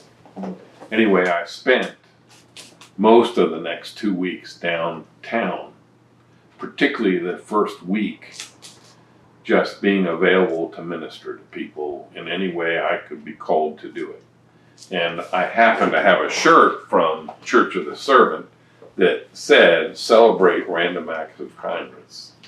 And I wore that shirt every time, and I don't know what happened to it. I wish I still had it just for historic purposes, but yeah. Santa has the beautiful opportunity of doing what Saint Nicholas taught us to do and exampled us to do. And it's really what Jesus asks us to do and to be. So it's a holy mission. Well, if you look at in enduring part, how long it's lasted. Do you think it's more from what memories, the memories you connect with your childhood, or what? You mean for me? Well, for anybody. Yeah. Why it's still popular these days. Yeah, I think part of it is cultural, part of it is marketing. I think part of it is the business of Christmas and having that symbol, commercialism. There was not a commercial Santa until the middle of the beginning of the last century. In the 1800s, there were indications, and there were drawings, and there were some of the stories about Christmas were written that became classics. And then you've got these different cultural adaptations of the story of this Saint Nicholas. Some of them are horrid, horrible, Santa Claus, vicious, wicked. There's, I can't remember the guy's name because I just hate it so much. But there's one country whose symbol of the season is so negative and so threatening and so punishing that the images of him are bursting into a child's house and stealing them from the house because they've been wicked, wicked, wicked, and throwing them into a tree and condemning them. I mean, that's the symbol in some of these places. So, thank heavens for the Coca-Cola Santa in some ways. Now, the Protestant Revolution screwed up Santa, in my opinion, for 100 years. Because the Protestant Revolution had that attitude that you are wicked and you do things that are evil and you're a child and you're going to go to hell or you're going to get punished or this. And I hate it when in this day and age still there are parents that use Santa as a threat, like they use a policeman as a threat, that if you don't shape up, I'm going to turn you into the cops. They'll put you in jail. Or if it's close to Christmas, if you keep doing that, I'm going to tell Santa and you'll get nothing. I hate that. It hurts my heart. Yeah, mine too. You hear it a lot though, don't you? You do. And it's a dysfunction, an aberration, a violation of the religion. It's a violation of the core religion. It's a representation of what these two children grew up and had to struggle to get free of. It hurts Jesus' heart. It's got to hurt his heart. Every once in a while, maybe more often than once in a while, I have a little conversation here and there and I'll just say, Lord, how do you have the capacity to endure us, to endure our ignorance, our meanness, our failure to recognize that all you have tried to say for centuries, your Father, yourself, your Spirit, all you have tried to say to us is just love. Just do that. Don't be afraid of somebody's different color or, I was a Catholic boy in North Carolina at a very negative time. I was discriminated against. I was threatened. I was chased and I was thrown things at and I was spit on and I was called all kinds of names and I had black friends and we suffered the indignity of the negative attitudes of these so-called good people. And some of them were adults, for God's sake. So it wasn't just some poor kid. And here we are. I mean, we're here. Most of the people, there are 120 to 150 people at Joe's Addiction every morning for breakfast and lunch. They're homeless people. Most of those people have been wounded by lies that they learned from their parents, who probably were wounded by lies that they learned from their parents. And what they learned was an eye for an eye and a tooth for a tooth. What they learned was they're different from us, so they're less than we are. They're evil because they're a different color, or they're whatever negative thing. And I've been there. I don't live there. I had the blessing of a mom and a dad who didn't convey any of that to me. And I'm so grateful. I don't know that I've done a good job of conveying that to my children. I don't know.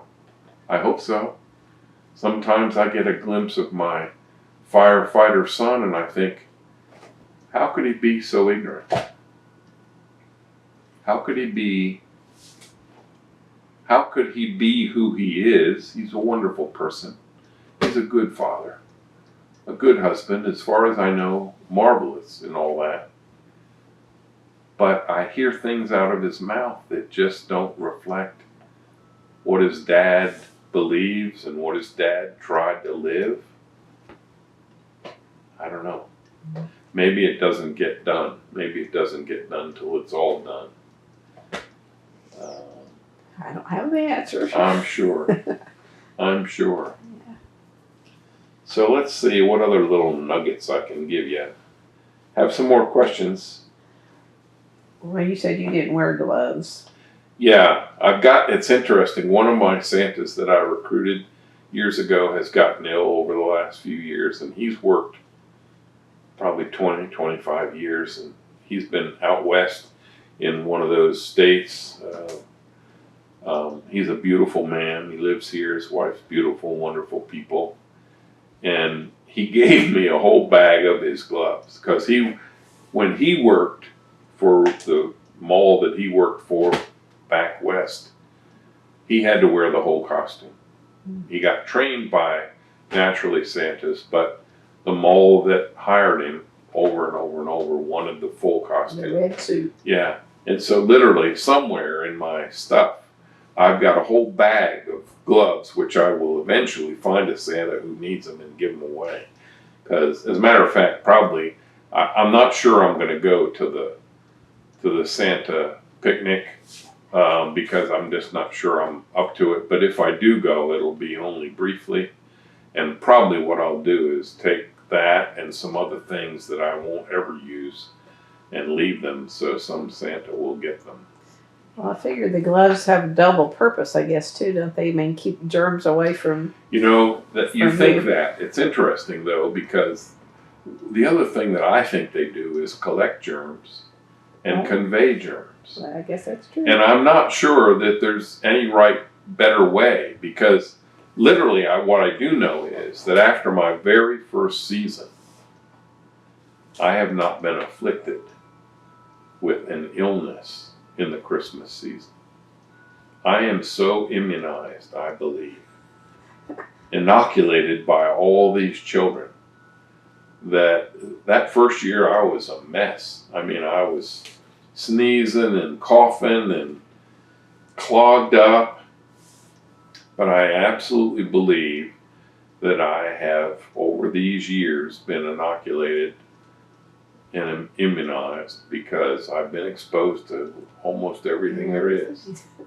Well, during the season and post-season, how would you do self-care? I mean, what would you do to just kind of relax and take care of yourself? I try to sleep. I drink a lot of water all the time, now and then. Like today, I haven't drunk my normal couple of quarts. No, don't be sorry. It'll happen. I'll get them when and my you're going to be cats up all night.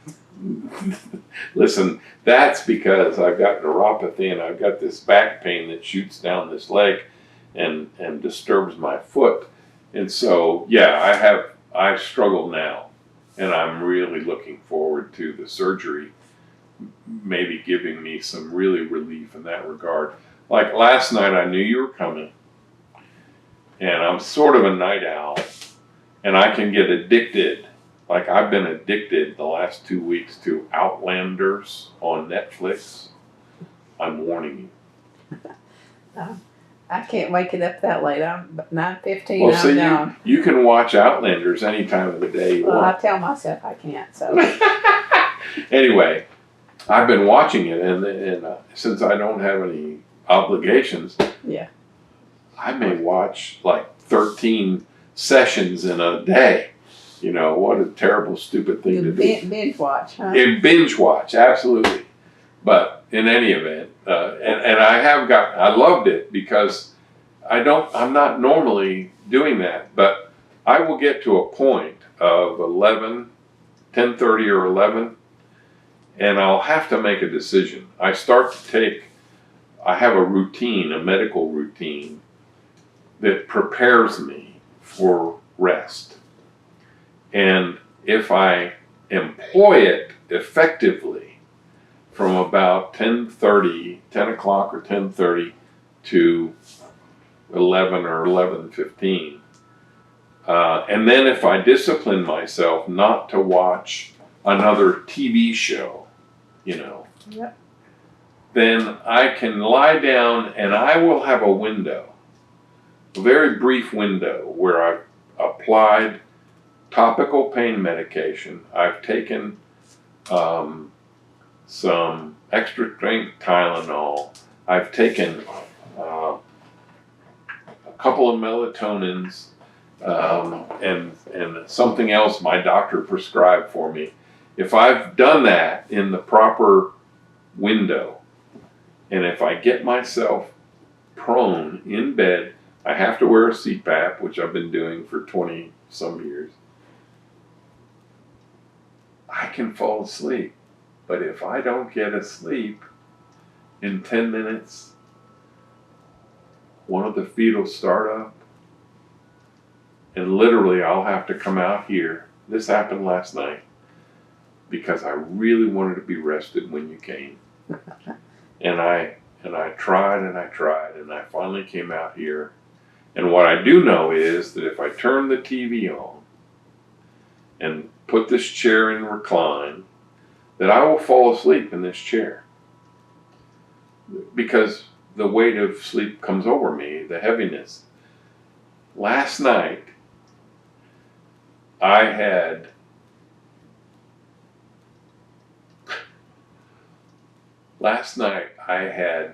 when I came back out here, I had mixed some chocolate milk, about that much. Not in a pewter mug, but in a steel container, fortunately, because I fell asleep with it in my hand. And I spilled chocolate milk all over myself and my chair and the floor.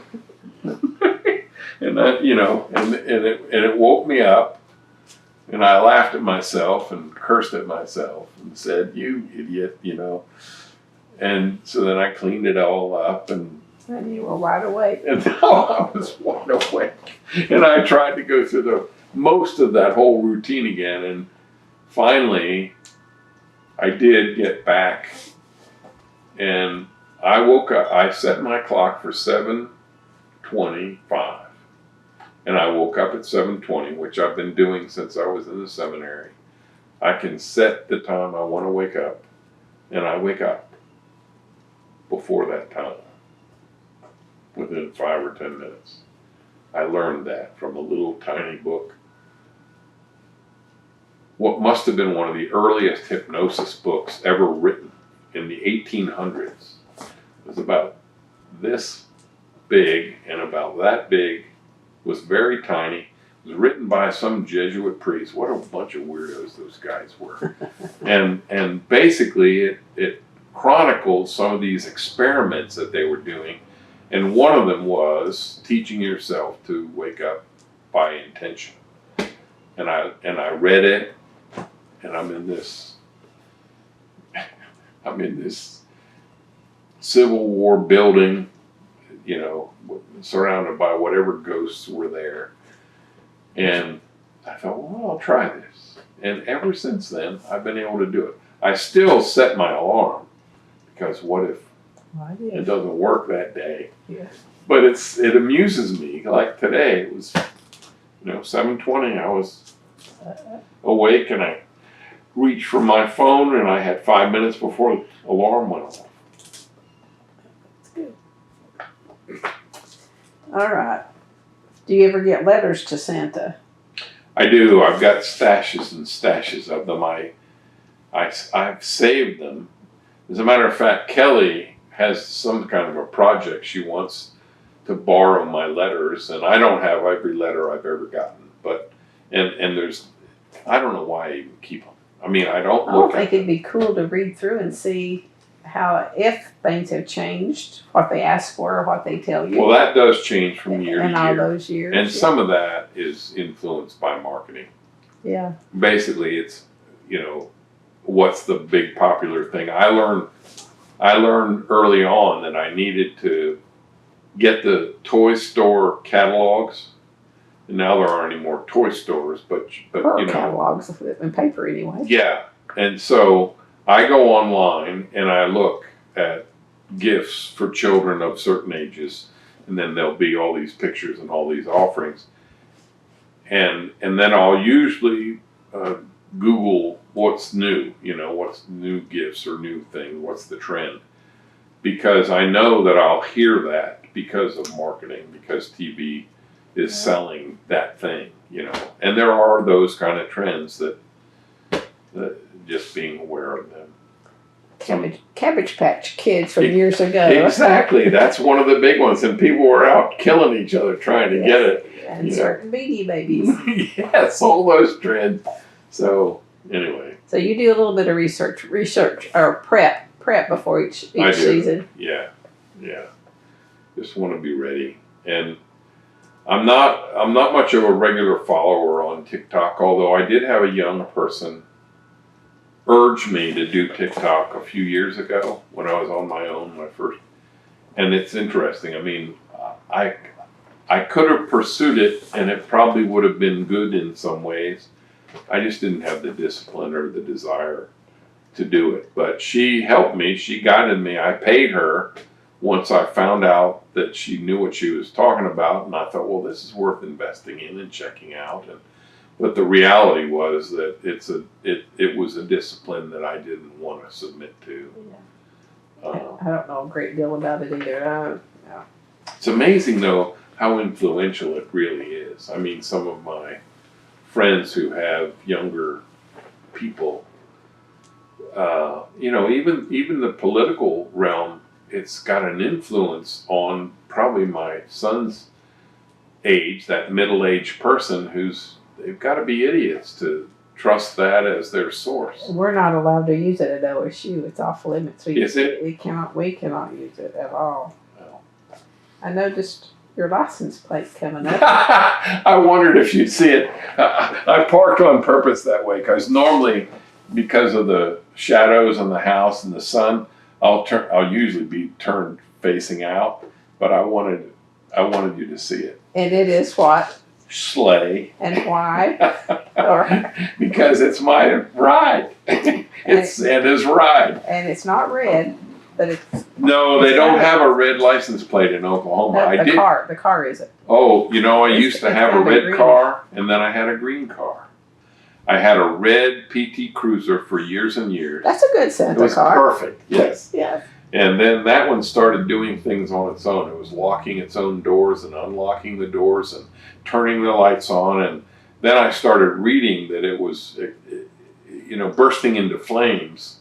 So I sold it to a dealer, a used car dealer. And I said, really, I wish you hadn't bought this. I wish you would buy it and throw it in the junkyard, but you need to make a profit. I said, please warn the people that this stuff is happening.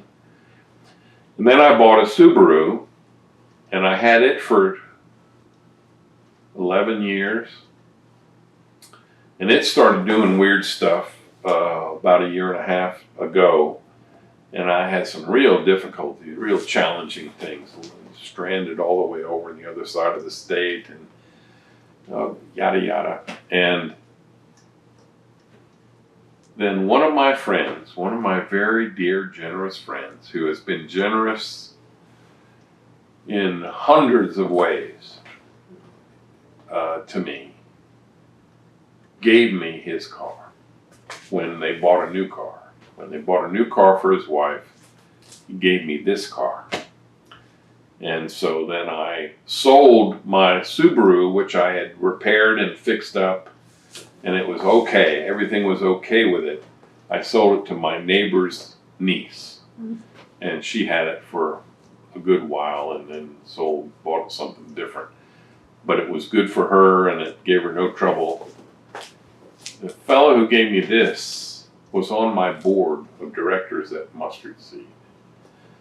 And the day, it's not there anymore, but if you were to go down Britton Road to Variety Care Center, it's a medical center just on the right, a couple blocks down.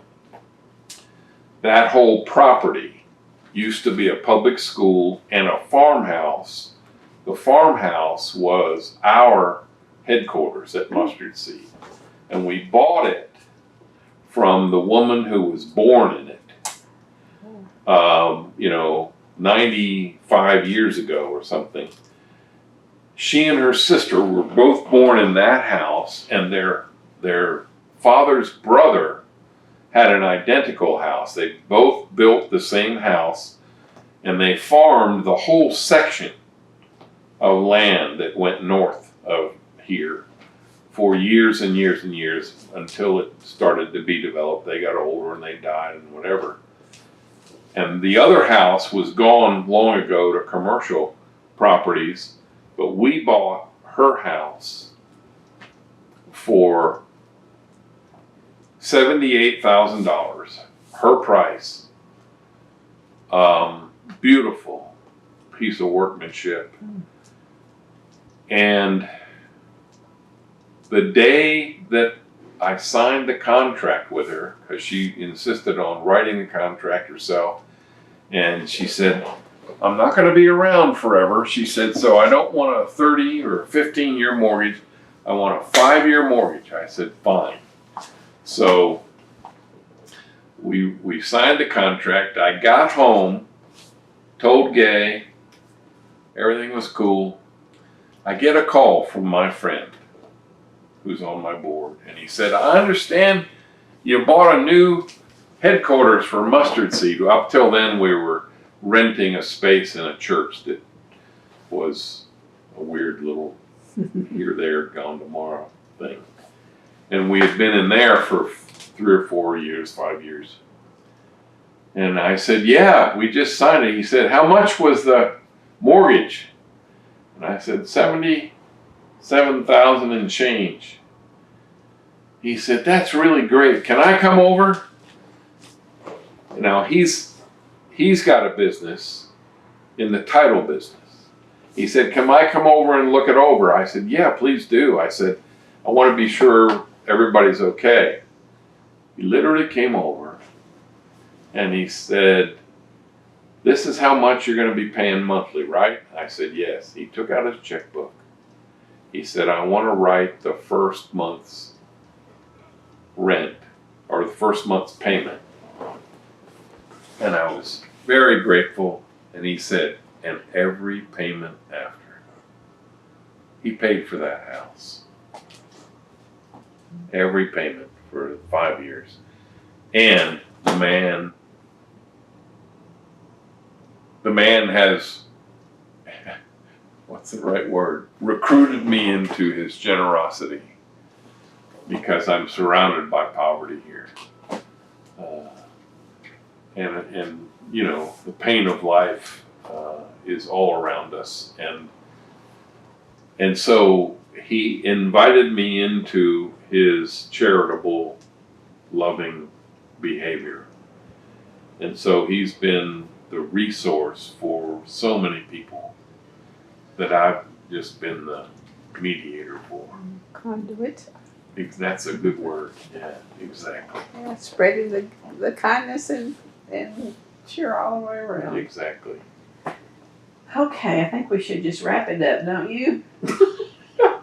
Please, no, please. No. All right, I want to end it. Let's see. How do you want people to remember you as Santa and then you as Dan Short? If you can separate the two. Well, I want folks to remember Santa Dan in whatever wonderful, loving way they will. I have no designs on owning any of that. It's sort of consistent with my desire not to seek any recognition or leadership.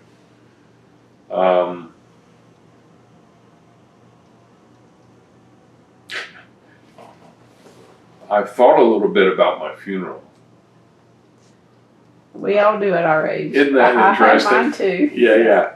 And I told these 3 of the 4 guys that I meet with every Monday, we have been for years, 15 or 20 years, I don't remember, forever, on Monday, every Monday morning as much as we can.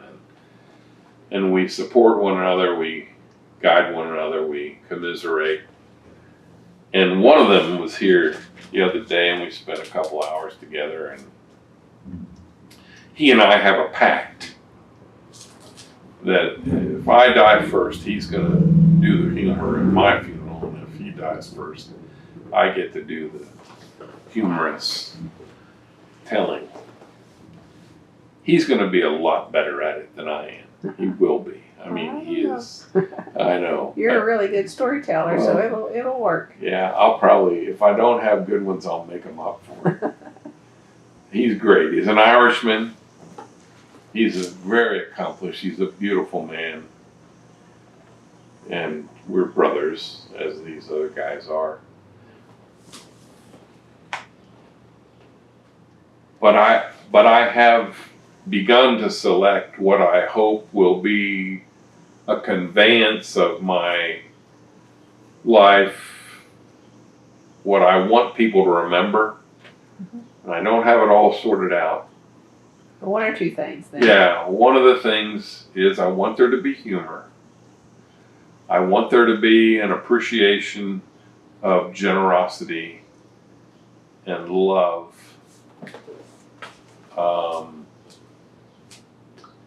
To encourage others to find ways to be more loving, no matter what that is or who that's with.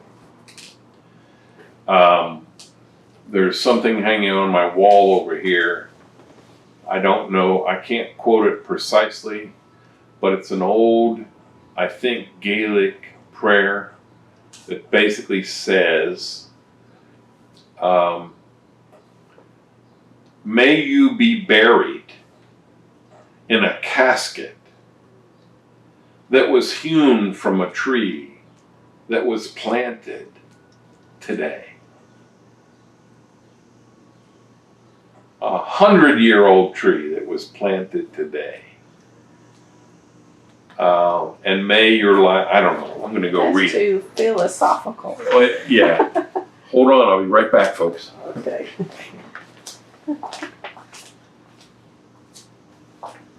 It's a beautiful imagining, really. Okay, here. Yeah, I ought to memorize this. A toast to your coffin.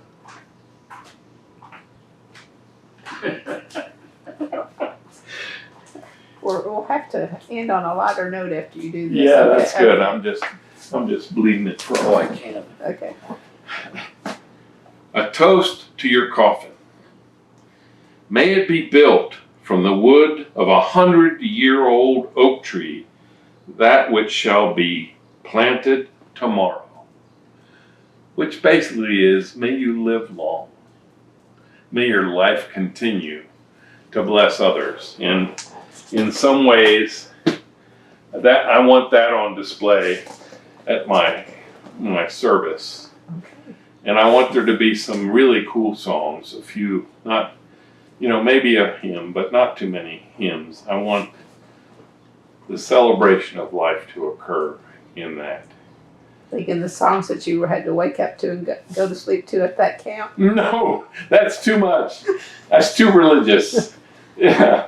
No, I want some pretty contemporary. Not Jeremiah was a bullfrog, but stuff. How about Here Comes the Sun?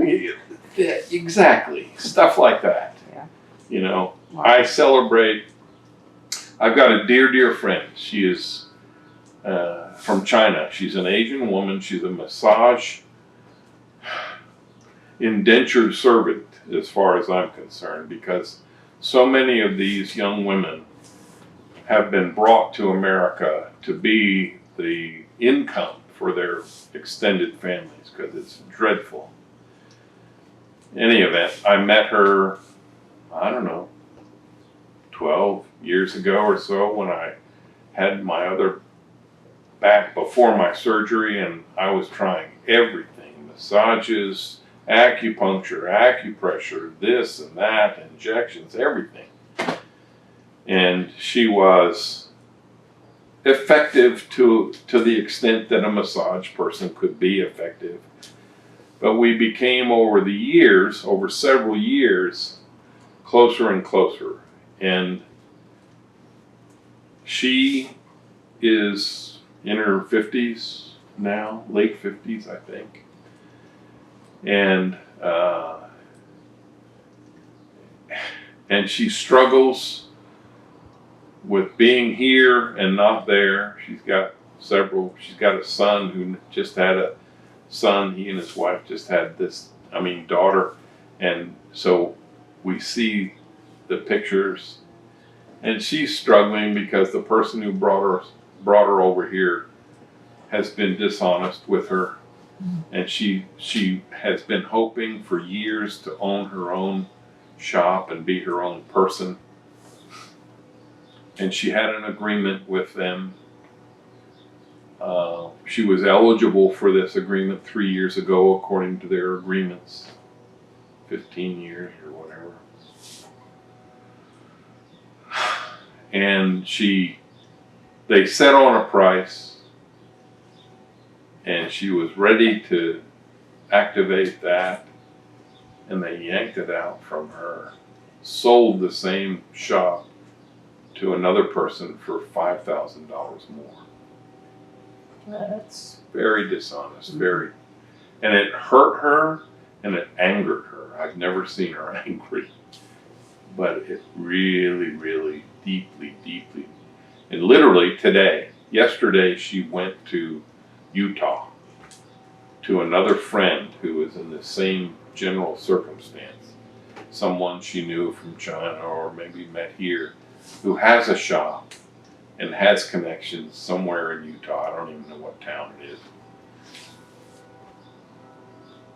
And she may be back to Oklahoma, she may not. But she's doing this because she's never going to work for that boss again, ever, ever, ever. And in the last 2 months since that happened, she's bounced from pillar to post, from this shop to another, just filling in with people to survive a little bit and get her bearings. But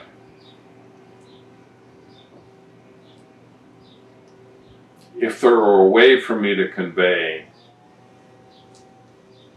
my awareness of and my empathy for persons in her circumstances, of all circumstances, all persons who are taken advantage of, I wish I could do that.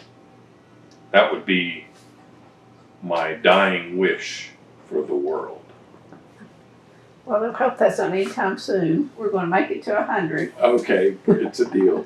I'm thankful for the fact that your dad moved you before you had to steal that car, or this story would be completely different. Amen. Exactly right. Because some of those boys died in prison.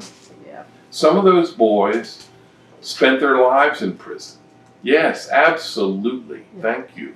Yeah. I am so fortunate. Well, I consider myself fortunate to have the opportunity to spend the day with you. It's been great. You are so sweet. That's Thank so you. kind. Thank you, Tanya. Can't end without a... The woman asks for a ho, ho, ho from a real Santa, at least this real Santa. Ho, ho, ho! Oh, ho, ho, ho! Santa loves you. Pass it on. All right. Thank you very much. You're welcome.